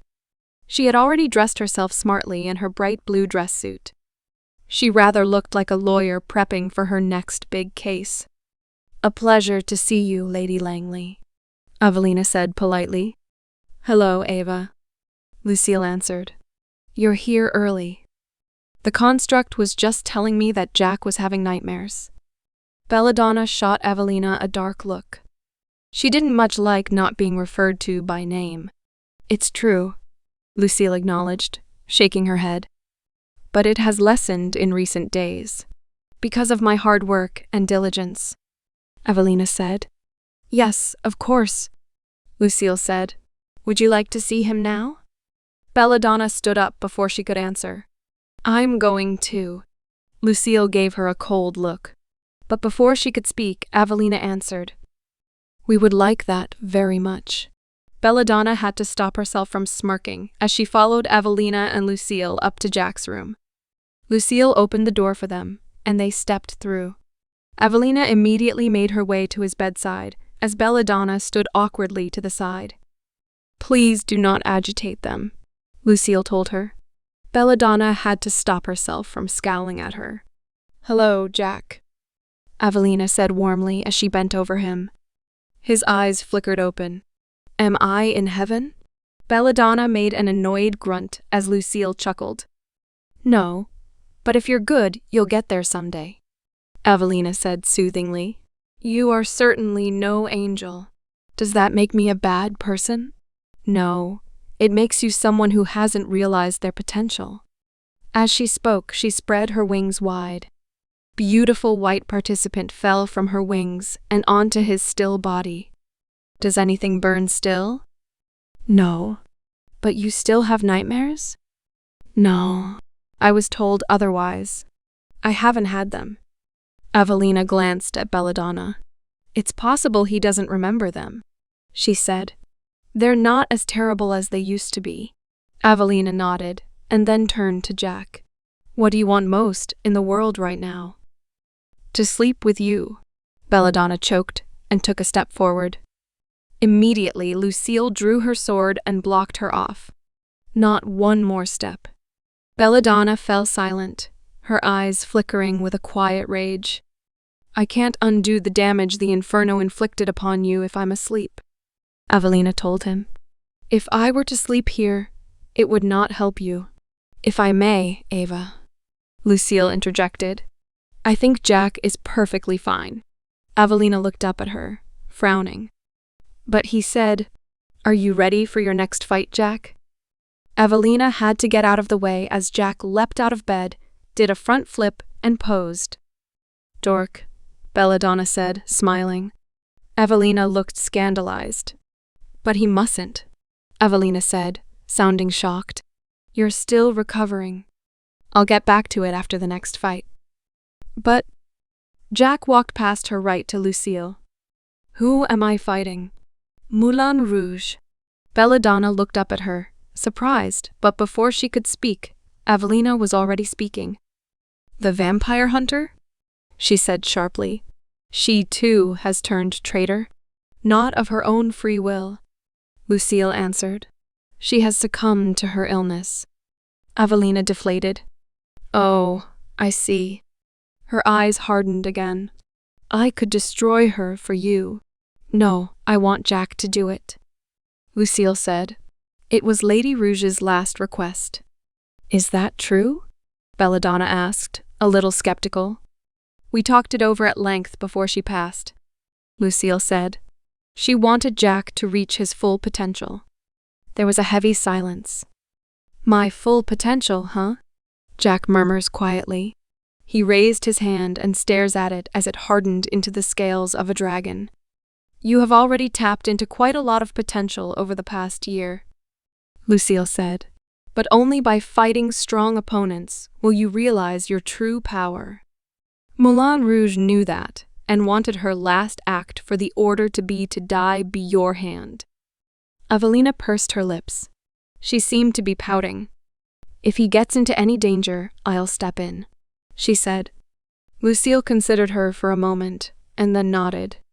At my discretion, certainly, she said. Would you like to come along with us? I would very much like that. I'm going to, Belladonna said, as the four of them made their way to the door. You get to watch me fight this time, huh? Jack told her, as the four of them headed back down the stairs. About time, Belladonna sniffed. I should have been the one sent to deal with Kojak Fenrir. I would have made much shorter work of him than you would have. Jack laughed. I'm sure you would, he said affectionately. Belladonna tried not to let her pleasure show on her face. The four of them passed Sophie in the living room. She was still dressed in slippers and looked rather sleepy. Where are you off to? She asked. To Jack's next fight, Lucille told her. You may take the day off. When the front door closed behind them, they heard Sophie's jubilant cry of joy. Yes, Evelina said, turning around to face them as they left the house and made their way to the car. You have fought a number of dangerous opponents now, haven't you? I've killed 6, Jack told her. This Moulin Rouge chick will be the 7th. Don't be arrogant, Lucille told him, sharply. You have come close to death several times. I dare say most of the opponents you have fought were far stronger than you. Yeah, that's true, Jack said, unperturbed. But it doesn't matter who's stronger, right? What matters is who wins. Lucille nodded, mollified. You understand, then, that your fights could have ended very differently? They wouldn't be much fun otherwise. Lucille smiled and opened the car door. Today could be your last day, Lucille said. How would you want to spend if… Jack smirked. Exactly the way things are now. Well said. They got into the car. The driver was separated from them by a thick sheet of glass. Lucille sat facing them, Jack, Belladonna, and Evelina, and procured a folder from her jacket.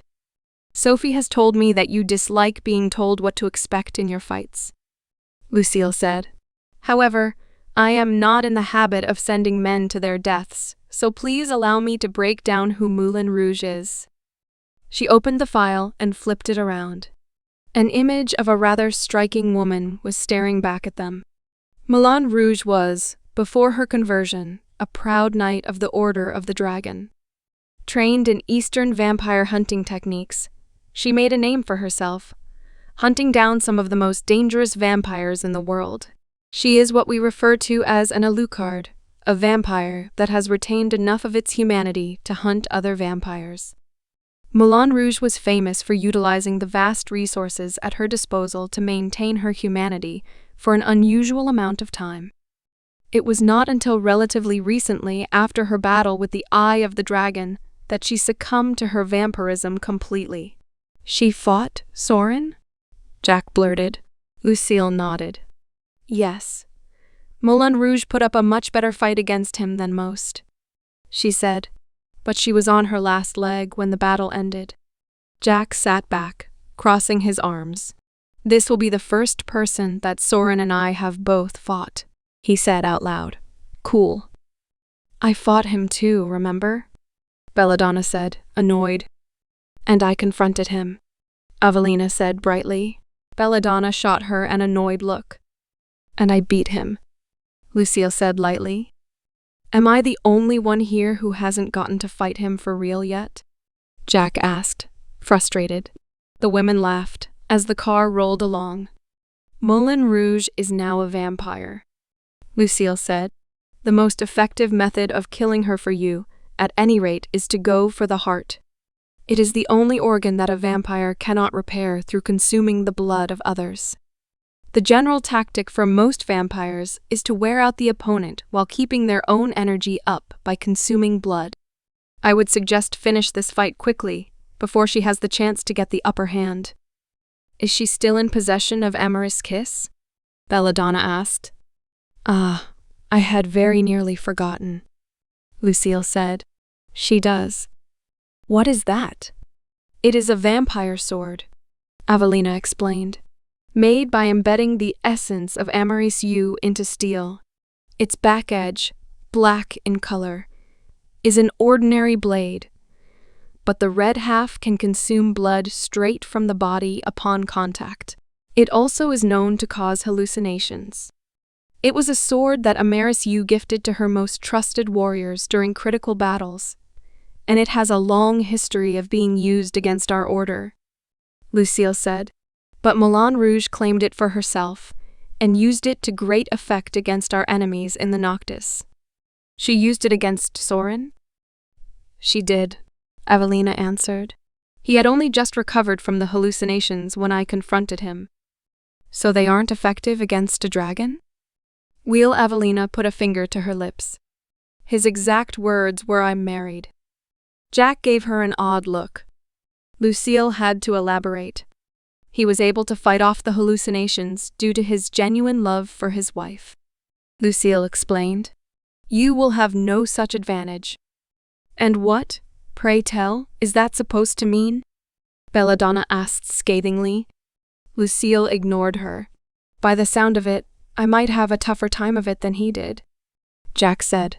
He killed her at a distance, but my range game is nowhere near his level. That will be a factor, Lucille acknowledged. But please remember Moulin Rouge is a true vampire now. Her behavior will have changed significantly upon transitioning. She is no longer the same person, or, truth be told, a person at all. The car came to a stop outside of the cathedral.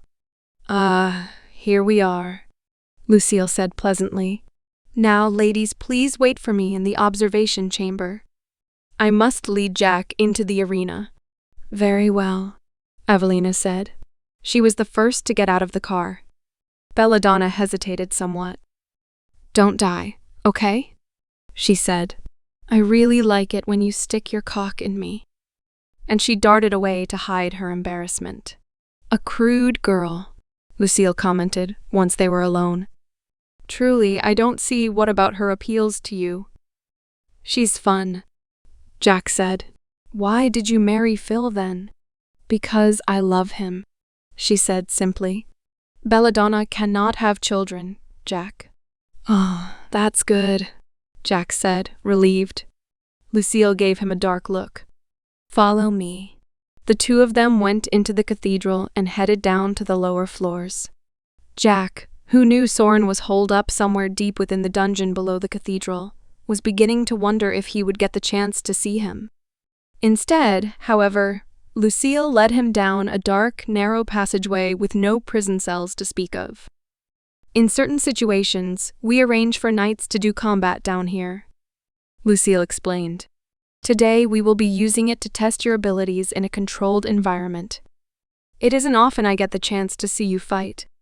I am very much looking forward to it.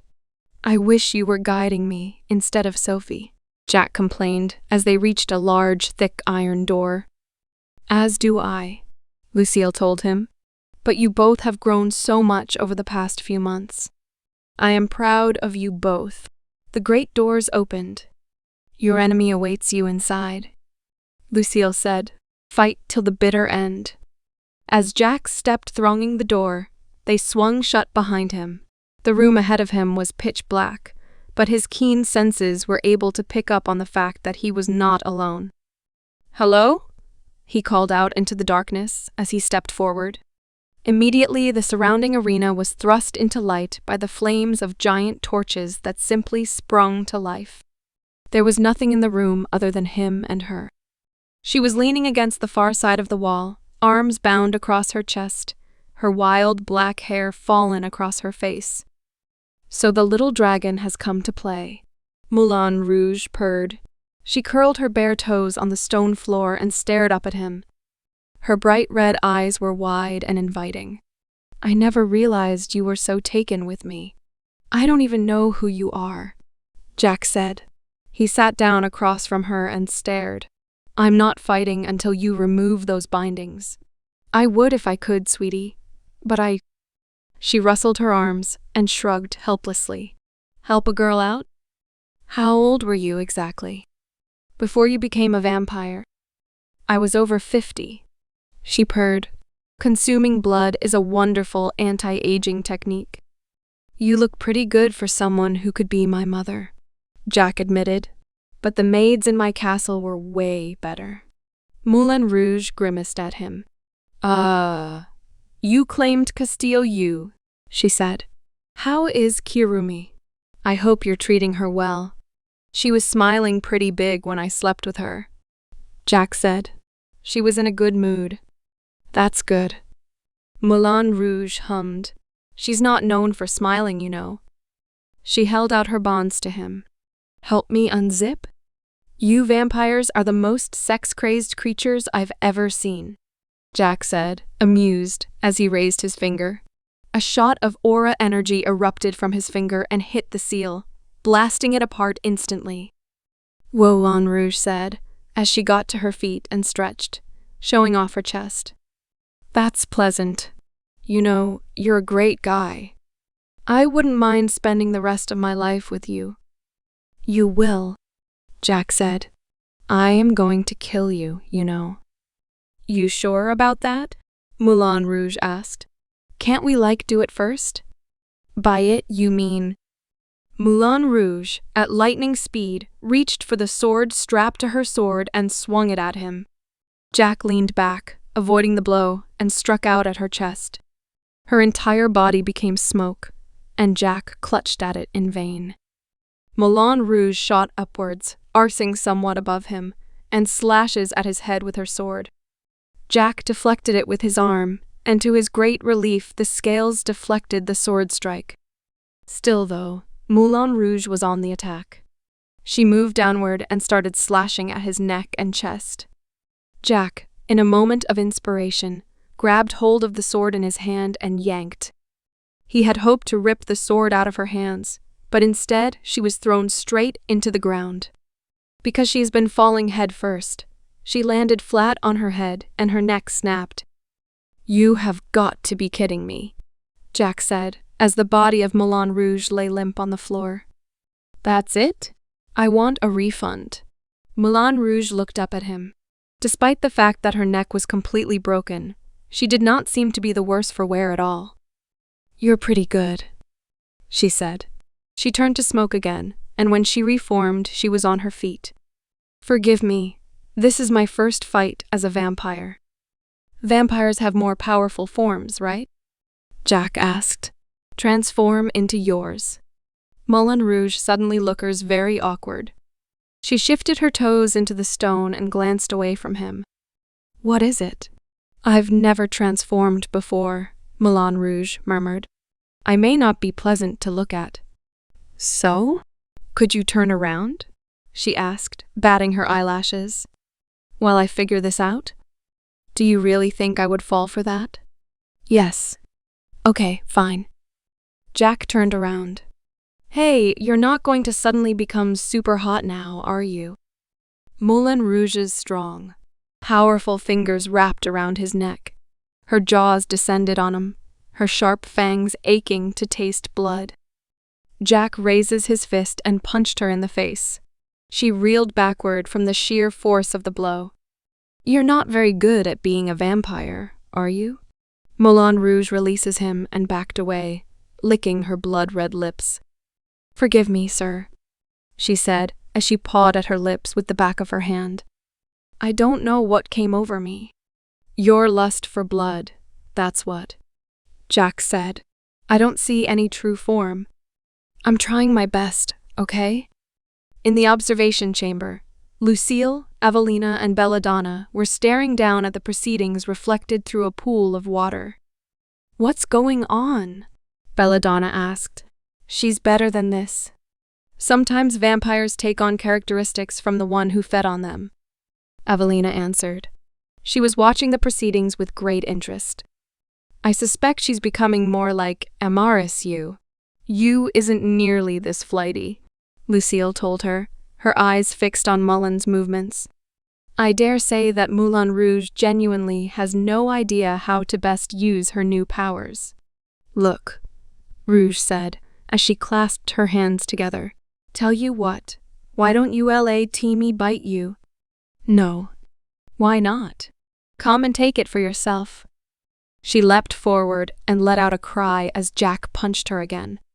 This time, she flew through the air and slammed into the far wall. She peeled herself away and glared up at him, her eyes glowing a vicious red. "What was that for?" "I wasn't just going to let you take it." Moulin Rouge hissed at him, and then crawled up the wall like a lizard. She reached the top, climbed onto the ceiling, and hung by her legs, watching him. "You make a habit of being a creepy shit?"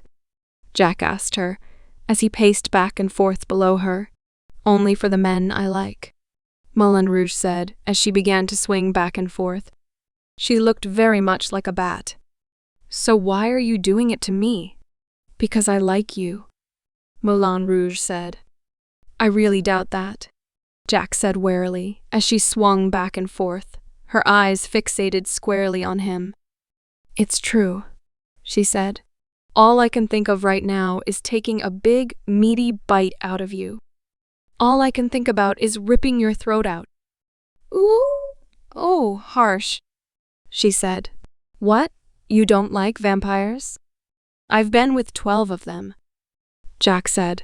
"You're just not my type. A girl's true worth lies in her soul." "Do you even have one?" She raised her hand and beckoned him. "Why don't you come to me and find out?" Jack groaned. "Look, lady, I'm not interested," he said. "Are we going to fight, or—" He let out a cry and glanced down. The blood-red blade of Amaris U was protruding from his stomach. "Fool!"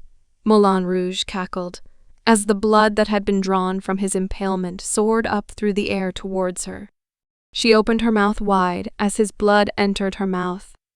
She let out a moan, closing her eyes as she rocked back and forth. Jack grabbed the sword by its hilt and ripped it out, throwing it aside. "Should have seen that coming," he said. Moulin Rouge moaned again, running her finger across her lips. "Jack, you're DELICIOUS." She opened her eyes again, licking her lips. "I was just kidding before. But IRELL, why want you now?" Jack didn't answer her. The moment he had been stabbed, he had begun to feel a little bit lightheaded. He had assumed initially that it was simply due to being impaled, but now that he had it removed, he realized that was simply not the case. Normally, his powers would have closed the wound immediately, but the very nature of the vampire blade, which hampered blood flow, slowed the process considerably. Although he stood tall and strong, the wound was actually quite severe. And that was not even getting into the strange hallucinations. "Hello, Jack," Amaris U purred. "You're cute. You're not half bad yourself." "What's happening?" Belladonna demanded as Jack let out a small smirk. "Amaris U's influence," Lucille answered.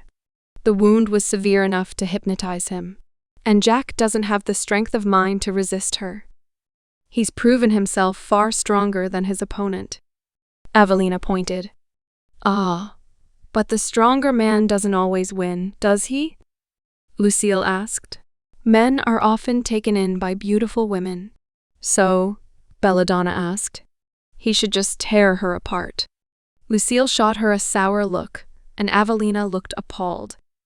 Your lack of true humanity is showing through, she sniffed. Belladonna had the sense to pretend to look ashamed. Jack stood there, enraptured, at the figure of Amaris Yu. I understand that you have laid claim to Castillo Yu, Amaris said. Well done. I am much happier seeing it in your hands than that cretin Fenrir. So, you're Amaris Yu, Jack said. You're prettier than I was told. How are Kiryu and the others? Amaris inquired. You are taking good care of them, I hope. I didn't have to kill them, if that's what you're asking, Jack said. I'm not paying them or anything, though. Oh, they have no need for CWOOP. Jack looked down. The blade of Amaris Yu was again sticking out of his stomach. He had not even noticed Moulin Rouge coming down to retrieve it. She stood baring her teeth up at him as he stared vacantly forward. Amaris Yu smiled at him. I cannot wait until I return home, she said. Take care of those girls for me, will you? Jack grimaced as Moulin Rouge smiled. What's wrong? She asked sweetly. Too tired to move? Jack grabbed the hilt of the sword and again tried to rip it out. But Moulin Rouge's enchanted vampire strength kept it firmly entrenched where it was. I must say I'm surprised at how much you are struggling, Amaris Yu said to Jack. When I fought Moulin Rouge, I stripped away her very humanity. Jack blinked and soon felt Moulin Rouge's lips pressed against her neck. In a fit of blind rage and fury, he threw his own head forward and big her instead. That's one way to do it, Lucille said, amused, as Moulin Rouge let out an intense scream of pain. She flailed around, trying to throw him off her, as Jack clenched onto her neck with his teeth. You certainly are an interesting one, Amaris noted, amused, as Jack's teeth broke her skin and drew blood. Careful, our blood is toxic to humans. Moulin Rouge managed to twist her neck and catch him on the shoulder. She bit into him, and an intense feeling of pleasure flowed through him. Feels nice, doesn't it? Amaris asked, as Jack raised his fist and punched Moulin Rouge with all of his might. Her teeth ripped off the skin on his shoulder. She went spinning through the air. Jack almost went after her to follow up on the attack. But when he took his first step, he realized how dizzy and unsteady he was. He reached down and again ripped out Amaris' kiss, but instead of throwing it aside like he did last time, he tried to break it in half with his hands. Amaris watched, amused. That isn't going to work, she said, as the blade bent out of shape, and then sprung back into its previous form almost immediately. Frustrated, Jack took the hilt of the sword and swung it wildly. His grip and stance was weak and awkward, despite his intense training. He had never used a sword before in his life. There had never been a need. Moulin Rouge came to a stop and turned to face him, still floating in midair.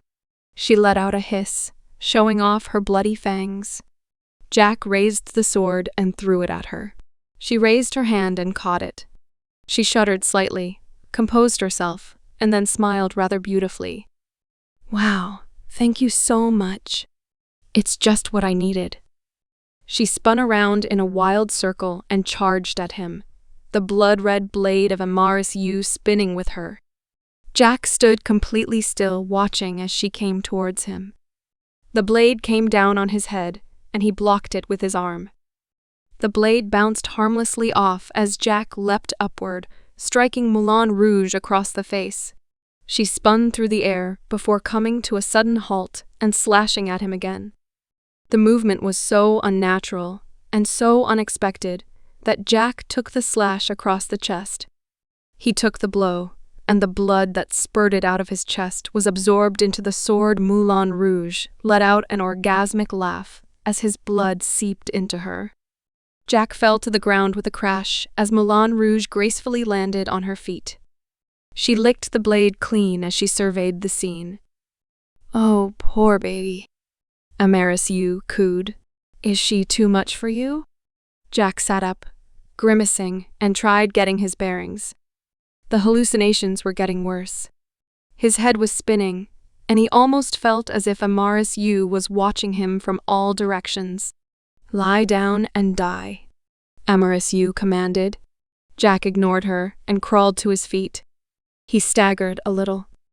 Ooh, you're still raring to go. Mulan Rogue giggled. I like that. She raised the sword and advanced on him. Should I step in? Evelina Angel asked anxiously. She had already opened her wings, causing Belladonna to shirk back, hands covering her eyes from their bright glow. No, Lucille said. Let him struggle. Evelina shot her a look. If we wait any longer, he may be killed. He may, Lucille agreed, her tone neutral. Evelina gave her a doubtful look and lowered her wings, folding them back into her back. Belladonna lowered her hand, letting out a sigh of relief. Moulin Rouge brought the sword down on Jack's head again, but he swerved out of the way. He couldn't even see her properly at this stage. All he could see was the image of Yu laughing at him. Shut up, he said. I'm trying to fight. Rude, Mulan said as she brought the sword down again. Jack caught the blade in his hand. Moulin Rouge barely had time to react as he brought up his claw, and in one smooth movement punched through her chest, tearing through her heart. She let out a gasp of surprise as Jack ripped it out and held it aloft as she staggered backward. Ooh, you don't want to crush that, Yu said. Just throw it away. Jack, without even thinking, tossed the heart away. Idiot, Belladonna seethed. What is he doing? He could have killed her right there. He was probably compelled to do it, Lucille said, her eyes narrowed. Look at him. He's not even fully conscious. Jack staggered a little as he turned to face Yu. You're next, he said to the hallucination, his arms swaying back and forth. Is that so? Amaris asked. I must admit, I am intrigued by you, dragon child. Perhaps if you survive, we shall one day meet. Survive? Jack repeated. Not much is a threat to me. And Amaris smiled. I am. Moulin Rouge let out a moan as she clutched at her chest. She reached for her heart, hand outstretched, and fell to her knees. She reached for her heart, and a trail of blood began to seep from it. The strands of blood hardened and pressed against the floor. The heart walked on its legs of blood towards her, and back into her chest. She let out a deep gasp of her, and grimaced. She stared down at the still gaping hole in her chest, and placed her hand over it.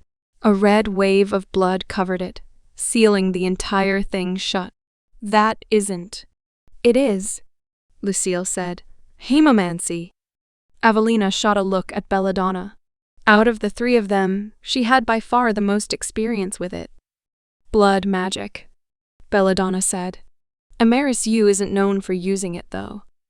But Moulin Rouge herself was, Lucille said. She used mild forms of hemomancy to prevent her blood from being preyed on by the vampires she hunted.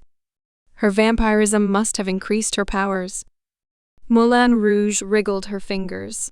Thick red strands of blood came out of her chest and waved in front of her, rather like the tentacles of an octopus. Or perhaps her powers were enhanced by feeding on Jack, Belladonna suggested, if she already had these powers to begin with. Moulin Rouge threw her hand forward, and the blood in her chest soared forward. The tips of the strands hardened into spikes as they impaled Jack, in between his forearms and biceps, and on his knees. Jack winced as the blood spikes latched onto his veins, and with a vicious series of pumps, Moulin Rouge pumped her own blood into him. Vampire blood isn't compatible with living creatures, Belladonna said grimly, as Jack let out a scream. Vampire blood is black, though, Evelina said thoughtfully. Vampires must consume red blood in order to survive, Lucille said. I suppose that Moulin Rouge is simply using the blood she ingested from Jack before it was digested into being the black blood of a vampire. What difference does that make? Avelina asked. Vampire blood or venom, as it's more commonly known, being injected into a victim in that way, would begin the transformation into a vampire. Belladonna explained. It's way more dangerous than normal blood. No, the blood she's using is human. It has begun the vampirism process, which is why Jack's body is rejecting it, but it isn't nearly as dangerous as true vampire venom. Jack screamed out in pain. That's a good thing, Belladonna clarified. Vampire venom is supposed to feel pleasurable to its victims. You know an awful lot about poisons, Construct, Avelina said, sounding impressed. Belladonna smiled grimly. Poison runs in my blood. Jack pulled his arms back, trying to rip the cords of blood out of his arm, but Moulin Rouge hung firm. She pumped more of her contaminated blood into him, and he let out another screech of pain, doubling down on his attempts at freeing himself. The cords tightened and stretched. Jack twisted his body and brought his claws down on either side, severing the connection. He bent over to sever the cords on his ankles as well, but Moulin Rouge was upon him again, this time planting her teeth on his neck. He let out a scream as her venom entered his bloodstream. The blood spurting out of her chest formed into a great sword and stabbed him through the heart. Avelina winced, and even Belladonna gave a small start, but Lucille stared impassively down at them. Do or die, she said. Jack raised his hand and pushed with all of his might against Moulin Rouge's face. She grimaced, biting deep into his neck to stay in place, but in the end the skin on his neck simply ripped off, showing off the flesh underneath. Jack used the freedom of movement to twist his head and headbutt her. She cried out as the blow smashed her straight into the head and reeled back. The solid blade of blood that had impaled Jack kept her from flying away. Jack reached for the solid red mass, grabbed it, and shattered it in his grip. A sharp piece came off in his hand, and he raised it upward, bringing it down on her head. What is he? Retarded. Belladonna exploded. Just rip her heart out. It's not that hard. He's not lucid, Lucille said. He's barely conscious. See? Look at all of those unnecessary movements. Jack staggered a little as Moulin Rouge reeled back. More bleed seeped out of her head and chest, and more of the strands shot toward him. That isn't a very effective use of hemomancy, Belladonna said, as Jack knocked them away with a shield of aura. Just form them into weapons. It isn't hard. Maybe you should get down there and fight him. Lucille teased her. We'd probably just end up having sex, Belladonna said. Lucille was about to chide her when Avelina cut in. What sex? Jack staggered forward, swatting aside the strands of blood with waves of aura emanating from his hands. It seemed as if he could barely stand, but he manages to close the distance between them, and in one smooth movement punched through her head clean off. No, that won't work. Belladonna moaned as Jack turned away, rubbing his claws. As she spoke, the head of Moulin Rouge turned to smoke and reformed untouched right on top of her neck, as if nothing had happened at all. Her heart, go for the heart. Jack swung his claws wildly in all directions, clawing at Moulin Rouge's chest and waist. Large, deep cuts were made on her body, and more blood seeped out. Never make a hemomancer bleed, M-O-R-E, Belladonna moaned as Moulin Rouge wrapped her arms around Jack's neck. The large cuts on her body exploded into thick red spikes, impaling him at a variety of angles. Jack let out a trickle of breath as blood ran out of his mouth. Moulin Rouge kissed his cheek. Hurts, doesn't it? She purred. The spikes of blood retreated back into her body, and Jack stood, completely still, as Moulin Rouge stepped around him, smiling. Hold, Lucille commanded, and Evelina bent her legs, poised to spring. If I wait any longer, he will die. Lucille said nothing as Moulin Rouge walked around her target, still smiling. So strong, she murmured. And Jack breathed out. Are you? Moulin Rouge stopped in place, staring at him intently. What? Kill me, and you will simply be executed, Jack rasped. You have no chance of survival once I die. Lucille leaned forward, intrigued, as Moulin Rouge considered those words. I will escape this place, Moulin Rouge decided, with my new powers. Jack let out a hollow laugh. You can't even use your true form. Moulin Rouge narrowed her eyes. Perhaps, she said slowly. I should try. She raises her hand and grimaced. An intense wave of magic's energy protruded from her.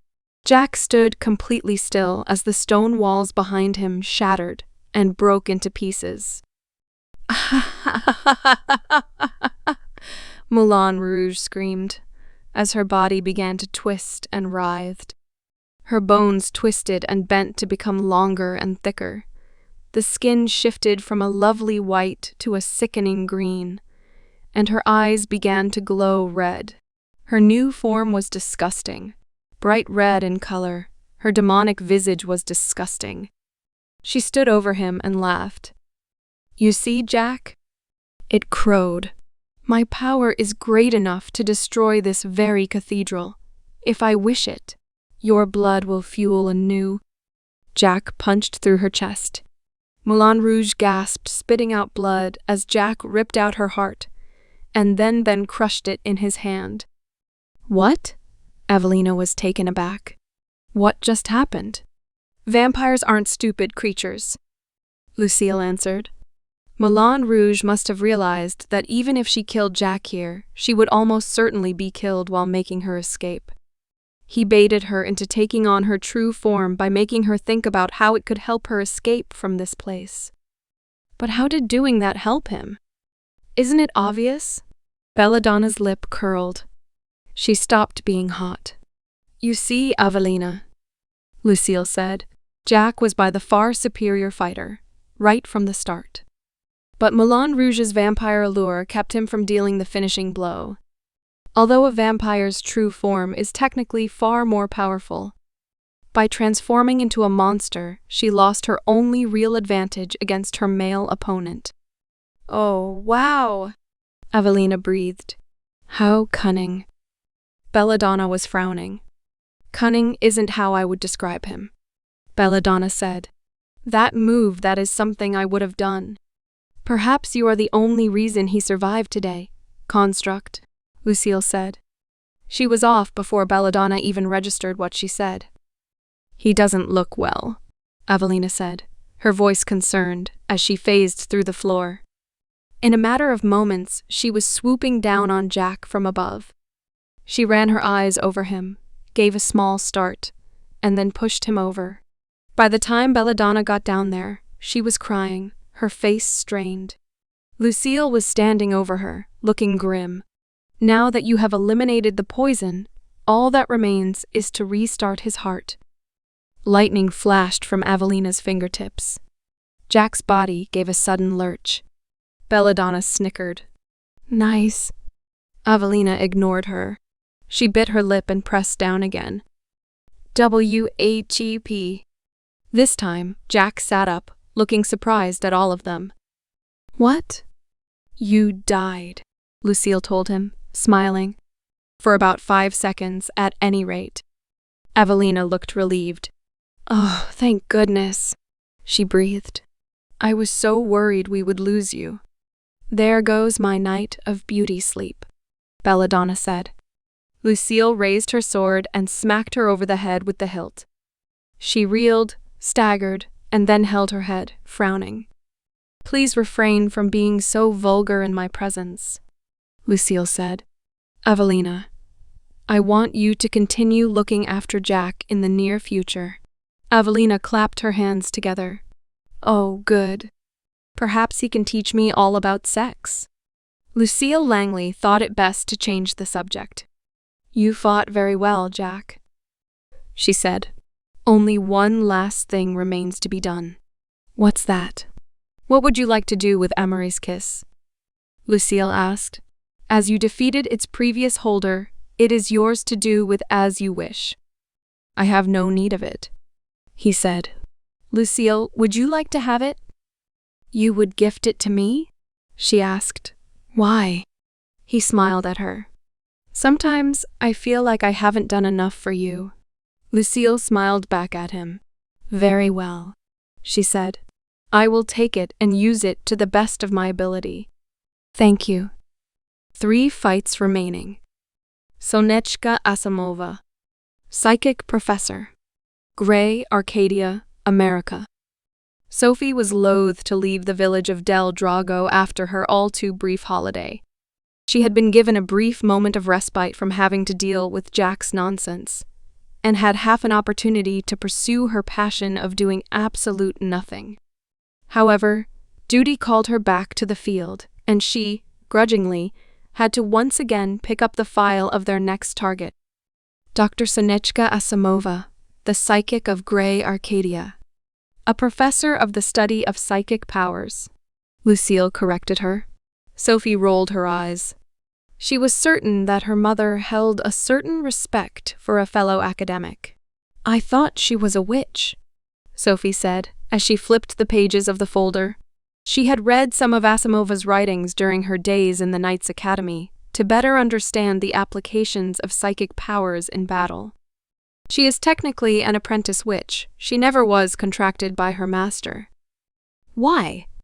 "She can serve him better as an influential member of the university," Lucille said.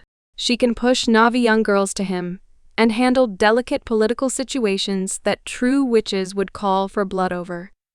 She is very important to his presence in the university." "Why does she need to be killed?" "Her research is reaching a critical stage," Lucille said. "When the Soviet Union fell, a large portion of the groundbreaking research revolving psychic energy was lost or destroyed. Ever since she fled Russia, she's been slowly compiling it back up to where it was. If we are not careful, Gray Arcadia could become the forefront of psychic research in the world. It would not be long before the American government began abusing such power." "Is she a government agent as well, then?" "Oh, no," Lucille said. Her lips tightened. "But many of her students will be. I doubt Gray Arcadia will appreciate us killing one of their renowned scholars," Sophie murmured, her eyes running over the document. "Especially if she's about to make a major scientific breakthrough." "They will not," Lucille said. "Please be wary." And so, Jack and Sophie found themselves on a plane back to the United States.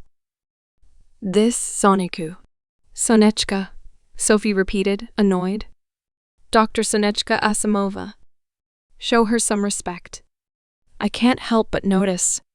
Jack tapped the photograph with his finger. "She's cute." "She wouldn't be interested," Sophie said flatly. "She's an academic and intellectual. She wouldn't give you the time of day." She snapped the file with the photograph away from him. "Besides, you're supposed to kill her," she snapped as she ruffled the file. "Don't go thinking that you're going to sleep with this one." The old lady sitting across from them gave her a startled look, but she huffed and returned to reading her file.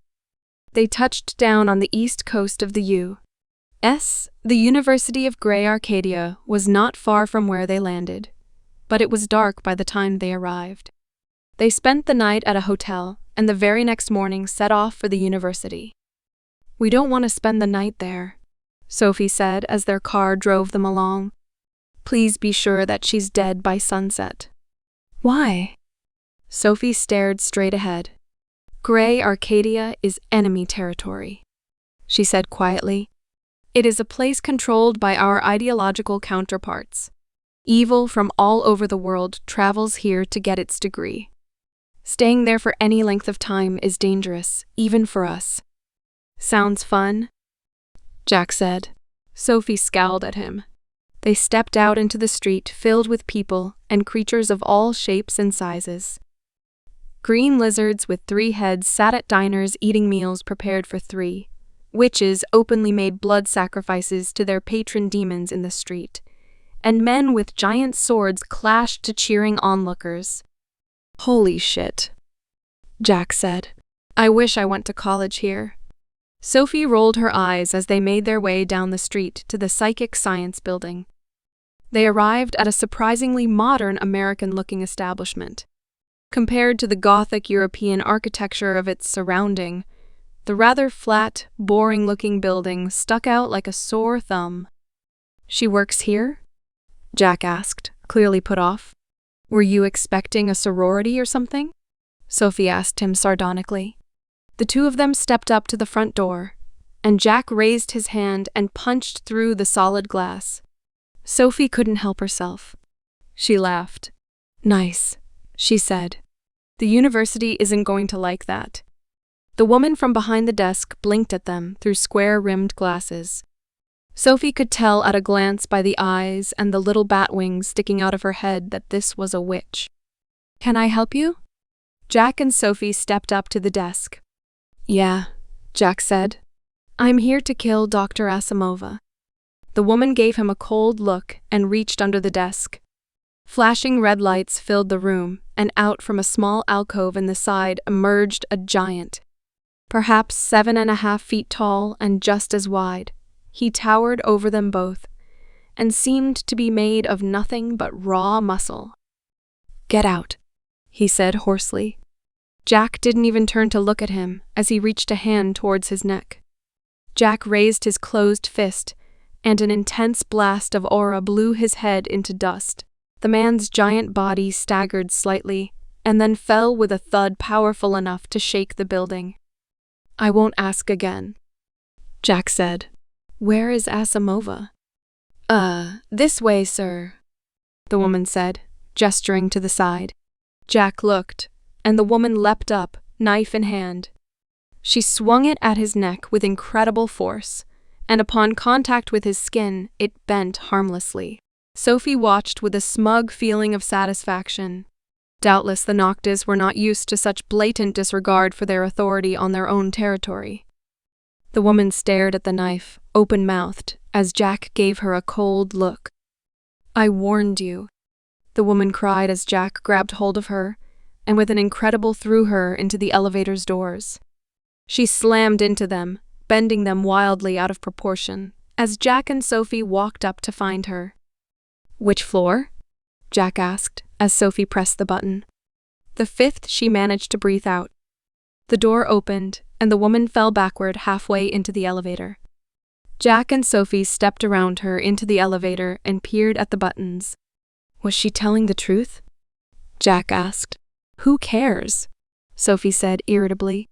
She pressed the button to the 5th floor, and the doors started moving shut. The woman let out a gasp as her head was caught in between the 2 doors. She struggled vainly as the elevator began to rise. She was lifted off the ground, and once they hit the next floor, her head was severed from her body. It rolled to their feet and stared up at them, looking horrified. "How could you do this to me?" it moaned. Sophie brought up her foot and stomped it, crushing it outright. "Typical witch," she sneered. "Do evil unto others, but lament thy fate. Go fuck yourself." Jack laughed. "I'm rubbing off on you, huh?" Sophie grimaced, brushing her hair with her fingers. "Of course not," she said. She self-consciously rubbed her foot onto the elevator floor, trying to wipe the blood away.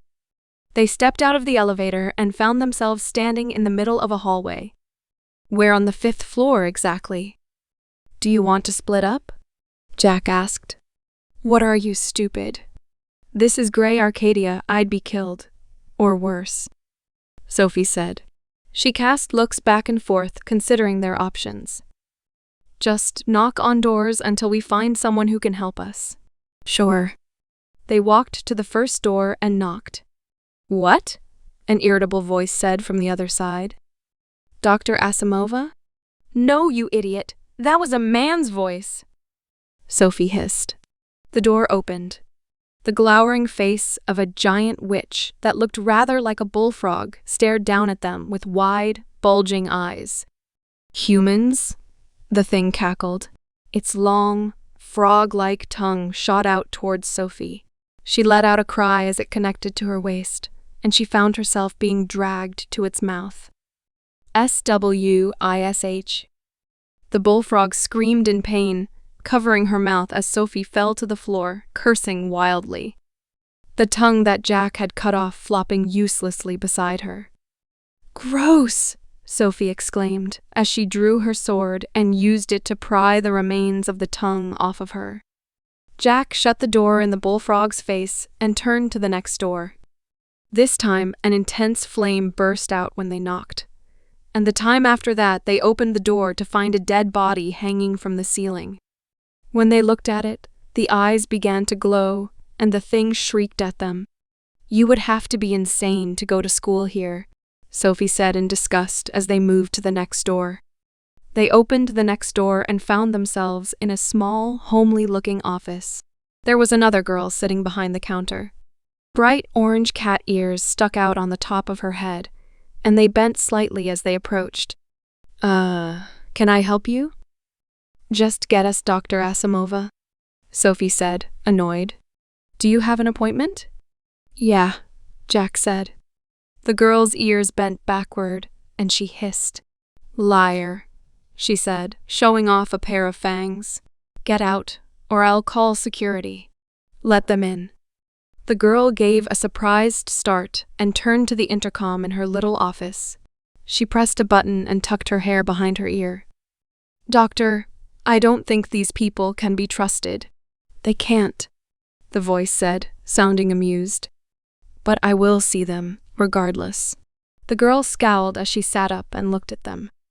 "Dr. Asimova will see you," she said stiffly. "Proceed through the next door and take your first right." "Thanks." They went through the door. She seemed nice. She was about to rip your head off. Yeah, and die trying. They reached the final door and opened it. A single woman sat in a chair on the other end of the room. Jack and Sophida Langley. "A pleasure, I'll say," Jack said, his eyes running over her. She was even more beautiful than her photograph suggested. Sophie rolled her eyes. "We don't have all day," she snapped. "Kill her before it gets dark." Asimova tilted her head at them and tapped her pen against her clipboard. She was, Sophie surprised to see, still quite young. She had almost hoped that the picture they had on file was outdated. She was not much older than Jack himself, but the difference in them was striking. She was well educated, smartly dressed, and clearly in her element.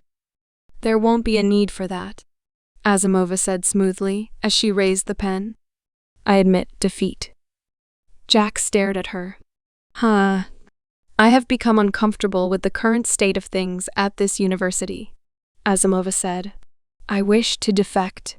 "Don't fall for it, Jack," Sophie said immediately. She pulled the same stunt when she left the Soviet Union. Asimova smiled at her. "You are knowledgeable, aren't you?" Sophie blushed. "You are not wrong," Asimova said. "I defected from the Soviet Union just before the collapse. I was 9 years old. My priorities then were to salvage the research that had been conducted on my psychic powers. I took everything I could and fled to this university, where I have remained ever since. But things change, such as, your people are right to fear my research," she said. "A highly trained psychic can stimulate and bring out psychic powers in others. It isn't like your magic, which is hereditary. Psychic powers can be nurtured." "Magic isn't hereditary," Sophie began, but Asimova continued as if she had not been interrupted. "I have worked to streamline this process for future generations." Asimova said, "When I first came to this country, I had hoped to become an ordinary American girl. But the university pressured me to come here and contribute whatever I could to their research. Within a decade, I became top academic in my field." She sounded intensely bitter. "I always knew, on some level, that this isn't what I wanted. She continued, but what choice did I have? It was either this or be turned in to the sentinels. Is there a point to this story? Sophie asked, her voice irritable. Regardless of your regrets in life, you have done evil. Perhaps it is not too late for me to start again, Asimova murmured. If only I was given a chance. She gave them a look. Rip her heart out, Jack, Sophie said as Jack took a step forward. You would fight me? Asimova asked, unmoving. I have done nothing to you, and my work is already finished. Killing me will accomplish nothing. Jack raised a clawed hand. Oh, very well, Asimova said as she closed her eyes. I very well thought it would come to this. Jack struck at her, swinging his fist around in a sort of haymaker. She stood there, her eyes still closed as his fist approached her. She opened her eyes and looked into his own. In a flash, Asimova found herself far away from the scene of their battle, far away from Grey Arcadia, far away from her home in America. She found herself in the deepest recesses of Jack's mind. I may as well get to know this man before he kills me, Asimova said, as she stepped lightly down the corridors of his subconscious. One could divine a lot from the mere self-image that a person's mind depicted, and Asimova's expert evaluation was that Jack's was one of the most simple minds she had ever encountered. Most minds had entire labyrinths and layers of memories, personas, and fantasies. But Jack's mind only had a single floor, and one that was not particularly complicated. A number of hallways connected to each other in a seemingly endless loop, and they led into nearly compartmentalized rooms that seemed only to depict his base interests and needs. Her first order of business was to find his own inner self and to question him. She was surprised to find that it was a woman. Hello there, Lucille Langley said, smiling widely as Asimova stepped into the room. Asimova stared at her warily, unsure of how best to proceed. This was not the real Lucille Langley, merely Jack's interpretation of her. Still, however, Asimova spoke to her with extreme caution. Good evening. Langley tilted her head and stared at her. Asimova could tell that Jack did not exactly know how Langley would react to this situation. She was exceptionally beautiful, Asimova thought. Surely more beautiful than she was in life, but curiously not sexualized. She looked sophisticated and respectable, which led Asimova to conclude that Jack had nothing but the highest respect for her. You do not belong here, Sonjka, Lucille spoke, her voice soft. This mind is not yours to do with as you will.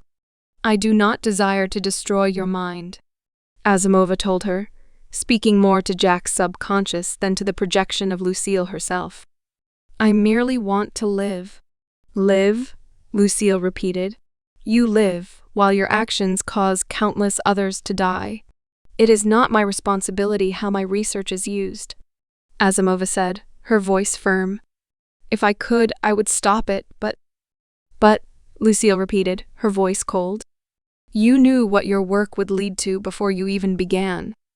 Asimova stared at her, the wheels in her head turning. This couldn't be Jack's opinion of her own actions. No, it was her own. She snapped back to reality and turned to look at Safita Langley.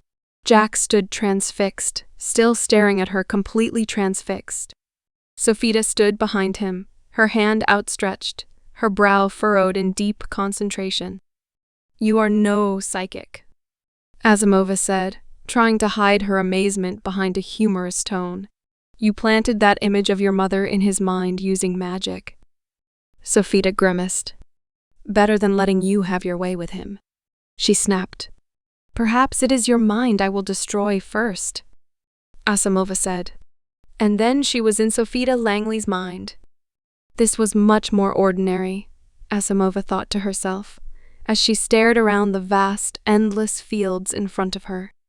Everywhere she looked, she saw reflections of Sophie's personality, the people she respected, the training she undergone, her struggles with her faith, and the boys she liked.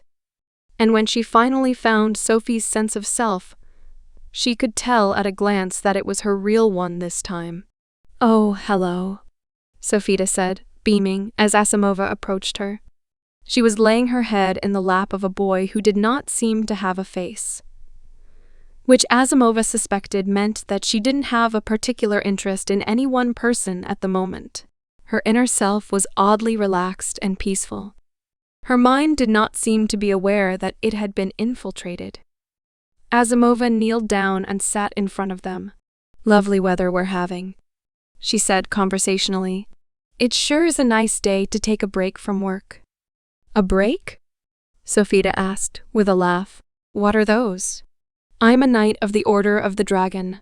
I don't get to take breaks." Her expression softened somewhat.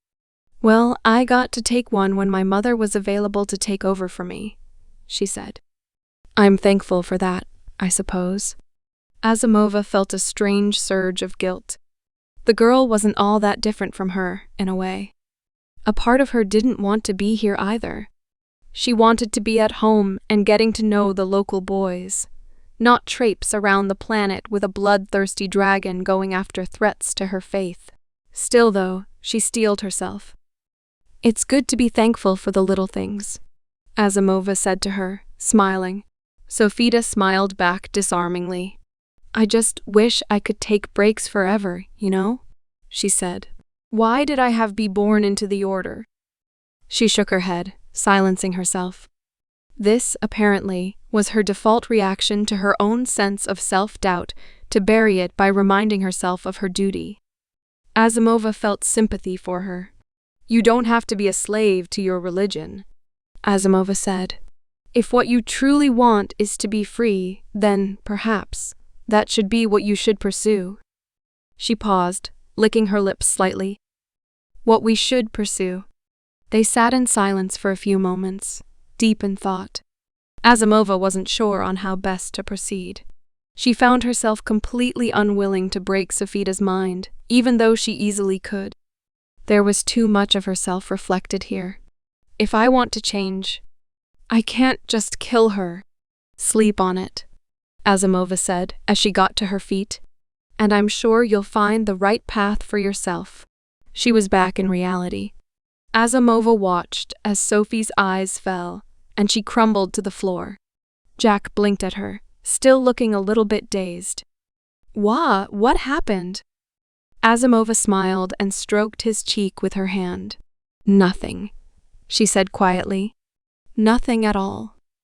And then she was back in his mind, this time with no resistance from Sophie. She should be able to find Jack's true sense of self this time quite easily. His mind was an open book to her now, without Sophie's interference. She simply walked through whatever barriers his mind managed to put in front of her and came to a stop right aside a door. "Oh, Jack," a young woman said from within with a blissful sigh. Asimova flushed, rising her hand to her mouth as she backed away, turning her head to the side. Perhaps his mind was too much of an open book. She went a little further into his memories, taking notice of every critical moment of his life. Lucille, it seemed, was someone he held in high regard. Women like Margaret Meyer and the witch construct Belladonna appeared as well, and for the briefest of moments she saw her own face reflected in his mind. He wasn't really certain that he wanted to kill her. "So, you are not a heartless killer after all," she murmured, bending her head.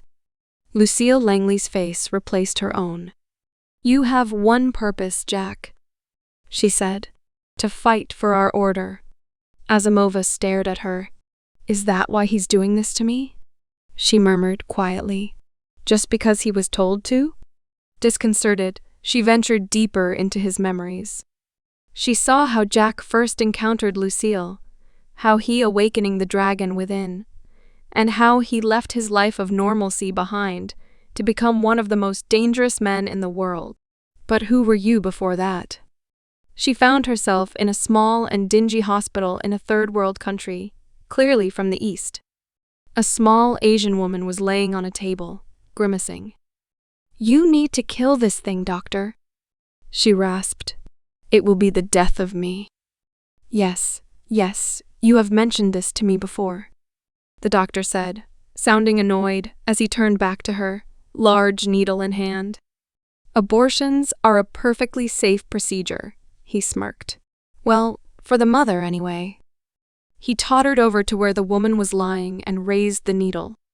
Asimova barely had time to wonder just what any of this had to do with Jack's past, when a bright blue claw shot out of the woman's stomach, grabbed the man's wrist, and ripped it off. The man screamed, holding his bleeding stump in his hand as the thing ripped itself out from its mother. Bastard, the woman gasped before her head slumped over in a dead faint. The doctor stumbled around, flailing, reaching for a handgun that was lying on the table as the thing slid onto the table, blood secreting everywhere. The doctor aimed a shaky hand at the creature and fired. The bullet slammed straight into its head and bounced right off. It let out a giggle. Asimova watched, horrified, as the doctor was ripped to shreds, unable to defend himself. She felt bile rise up in her throat as she stepped backward, trying to reach a lighter part of his mind. She found herself watching as Jack met Lucille Langley for the first time. She could see how the night had made such an impression on him. Not only did help him escape punishment for a crime that he did not commit, she set him on the path that he would walk until his dying day. Lucille, in a way, was more of a mother to him than his real one had been. It really was the best day of my life. Asimova turned to see Jack's sense of self staring down at the scene before them. I can see that, Asimova said gently. She gave you a purpose. Before that, I had nothing. Jack said, I never realized that my talent for hurting people could be useful, could be desired. He clenched his hand into a fist. I thought I was useless. And maybe, outside of the order, I was. I don't think that's true, Asimova said. I can see that many women have loved you. Jack gave a short laugh. Love? He repeated. The word means nothing to me. Asimova gave him a forlorn look as she turned back to the scene before them. You're a broken person, she said slowly. You believe you are living your best life, but you are well on your way to tragedy. Violence against your enemies is all you take pleasure in. Broken? Jack repeated. You would have me return to where I was before? I did not say that, Asimova said. We all grow and change, but you. I haven't changed, Jack said quietly. I've always been this way. He wasn't lying. A sense of self couldn't lie. What's changed? Asimova prompted. Is that you feel that your talents serve an actual purpose? Jack bent his head. His eyes were closed. Yes. Is that why you want to kill Sonechka Asimova? Asimova pressured him. I don't want to kill her. Why? I want to have sex with her. Asimova laughed. Well, that's something, she said. Perhaps you aren't as much as a mindless killing machine as you believe yourself to be. I am. Jack, I am. He sounded uncertain of himself. Asimova touched his arm. Why do you fight? She asked quietly. Because I must. You have a choice, she said gently. He turned to look at her. Did you? She faltered a little bit. I thought I did, she acknowledged. I wanted to be a therapist when I first started to go to school here, but doing something like that was beyond me. She smiled ruefully as she stared down at the scene before him. Jack and Margaret Meyer were busy fighting in an arena, surrounded by people. Despite the intensity of the fight, a good time had been had by all. Have you ever felt like that? There was nothing else, Jack intoned, his voice dry. Before I met Lucille, I had nothing. There was a girl, Asimova pressed him. Rose. Yes, Jack said tonelessly. A girl. Asimova turned back to the scene before them. Margaret had been declared the winner, and in that exact moment, Jack had felt like he had fallen in love. I do not want to fight you, she said. It is not in my interest to do so. I wish to live a life of peace. Lucille asked for you to be killed. She closed her eyes and sighed. I know. Asimova must die. Jack's sense of self said. There is nothing I can do to get you to forgive me for all that I have done? Asimova asked, her voice a little bitter. Nothing. Very well, she said quietly. Let my death be quick and painless. She found herself back in her room in her building staring down Jack. His fist was raised upward, and in a brief moment it would cave in her face. Her eyes were closed, awaiting the blow. She waited for about 10 seconds, and when the blow never came, she opened her eyes. Jack was still looking at her. Why do you hesitate? She asked. It's what you want, isn't it? I wanted a fight, Jack said. Why won't you fight? She folded her hands in front of her and stared at him. I have no desire to. Don't you want to live? He demanded. Don't you want to finish your work? No. Jack stared at her. He lowered his fist. From behind him, Sophia Langley was clambering to her feet. Her eyes were bleary.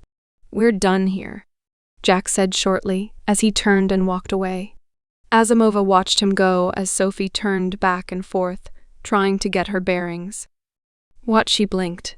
But Jack, she's still breathing. She'll be more miserable if we keep her alive, Jack said shortly. That's punishment enough for her. Sophie got her bearings and moved to cut her off. Stop, she commanded. I order you to, she squeaked as Jack grabbed her by the scruff of her neck and threw her over his shoulder. Mother will hear about this, Sophie cried, kicking her feet. A pox upon you, Sonechka Asimova, she cried as she pointed a finger at her. Thy suffering will be greater than you could possibly. Thinking quickly, Asimova stepped out behind them before Jack could close the door in her face. Take me with you, she said. Jack turned around to look at her. Why? Asimova shrugged. Why not? Jack gave her a look and then laughed. And just like that, she left her old life behind and started a new one. 2 fights remaining. Ryuko, the Dragon of the West. The strongest woman in the world. Japan. This is not the result I had in mind, Lucille Langley murmured. Jack is testing my patience. I know, right? Sophie said, thankful that for once that her mother was taking her side in the argument. I begged him to kill her, but he just... Sophie made a violent gesture with her hands, and Lucille nodded, her voice grim. I have spoken to him about it, she said. I dislike how he ignored your authority when your orders were very clear. But perhaps Jack acted in our best interest. Best interest? Sophia repeated. She was born in the Soviet Union. The Order of the Dragon had no love for Russia. If our intelligence is to be believed, her work had reached its natural conclusion, Lucille said. There was no stopping it at this stage. The best we can do now is bolster our own psychics. Sophie groaned. The Order doesn't have a good history with psychics, Mother. Perhaps, Lucille said. But we cannot simply tie ourselves down with tradition.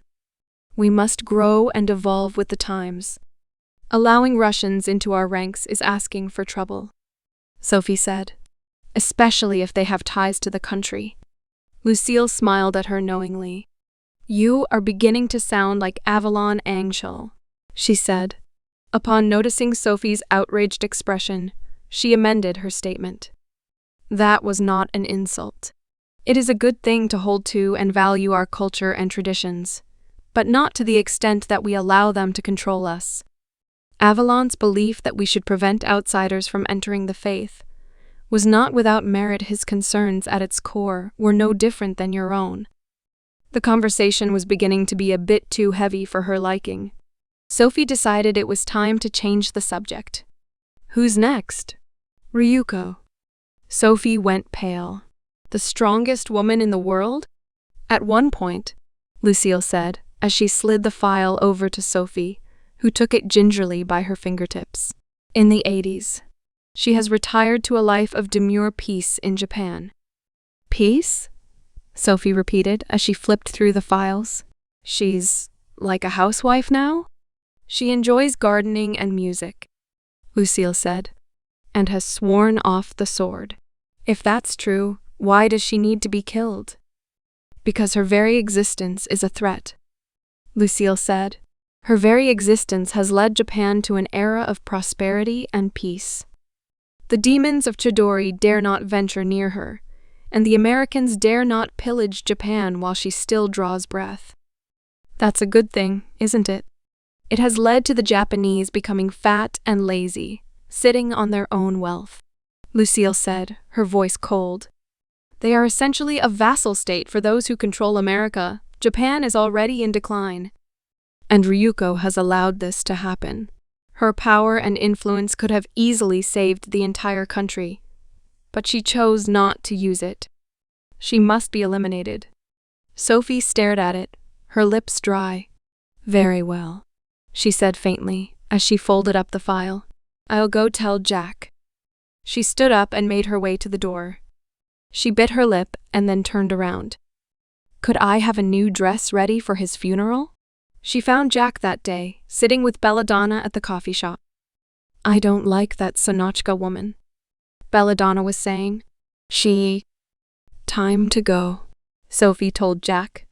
Jack got up without another word, ignoring Belladonna's protests. Jack, she whined as she tried to grab hold of his sleeve. He ignored her, pushing her off of him as they made their way out. Who's our next target? Jack asked. You mean who's your next target?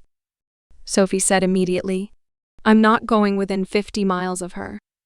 She flipped open the file and showed it to him.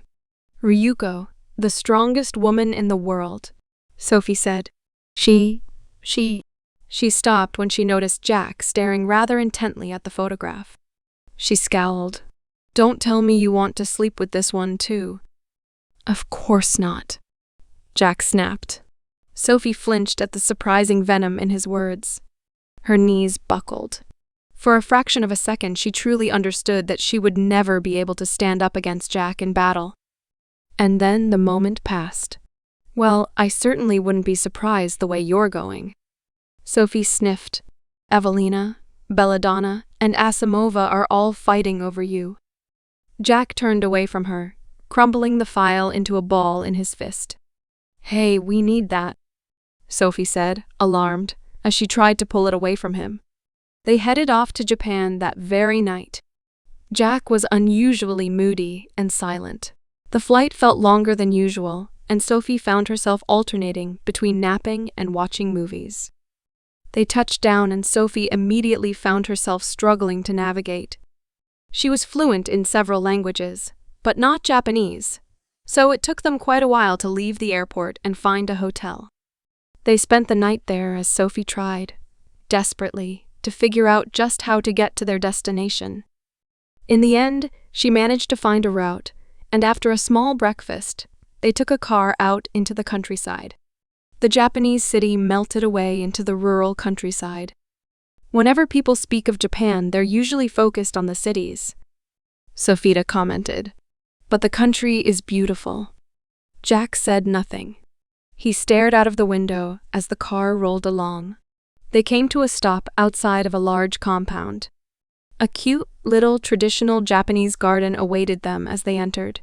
A running stream of water ran into a small pond where live koi swam around in circles. Charming, Sophie said, genuinely impressed. I'd want to live here. No, Jack said, his voice cold. You wouldn't. Sophie opened her mouth to reply, but before she could, the door to the house slid open. A Japanese woman, perhaps about 20 years old, peered out at them. You are killers, yes? From the Order of the Dragon, yes, Sophie said. Is your master home? She will not see you, the woman said stiffly. Leave now.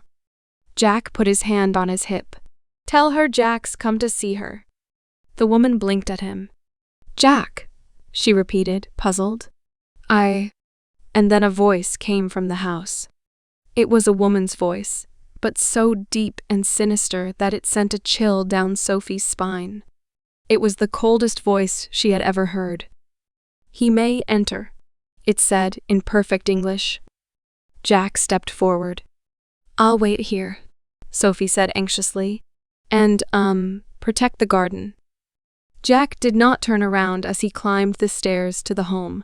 The Japanese woman bowed him inside as Sophie turned around to admire the garden. Jack found himself in a dimly lit hallway in the home. The door slid shut behind him, and he was left in the darkness. He stood there silently as a haunting melody began to sweep over him. It was an unnerving, otherworldly tune. And then she began to sing. Jack's face was stoic as he walked forward, the dark music growing louder and louder as he made his way further into the house. He slid open the door and looked inside. A woman sat kneeling on the bare floor in front of him, surrounded by nothing other than the walls around her. She strummed the instrument in her hands, a biwa, with practiced ease. To other ears, the dark music may have been considered elegant. "Hey, Mom," one of the strings on the biwa snapped. The music came to a stop. The woman took in a deep breath. "It is you," Ryuko said. "I hoped I was mistaken." She cradled the biwa in her hands and glanced down at it. She did not seem to look at Jack at all. "You have come to take my head," she said. "I did everything in my power to give you a normal life, and this is how you repay me?" She stood up and, still cradling the biwa, carried it to the side of the room and set it gently against the wall. "You weren't exactly a great mother," Jack said. She turned around to face him and glared. For a brief moment, Jack recalled just how much he had hated that look. "I should have killed you when I had the chance," she rasped. "You could kill me now." Ryuko threw her head back haughtily and glared at him. "I have sworn off my sword a long time ago," she said. "I do not wish to stain it with your blood." A shadow crossed her face. "But I suppose, since I brought you into this world," she raised her hand and instantly, in a burst of lightning, a katana appeared in it. "I will remove you from it," she finished as she drew the sword and trailed it across the ground in front of her, staring intently at him. They lunged at each other, Jack raising a clawed fist and Ryuko her sword. They clashed, and the sheer force of the blow blew the room apart. The walls around them shattered, blew away from the sheer force of their magic, but both of them remained standing. Ryuko grimaced as she glanced down at Jack's arms. "The dragon within?" she repeated. "You?" She grimaced, pressing the blade further down into his fist. "There was no saving you." She lunged at him with surprising speed, and to Jack's very great surprise, her fist connected with his fist, knocking him clean off of his feet. He spun wildly outside down as Ryuko pulled her sword back and slashed out at him. Jack barely managed to block the attack, but when he did, Ryuko kicked out at him. Jack went flying backward, rolling along the ground. He tried leaping to his feet mid-roll, but Ryuko was upon him. She slammed her foot down onto his head, and he slammed back into the floor. She swung the sword at his neck, intending for a quick decapitation, but he spun around and attacked her knees. She crumpled slightly, and her swing narrowly missed his neck. He leapt to his feet and turned to face her, only to find her slashing wildly at his face. He dodged each strike, his fist clenched, trying to find an opening. He opened his palm and struck out, the blades on the tips of his fingers intending to gash a hole in her side. She swerved out of the way and brought the sword down on the claw. Jack cried out in surprise. The blow drew blood. He pulled away from her, and they stared at her. "If I had been in my prime," Ryuko said after a pause, "you would not have that arm now." She swung the sword in front of her. "Is that the first time you have been cut?" Jack licked his lips. "No, you are not invincible," Ryuko said quietly. "Did you think you could come here and kill me, even weakened as I am now just because of what you are? I dare say you are quite mistaken." Jack threw a punch at her, and she dove forward, bringing the sword back for another vicious swing. Again, she struck at the claw, intentionally this time, and this time the cut ran even deeper. Jack grimaced, blood spurting out of his arm as he tried to strike out at her with her other arm. "You have no proper technique," Ryuko observed as she effortlessly blocked the punch with her elbow. She knocked him aside and slashed at his chest, causing a deep gash across it. He stumbled backward, clutching at his chest with a gasp. "Were you even properly trained?" Jack grimaced. "By Lucille Langley." Ryuko narrowed her eyes. "I've heard the name," she said. "Foolish woman, you would have been better off dead." Jack found his footing. He glared at her hatefully. "Don't speak of her like that," he said. "I respect her more than anyone." "Respect?" Ryuko repeated. "You respect her for wasting her time training you?" "Yeah," Jack said. "She's like the mother I never had." Ryuko glowered at him. An intense, evil energy emanated from her. Jack could hardly bear to look away from her. "You have grown into everything I feared you would," Ryuko said. "Someone who takes pleasure in the suffering of others." Her sword crackled with lightning energy. "You are a monster," she said. "I take no pleasure in taking your life, but it must be done." She raised the sword and a bolt of lightning shot out from it, penetrating Jack through the heart. Jack again staggered, taking a step backward. "That would have killed a lesser man," Ryuko said. She shook her head and then corrected herself. "It would have killed you if you were fully human." Jack smiled at her. "Can't admit that you're wrong?" he rasped. "That's just like you?" Another shot of lightning followed, and Jack again staggered. He gritted his teeth and glared up at her. "You'll need more than that," he growled at her. She grimaced. "Age has caught up with me," she said. "You should be dead." She blasted him again, and again he stood and took it. "Ugh, ugh." She raised the sword again. "Doubtless even you can survive this next strike," she said. She brought the sword back again. Jack converted his body into aura, and the shot harmlessly passed through him. Ryuko's eyes widened. "Nanny?" "BAP." Jack hit her so hard across the face, she went flying. Through the remains of the walls they had already destroyed and into the neighboring room, slamming so hard into a wooden pillar that it snapped clean in half.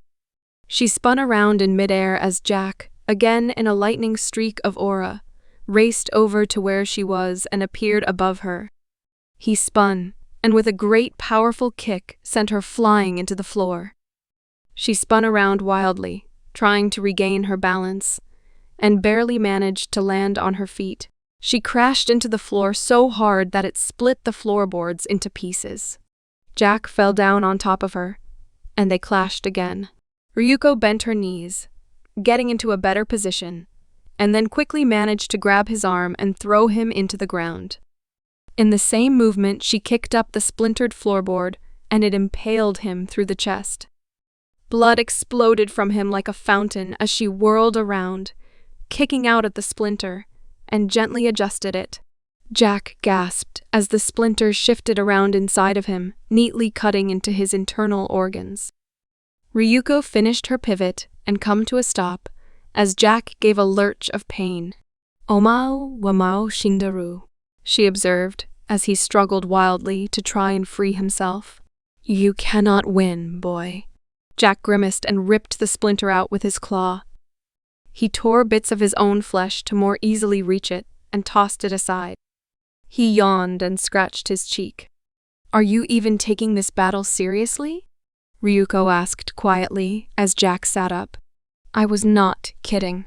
You will die here." Jack yawned. Already the wound on his chest was sealing itself shut. Ryuko pursed her lips, staring at him intently. "Do not think yourself invincible," Ryuko warned him as she brandished her sword. "Dragons can be slain." "I don't think you have the guts," Jack said. Ryuko narrowed her eyes. You've had 25 years to kill me and never even really tried, Jack said. Why would you do it now? In response, Ryuko raised her leg and swung it at him. He went sprawling backward. Because you had done nothing yet, Ryuko said. When you were young, I saw signs of your violent nature. I knew that you were inherently evil before you were even born. A shadow crossed her face. But you tried to be normal, she said softly. You tried to stay away from this life because I asked you to. And I respected that. Jack rubbed his cheek as he stood up. Respected me? He repeated. That's quite a way to describe it. You asked for an explanation, and I gave it to you, Ryuko said flatly. I have always regretted giving birth to you, and always will. The only good thing that came of your birth was that I am no longer able to bear children. You hate kids that much? Jack asked. No, Ryuko said quietly. It is myself that I hate. Jack disappeared in a flash of aura and reappeared right behind her. Ryuko didn't even flinch as she brought the back of her hand up and smashed him across the face, breaking his nose. You cannot best me in battle, she said as he staggered backward, holding his now bloody nose. My power and experience far surpasses yours. Jack grinned. I have my youth. She whirled around on him and slashed with the sword, intent on cutting him in two. But Jack raised his two clawed hands and caught the blade in his hands. He twisted, trying to break the blade in his grip, but it stood steadfast. They glared at each other. You're getting old, Ma, Jack said, grinning.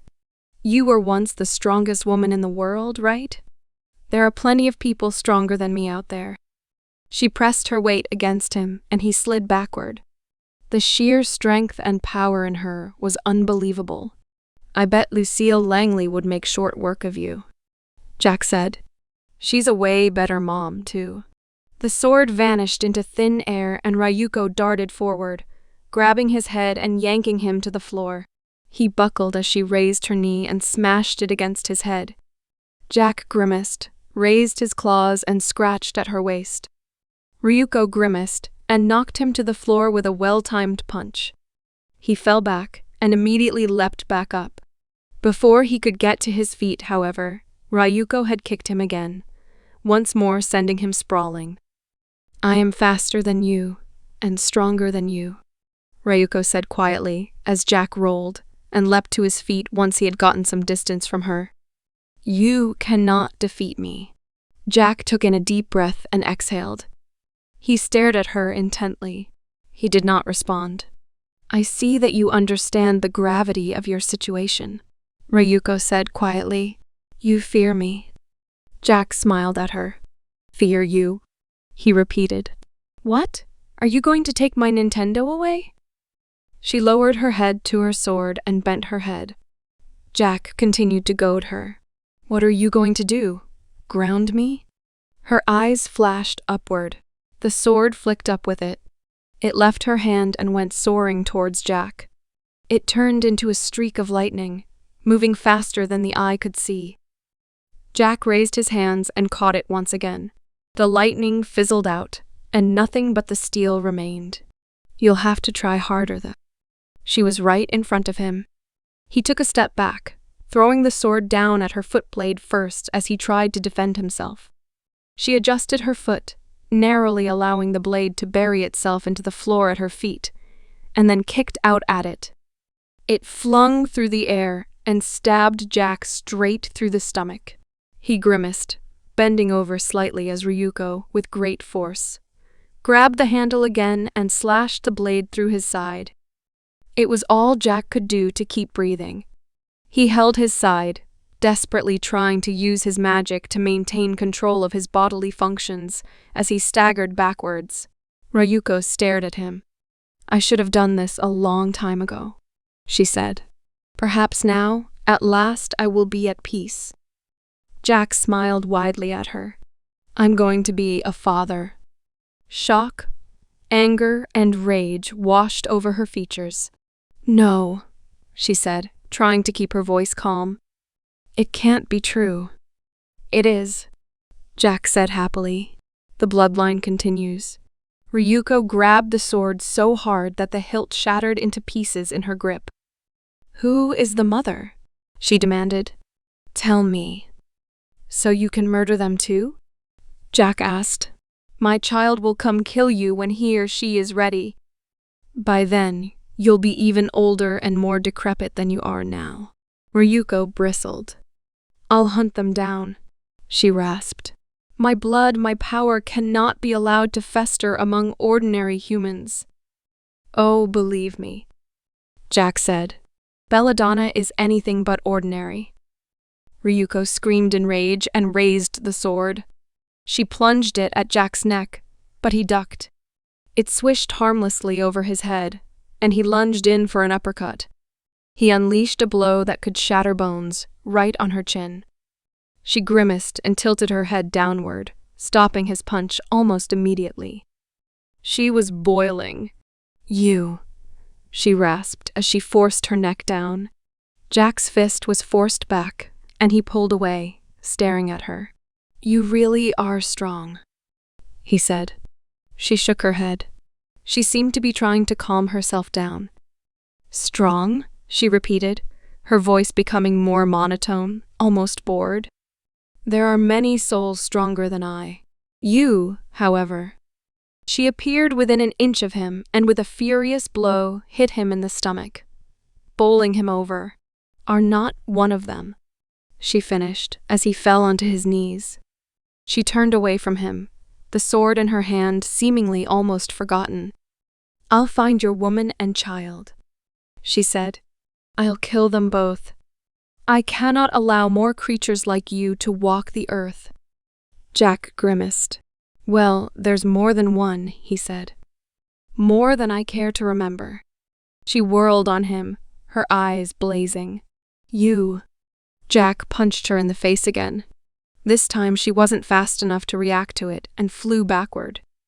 Jack quickly turned himself to Aura and soared after her.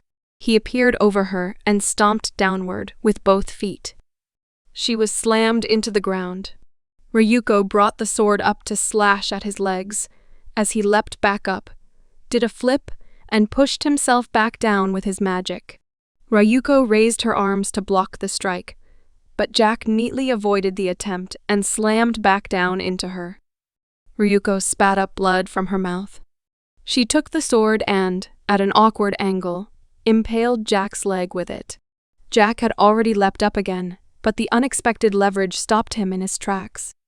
He jolted mid-jump as Ryuko pulled herself up and threw him back down. Jack thrust his hands out, caught himself mid-fall, and kicked out at her face, nailing her in the cheek. She grimaced, ripping the sword from his leg, and then tried to slash it off. Jack let himself fall, rolled forward, and leapt to his feet. Ryuko kicked the back of his head, and he slammed face first into the ground. She stomped the back of his head with her foot. Her power was phenomenal. It would have easily crushed an ordinary person. Jack struggled vainly as Ryuko stood over him. You came with a girl, did you not? Ryuko asked. Would she know the identity of the mother of your child? Jack struggled vainly as Ryuko brandished the sword. I will beat it out of her if I must, Ryuko said quietly. If you care for her at all, you will tell me everything I want to know. Bitch. Ryuko stomped his head again, and Jack felt his face break into the floor. Answer me. Jack felt his body seize up. She had taken the sword and impaled it through his spine. He lay there limply as she increased the pressure on his head, the sword slowly cutting through his body.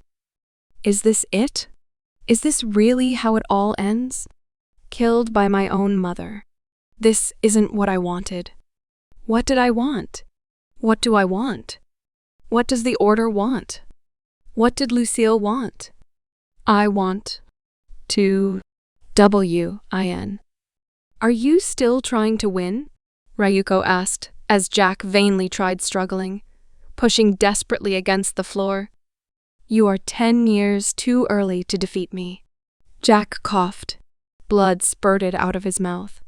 It dribbled down his chin and onto the floor. He felt the taste of his own blood in his mouth. Belladonna, if this does not work. He bent his head and focused his magic onto his back. The blood seeping out of the cut in his back shot upward like bullets, slamming into Ryuko. She let out a surprised sound and pulled away somewhat. "Was that hemomancy?" she asked, as she wiped at her eye with her hand. Pathetic. Jack's eyes flashed. The spot of blood that had landed on her face morphed into a razor-sharp blade. It penetrated her eye, and she let out an intense shriek of pain as she clutched her head, blinded. He could see Lucille Langley's smiling face in his own darkening vision. "If you ever fight another dragon, Jack, go for the eyes." The sword had not dug itself into the floor.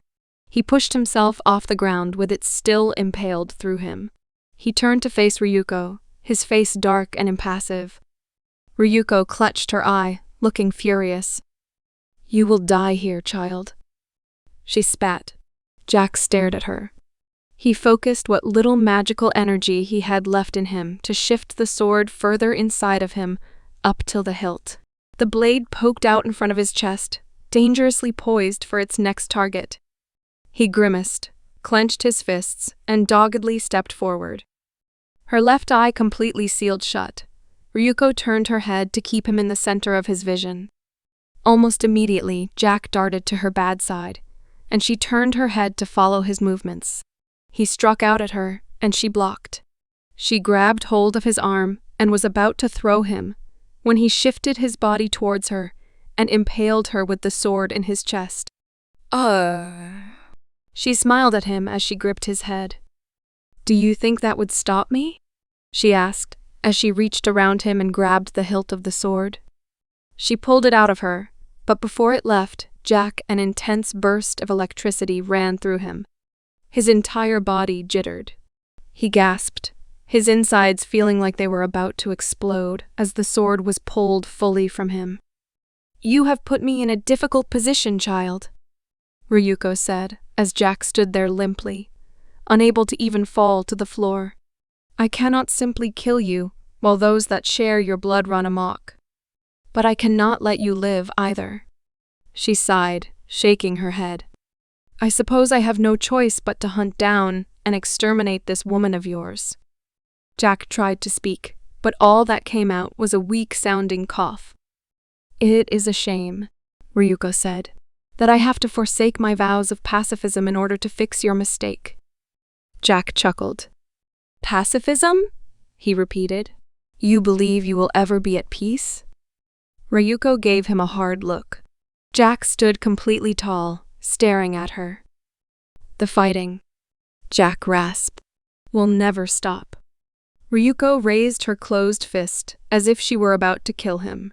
She stood there as if transfixed, staring at him. "I am better than you," she said softly. "I do not relish this, but it must be done." Jack coughed. Blood sputtered out of his mouth. From behind him, he could hear Sophie Langley enter the room. She let out an audible gasp upon seeing him. "Then why haven't you?" he asked, his voice cold. "Mother? Jack?" Sophie repeated. What did you just say?" She was horrified. She looked between the two of them, and, in a flash, a dawn of understanding seemed to race through her. "Girl," Ryuko said quietly, "leave us." "How could you do this to each other?" Sophie demanded. "He's your son." Ryuko gave her an intense look. Sophie flinched and then recoiled but stood her ground. She did not avert her eyes from her gaze. And then Ryuko smiled. "You are too good for this world," she said softly. "Yes, he is my son. But there is no love shared between us. She doesn't deserve it," Jack said, smirking. Ryuko ignored him. "Jack, why didn't you tell me?" Sophie demanded. I would have told Mother. She wouldn't have made you do this." "I wanted to do it," Jack said. He stared forward. "Out of everyone I fought so far, She's the only one where I've understood why it needed to be done. Sophie stiffened. The Order of the Dragon puts faith above family, doesn't it? Ryuko inquired. Doubtless your own mother would betray you as well, if put to the sword. That's not true, Sophie said, shaking her head.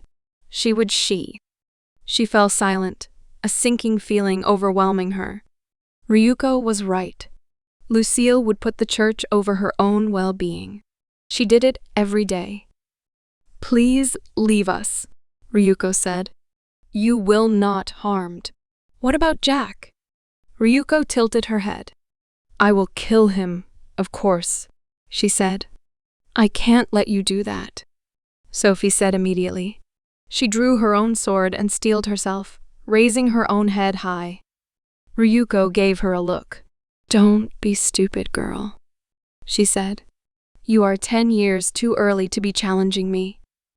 This time, Sophie didn't even flinch. She tightened her grip on her sword and took her stance. Ryuko sighed, closing her eyes. So be it.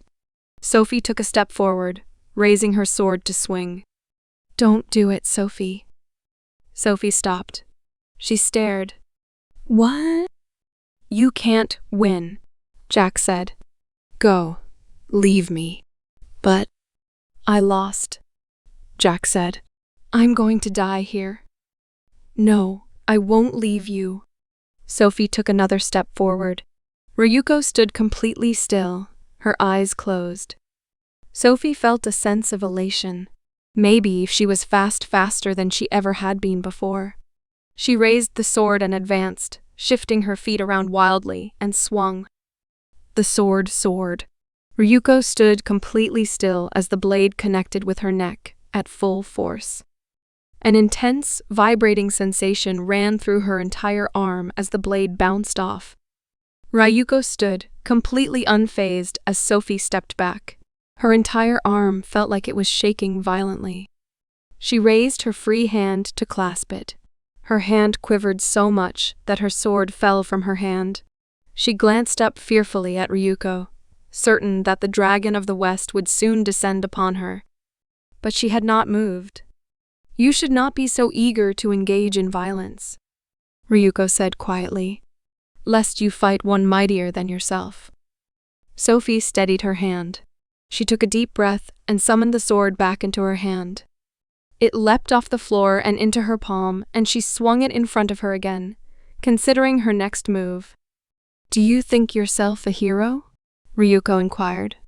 This boy is no innocent. Sophie stepped forward. Why are you so eager to throw your life away? Sophie augmented the blade with magic and swung. Again, the blade simply bounced off. Ryuko's overwhelming power was so great that even her most powerful strikes couldn't draw blood. You are no threat to me, Ryuko said quietly.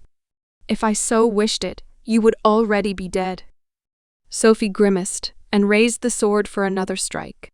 This wasn't going to work. She realized, even before she swung. Once more the sword bounced off. What are you fighting for? Ryuko asked, as Sophie again pulled away, her hand throbbing. To force your values onto Japan? Sophie's hand was still trembling when she swung for the 4th time. This time, the blade broke upon contact. If you are fighting for this one's sake, your faith is misplaced, Ryuko said, as Sophie took the broken blade and tried stabbing wildly at her with the broken steel. He is a monster who is only good for killing. I know, Sophie cried out as she kept stabbing. But that's what we need. Ryuko raised her hand and grabbed Sophie around the neck. Sophie gasped as Ryuko effortlessly lifted her off the ground. Sophie kicked out helplessly at her as Ryuko stared intently at her. Need? Ryuko repeated. You need to kill me? She tightened her grip around Sophie's throat. She let out a choking noise. I have devoted myself to a life of peace. I only raise my hand in self-defense. I am no threat to you or your order, and yet you blindly try to destroy me anyway. Sophie glared at her. What are you fighting for? Ryuko inquired. What do you hope to accomplish? Sophie hung limply in midair. She could not muster the strength to even thrash about. She could feel her vision going dark as she was slowly suffocated. And then she was released. She fell to the floor, gasping for breath, as Ryuko stood over her. I will not kill you, Ryuko said quietly. Do you know why? Sophie let out a sob. You have been indoctrinated all your life by your faith, Ryuko said. You are not fighting for your own ideals. You are fighting because you believe you must. Speaking from experience? Sophie managed to rasp. I do not wish anyone to become like me, Ryuko said.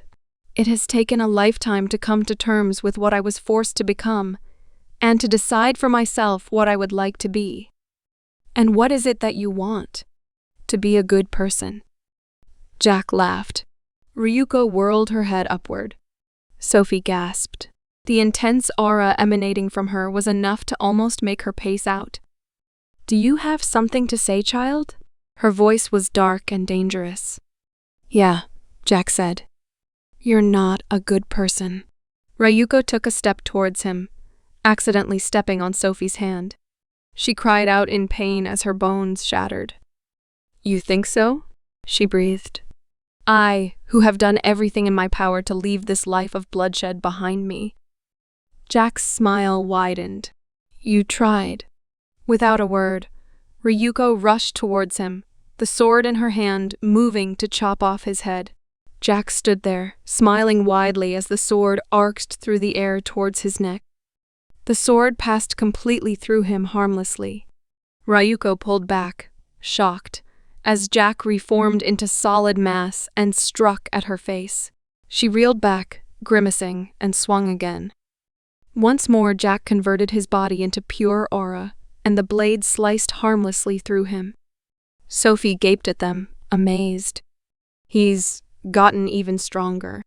Jack's body was so incapacitated that he couldn't even move his legs. And yet, by converting his body to aura in the middle of combat, he was able to weave and dodge around his enemy. The blue blur of aura soared up and around her. Ryuko gripped the sword, following it with her eyes as Jack reappeared. She struck him again, but once more he disappeared. Her attack harmlessly soared through the aura as it descended upon him, reformed into a physical mass, and then punched her in the face. She grimaced, taking the blow, and then tried to counterattack. Again, Jack disappeared and swirled around her like a fog. I doubt you even understand the gravity of what you're doing, Ryuko said as she watched the mist. You have been degrading yourself into your most base form and then reforming back into a more complex organism. One who takes that shape for too long will simply cease to exist. She watched the aura carefully, certain that he would become intimidated and reform. To her surprise, however, the aura continued to spread. You are more foolish than I thought, Ryuko said. She raised her own hand and unleashed a blast of her own aura. A bright pink orb shot forward, dispersing the aura into nothingness. Goodbye, Ryuko said quietly. She kneeled to the ground and set aside the sword. She stared straight ahead at Sophie, who was still wincing in pain. Give me your hand, Ryuko commanded. Sophie whimpered and pulled away. Before she could, however, Ryuko grabbed it. Sophie winced as the powerful fingers gripped her broken hand. She was certain that more of her bones were about to break. But instead, Ryuko's touch was surprisingly gentle. Sophie gasped, as a familiar warm sensation flowed throughout her hand. The bones in her hand began reassembling themselves back into place, and sealing themselves back together. I have never trained in healing, Ryuko told her, as the pain in her hand slowly dissipated. I would certainly ask someone to look at it when you return home. Oh, thank you, Sophie gasped out. Ryuko smiled at her, and Sophie found herself recoiling. The smile faded from Ryuko's face. I suppose you must think of me as a monster, Ryuko said, her voice quiet. It is why you are here, after all. Sophie said nothing as Ryuko pulled away and kneeled on the ground in front of her. They stared at each other for a long while. I always wanted to be a normal girl, Ryuko said. I always resented how I was always so different from everyone. When other girls were concerned about boys, I had already killed 100 men. Sophie felt a twang of recognition. There were times when she felt the same way. Some of her feelings must have shown on her face because Ryuko smiled at her again. Always remember this, she said. You are not alone. Sophie's eyes flickered upwards. She could see the remains of Jack's aura coming back together. In spite of everything, his essence had not rejoined the rest of the universe. It was still stubbornly trying to reform in midair. Sometimes, Sophie said, I want to just give up. Sometimes I wonder what the point of all this is. Ryuko was still smiling. But then I think about all of the good I do, Sophie said. I think about all of the terror we've stopped. And the lives we've saved and all of the sacrifices I've made feel like they were worth it. Ryuko's smile faded. She was staring at Sophie rather hard. If you wish to save lives, why have you killed so many people? Jack appeared above her. He seemed completely out of sorts, with no sense of direction or timing. He spun wildly, falling straight to the ground below. Ryuko adjusted the hilt of her sword, and Jack slammed straight into it, head first. The force of the fall caused him to bounce back upward and then to the ground. He didn't move. Because, Sophie said, I have a duty. Despite her personal misgivings, Sophie found herself speaking with a shocking amount of conviction. Those who would use their strength to terrorize the world must be destroyed. How exactly am I a terror? Sophie fell silent. She wasn't able to look her enemy in the eye. Before today, I haven't fought in a quarter of a century, Ryuko said. I am not a threat to you or anyone else. And yet you still seek to destroy me. One might think that you are a terror if you had the strength to destroy me. That is, I do have the strength. Ryuko glared at her. Sophie quailed. False bravado will get you nowhere, Ryuko said coldly, and you shouldn't think that you will be venerated upon your death. Your religion will mark your crusade as a failure, as they do all those who fail to put their enemies to the sword. Sophie's eyes flashed. The image of Margaret Meyer flashed through her mind. How she had grieved when she was killed in battle, and even now reflected on her memory and legacy. Sophie glared hatefully at her. I see that I have angered you, Ryuko said, sounding amused. But no matter. Jack groaned in pain. How is he still breathing? Ryuko asked absent-mindedly, speaking to herself more than Sophie as she picked up her sword. She raised it and brought it straight down onto Jack. Sophie screamed as the blade penetrated his body. Stop, she cried. He's your son. She was crying. She had no idea why, but suddenly tears were falling out of her face and onto the floor. Ryuko stopped and stared at her. There is no love between us, she said simply. A normal mother would never kill her child. Sophie said, You'll never be normal if you do it. Ryuko stared at her. It was an icy, cold look. I have told myself the same thing for decades, she said quietly. It is the only reason why it has not already been done. She set the sword down in front of her.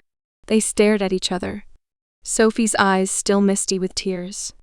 She lacked the energy to even wipe them away. I have no choice, Ryuko said quietly. I must let you go. Sophie stiffened. If Jack truly has had a child, I must eliminate it. She continued, I have no wish to harm your faith. I promise you, when I come to take his head, I will destroy no one other than his family. She stood up. She left the blade lying on the floor in front of her. Ryuko stepped out of the room onto the patio outside. Sophie could see her shadow through the screen door as it bent over, poured a kettle of tea into a cup, and took a sip from it. Sophie felt sick. She shakily tried to stand, stumbled, and was forced to crawl her way over to Jack. "Jack?" she said. "You alive?" There was no answer, but there was the sound of heavy breathing. Sophie gritted her teeth and raised her hand. A wash of green energy emanated from her, and it fell over Jack, closing the most severe of his wounds and easing his pain. He still did not awake. Sophie grimaced. She fought off the intense pain in her body as she stood, wrapped his arm around her, and hoisted him off the ground. Despite her size, she was easily able to carry him to the door. She was struggling much more with the pain. Her mind was turbulent. They had failed. They stumbled their way back to the city, where she checked both of them into a hospital. Her hand was still being worked on when she received a phone call from her superiors. "Report." Sophie swallowed. "We failed." Silence on the other end. Sophie was beginning to think she had been hung up on. "Did the dragon survive?" "Yes." "Return once you are able and give your full report." She returned the phone to the hospital and lay back down on her back, staring up at the ceiling. The pain in her hand didn't bother her. What she was worried most about was admitting failure in front of her mother. They flew back to the village before they were even fully healed. Jack's injuries required constant attention, but Sophie was more than well trained to deal with him now that he had been looked at by professionals. He seemed rather quiet on their way back. Sophie could not blame him. This was their first assignment ever that had ended in complete and total failure. "Do you think I won't be allowed to continue fighting?" Sophie gave a look at him in surprise. "Of course I don't," she said. "We need you." He said nothing more. He seemed very much unlike himself. "Look," Sophie said. "Knights of the Dragon keep fighting until they die. Once you—" "I'm not a knight, though." Sophie blinked. She had completely forgotten. "We'll have to fix that," she said, surprised. "I'll talk to Mother about it." To her very great surprise, he smiled at her. When they landed in Italy, Sophie immediately had Jack taken to a secure location to be looked at by doctors who specialized in using magic to restore injuries. As soon as Jack was taken to be examined, Sophie made her way back to her home to make her report. Her mother was sitting up waiting for her. She had been working books layout sprawled all around her as she sat twirling a pencil in between her fingers. Sophie greeted her cordially, but Lucille was straight to the point. "Report. We failed." Sophie had to stop herself from flinching. She was almost certain that her mother would be angry with her. But the rebuke never came. "I see," Lucille said. "No matter. We cannot win every battle." And Ryuko was far from the most critical of the 10 targets. Sophie couldn't contain herself. "Mother, did you know that Ryuko was Jack's mother?" Lucille gave her a sharp look. It was one of the most intense looks that Sophie had ever gotten from her. "What?" Sophie immediately repeated everything that had happened that night. Lucille was staring rather intently at her throughout the entire report. So much so that Sophie worried that something was horribly wrong. When she finished, she took in a deep breath, glad that it was all over. Lucille was still staring at her. "He must have inherited the dragon within from her," Lucille said. "It explains his extraordinary growth. She must have done everything in her power to cripple him while he was young." She gave Sophie another hard look. "Who is the father? Do you know?" Sophie shook her head. "A pity," Lucille said. She seemed to be calming down somewhat. "But if what you say is true, then Ryuko is now our enemy." Sophie swallowed. The thought of another dragon attacking the cathedral, so soon after the Eye of the Dragon had been defeated, was daunting. "I will need to speak to Jack about this," Lucille said. "He should not have kept this from us. I would never have made him fight her if I had known." She looked somewhat upset. "It's terrible," Sophie said, her voice grim. How she really wanted to kill him. How could anyone hate their child that much? She shook her head, trying to hide tears. "And she was nice to me," in spite of everything. Lucille stood up. She made her way over to Sophie, and to her very great surprise, wrapped her arms around her in a tight hug. "It'll be all right," Lucille whispered. And Sophie cried. One fight remaining. The jaw of the dragon. Kazakhstan. It was an excruciating time for both of them. Jack remained in extensive care for quite some time. His injuries that Ryuko had dished out was nothing compared to the strain his body had grown through when it was almost absorbed into the universal aura. He required a lot of time off and rest, and it was making him restless. "Let me go. I want to fight." "Not yet, you're not," Belladonna said stubbornly, as she forced him back into bed. "You're still recovering." Jack scowled at her and tried pushing her off of him. "Let me go for a run." "No." "A walk?" "No." "Wheelchair." "Okay, fine."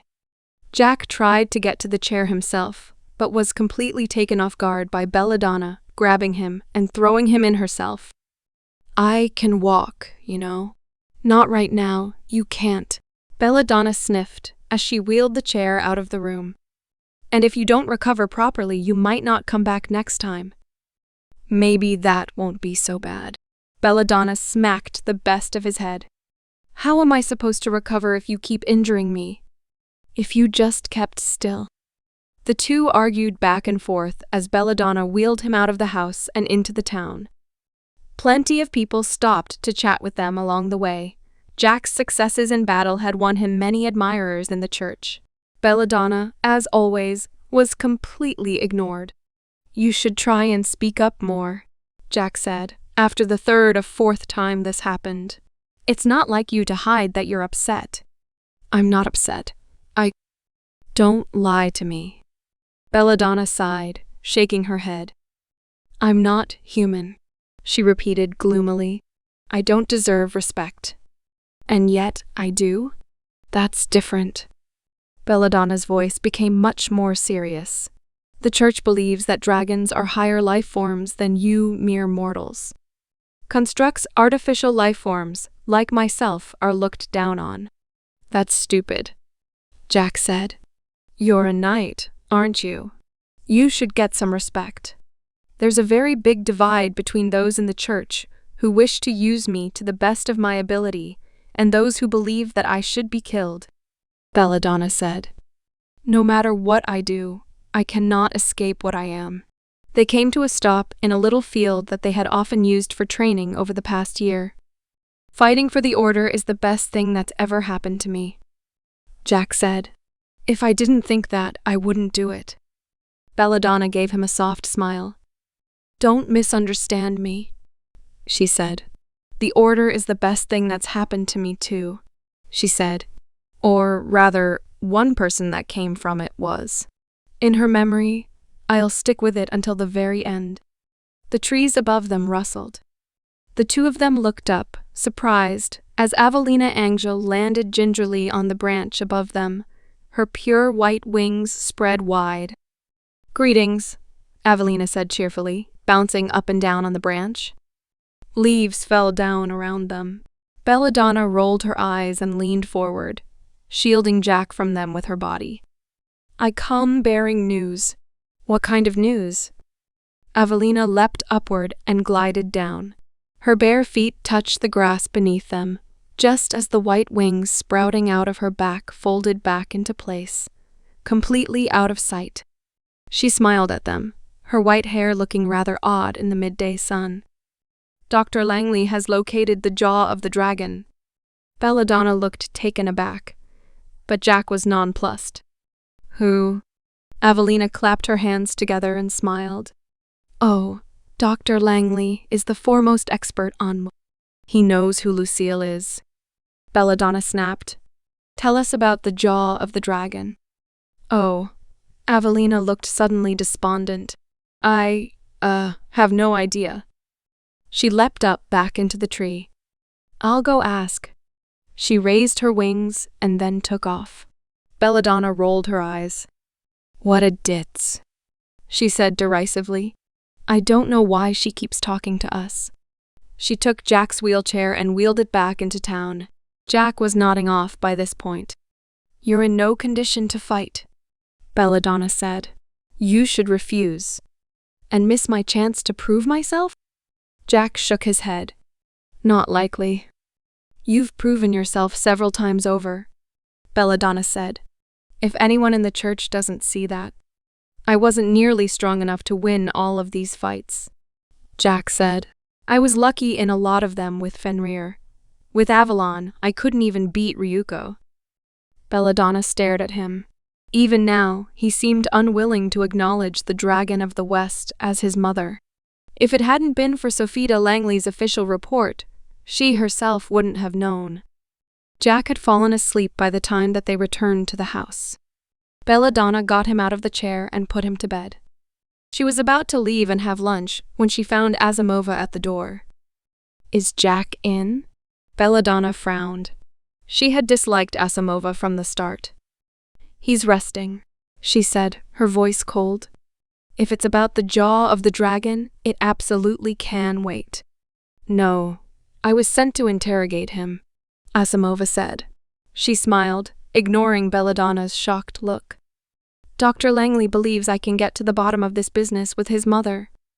Belladonna felt her temper flare. Asimova had barely been here a month and had already built a better relationship with the church than she ever had. "Better than his girlfriend?" she snapped.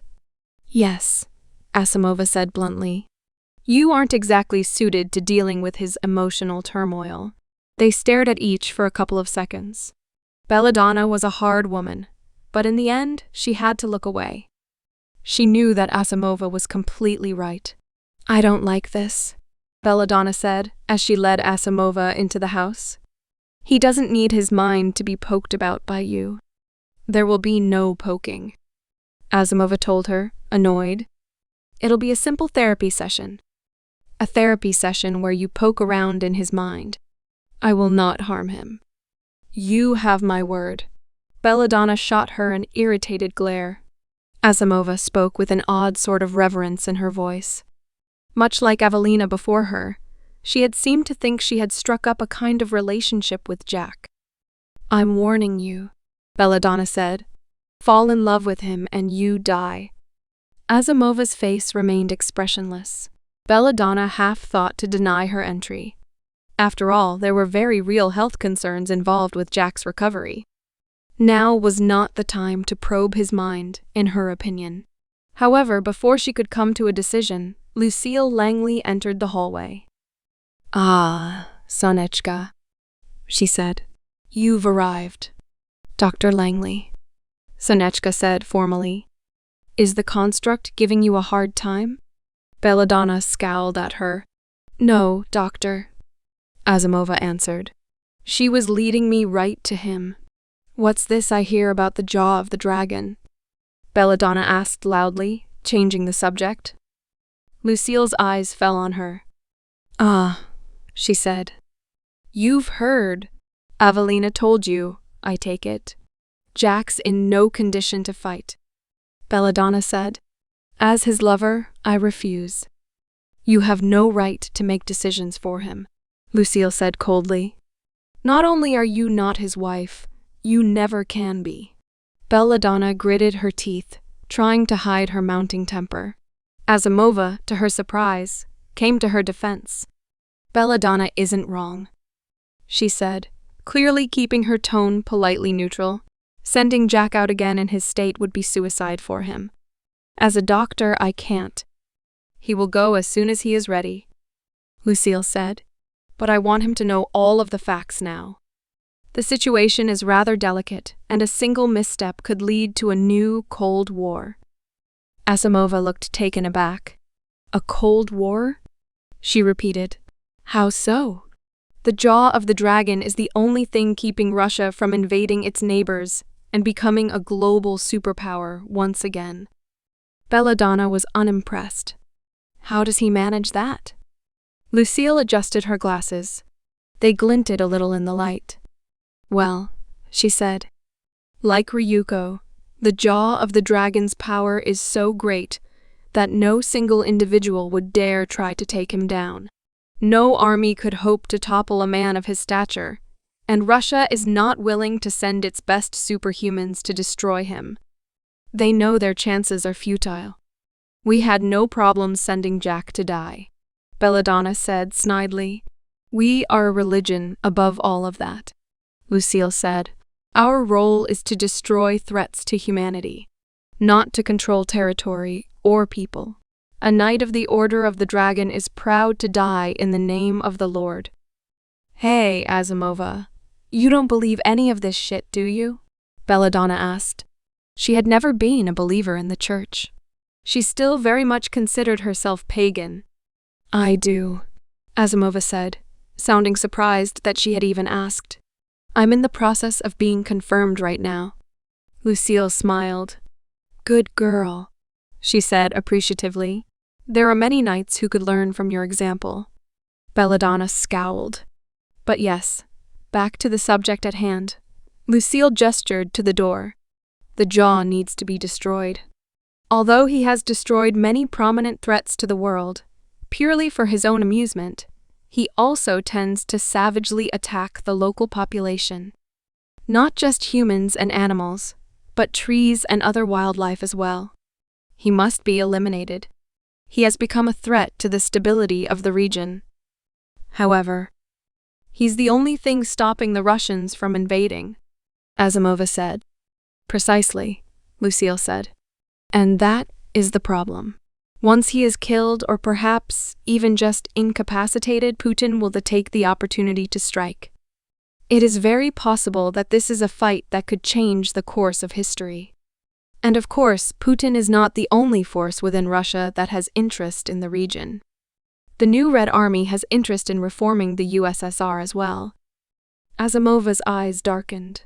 We can't let that happen. I agree, Lucille said, but neither can we do nothing. The jaw of the dragon must die, but the Russians must be prevented from invading at any cost. You're suggesting a larger operation then? Correct, Lucille said. Jack will fight the jaw as we originally planned, but we must have some others on standby. I would ask the two of you to join me. Are you sure you're willing to trust a filthy pagan construct? Belladonna asked sardonically. My lady, Asimova said formally. I am honored, but Russia is my homeland. I'm not sure. This is your home now, Lucille said. You will fight and die for our faith, Sonichka. Doubtless this will be your opportunity to make amends for all the evil you have done. Asimova's face tightened. Very well, she said quietly. May I examine my patient now? Or should I go die? Die now, please, Belladonna said. Lucille gave her the go-ahead, and Asimova soon found herself alone in the room with Jack. Belladonna tried to come in after her, but was quickly cut off by Lucille. My apologies, Asimova said, as she sat down next to him. Jack did not respond. He had completely passed out. She briefly thought herself odd for apologizing to someone who couldn't hear her. But soon enough, he would. It was not long until she was deep within the recesses of his mind, quietly watching his dreams. It wasn't the bizarre erotic fantasy she had seen last time, nor was it a violent, gory one. Instead, Jack seemed unusually contemplative. They were in an empty green field with only a single tree. Hello. Hi. Asimova sat down next to him, and they looked out over the sea of grass together. You're frightened, Asimova said. No. You won't admit it, but it's true. Jack didn't answer right away. Even if I could beat her, he said. I'm not sure that I would. Your mother? Asimova said gently. Yeah, Jack said. Being around Sophie and Lucille so much, I feel sad that my mother is so terrible. You kept these feelings to yourself, Asimova noted. Or perhaps you can't bear to face them on your own. Jack turned to look at her. This was a clear sign that his consciousness was aware of her presence, and was openly addressing her. I never asked for a therapist, but you need me, Asimova said gently. You must prepare for your next battle. My next? Jack looked troubled. I'm not going to fight her again. Not yet, Asimova said. You are not ready. Jack bristled. The fact that you are in so much conflict over this matter shows me that this is true. Asimova said. You must move on. She felt his mind becoming more active, and she had to pull herself away from his mind for a moment. He was waking up. Soon she was looking down at him, in real life, and he was smiling at her. I'm getting better at figuring out when you're not just a fantasy. Oh, yeah, we talk. Asimova laughed and tucked her hair behind her ear. What am I like in your fantasies then? Read my mind and you'll see. My apologies, Asimova said, smiling slightly. She knew perfectly well what his fantasies were like. Business comes first. How are you feeling? He let out an exasperated groan. Not good? You could make it better. Let's finish our session first, Asimova said. Tell me about what's troubling you. She listened to him rather intently as he tried to lie to her about his deepest feelings. She was perceptive enough to understand that he was lying to himself more than to her.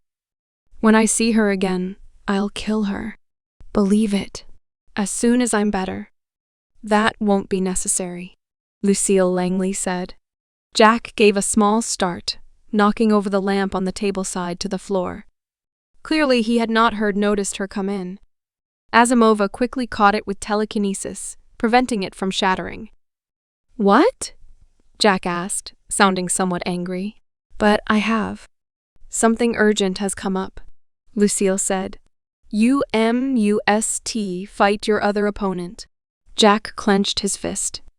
You expect me to simply give up? I'm telling you that now is not the time, Lucille said. We have need of your talents elsewhere. Jack was completely silent for a solid 10 seconds. Who am I going to kill? He growled. Don't bungle it all this time, Sophie told him helpfully as they boarded the plane to Kazakhstan. Just hit him harder than he hits you. Good idea, Jack said. You get that idea from your folder?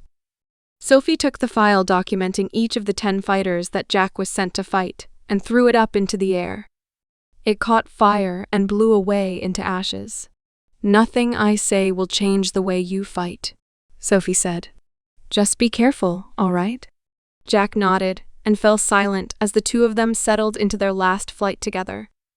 You know, for better or for worse, this will be the last time we work together like this, Sophie said. I think I'll kind of miss it. Will you? Jack asked dryly. He wasn't in the mood. Yeah, Sophie said. I mean, it was so cool, just setting you on our enemies like that. You were like my own personal attack dog. I'm sure we'll see each other again, Jack said, when both of us are proper knights. Sophie smiled widely at him. They landed at their destination and made preparations for their trip into the desert. The jaw of the dragon is a cannibal, Sophie informed him. Forces from all over Iran, Turkey, Kazakhstan, and Russia have orders to kill him on sight. It hasn't worked yet. He kills and eats anyone who comes across in the desert. Right, Sophie said, clapping her hands together. And he's not picky. He's been known to take down dinosaurs weighing over 100 tons. So have I, Jack said coolly, staring out of the window. Sophie glowered at him. Tiny Timmy wasn't that big, Jack, she said reproachfully, but he ignored her. She pouted at him before turning her attention back to locating the jaw. To her great surprise, however, Jack stood up and opened the door to the car. And where exactly are you going? I can sense his presence, he said. He raised a thick blue claw and pointed out, over the desert. There. You only know that because I told you, Sophie said, exasperated. Let me narrow it down a bit, won't you? Jack opened the door and stepped out. Sophie stared after him. If the jaw doesn't kill him, the desert will, she scoffed. Her face fell for a moment at the thought, but she quickly found herself returning to her work. The desert storm swirled all around him. Intense blasts of sand slammed into his bare face, and he grimaced. The heat of the desert had led him to crave water for hours. But it was nothing compared to the desire to kill his enemy. He came to a stop and stared ahead. Through the flurry of the desert sand, he could make out the shape of a large tank. It seemed to not be moving. He was sure that it had long ago fell into disuse. He was still looking at it when the shadow of a man stood tall on top of the turret. The shadow bent over, and with an incredible show of force, ripped the top of the tank off with his teeth. The metal designed to wage war crumpled as he chewed. Jack stood there, watching him as the entire tank was devoured before his eyes. Every bolt, every plate, every bit of ammunition disappeared into the void. The desert wind was intense, so intense that they couldn't fully see each other. But they both knew what was going to happen next. The shadow finished his meal and leaned back. He opened his mouth and an intense burst of air burst out from it. The desert storm disappeared. The two stared at each other, surrounded by nothing but desert. They said nothing to each other. The jaw took in a deep breath and then breathed out an intense wave of fire. Jack stood there, arms braced in front of him, expecting to simply take the hit. But instead, an intense feeling of pain erupted into his arms and across his arms. The almost impenetrable scales of the dragon showed no signs of damage. Somehow, the flame caused a burning sensation anyway. The fire stopped, and suddenly the jaw was there. He was bigger than Jack had initially assumed, wide, broad-shouldered, and more dragon than human. He brought down a massive fist onto Jack, and he countered it with his own. The sheer force of the blow sent waves rippling through the desert. Sand was kicked up and drifted away from them. Jack raised his left hand and curved it so that the blades on his fingers were sticking outward. He thrust it forward into the face of his enemy. The jaw grimaced, his body going slack somewhat as he tried to rip the claw out of his cheek. He regained control of his senses and threw his head back, leading Jack to rip the skin completely off of that side. It was a gruesome sight. The teeth and muscles under the skin were overdeveloped. They looked more as if they belonged to a monster than a man. But then again, a monster was what he was. Jack's momentum after ripping the man's cheek straight off left him wide open. The jaw raised his fist and knocked him in the side of the head. Jack recoiled slightly, bending over, and the jaw leapt up on top of him, throwing his entire weight down on top of his enemy. Jack glowered. He twisted, wrapping his arm around the jaw's body, and threw him into the sand. The jaw landed with a surprisingly amount of force. His sheer size and weight led to him forming a small crater where he landed. Jack fell on him, claws raised, intent on tearing his guts out. But the jaw opened his massive mouth, and an even more intense burst of fire shot out. Jack recoiled, backing away as the jaw leapt to his feet and advanced, hunched over, his eyes gleaming. Jack punched the air, and a small burst of aura shot out and connected with his face. It dissipated immediately upon contact. The jaw's own aura was so powerful that Jack's couldn't even penetrate it. Jack grimaced, ran his foot along the ground, and kicked up a bunch of sand towards his enemy's face.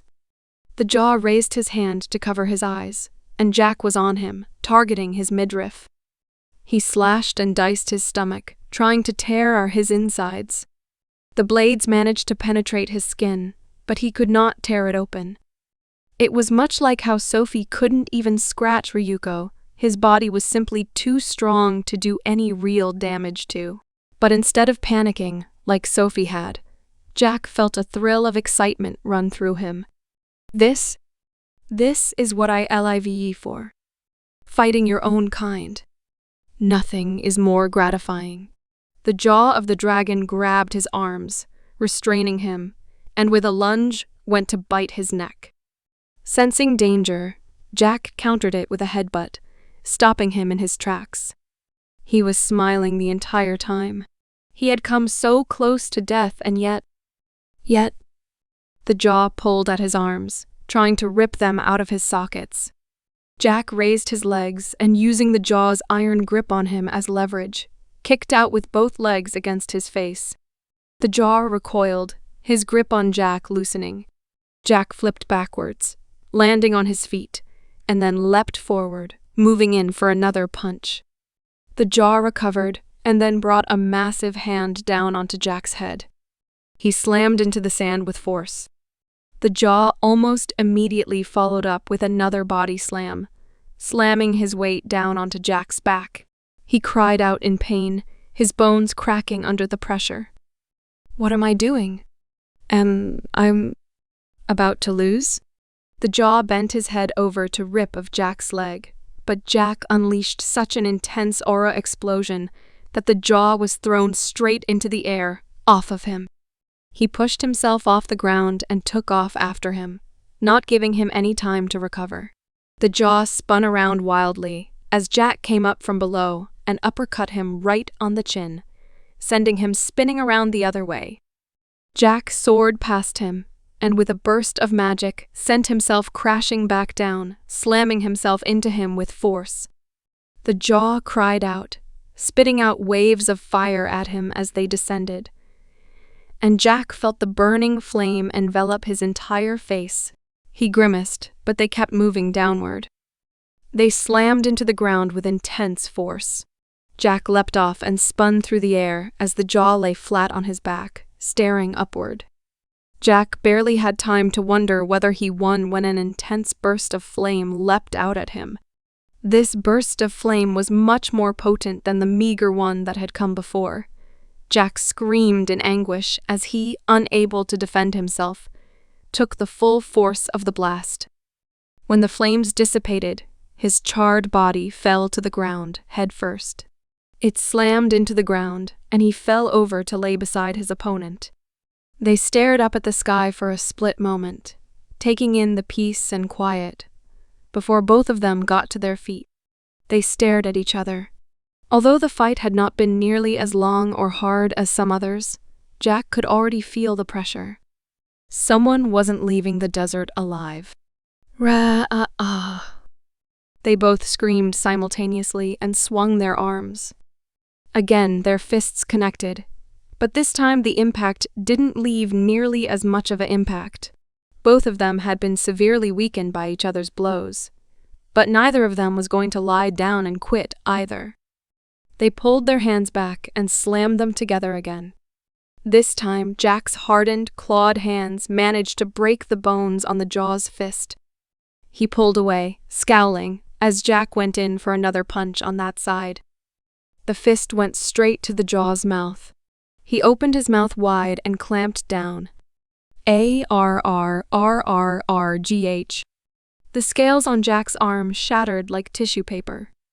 The jaw ripped his arm upward, completely ripping it off. Jack pulled away, ignoring the bloody stump on his right hand, and immediately moved in with his left. Before the jaw could swallow the claw whole, Jack punched his stomach so hard that he was forced to spit it out.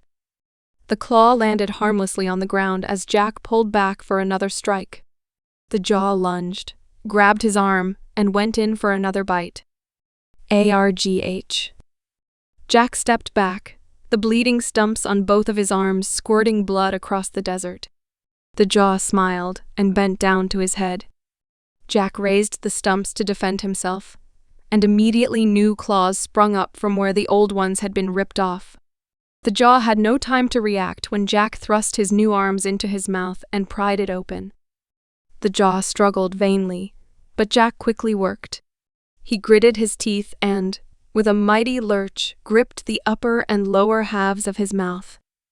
And with one furious rip, Jack tore the man in half, right down the middle. His blood poured over him as he stood there in the desert, gasping for breath. He could barely move. The shock and awe of what had just happened completely overwhelmed him. He stood there, completely blankly, as over the horizon an entire battalion of tanks came rolling towards him. They came to a stop about 100 feet away and looked on at them. The jaw of the dragon is dead. Long live the Soviet Union. Jack stood there, completely lost in his reverie, as the tanks rolled past him, towards their next conquest.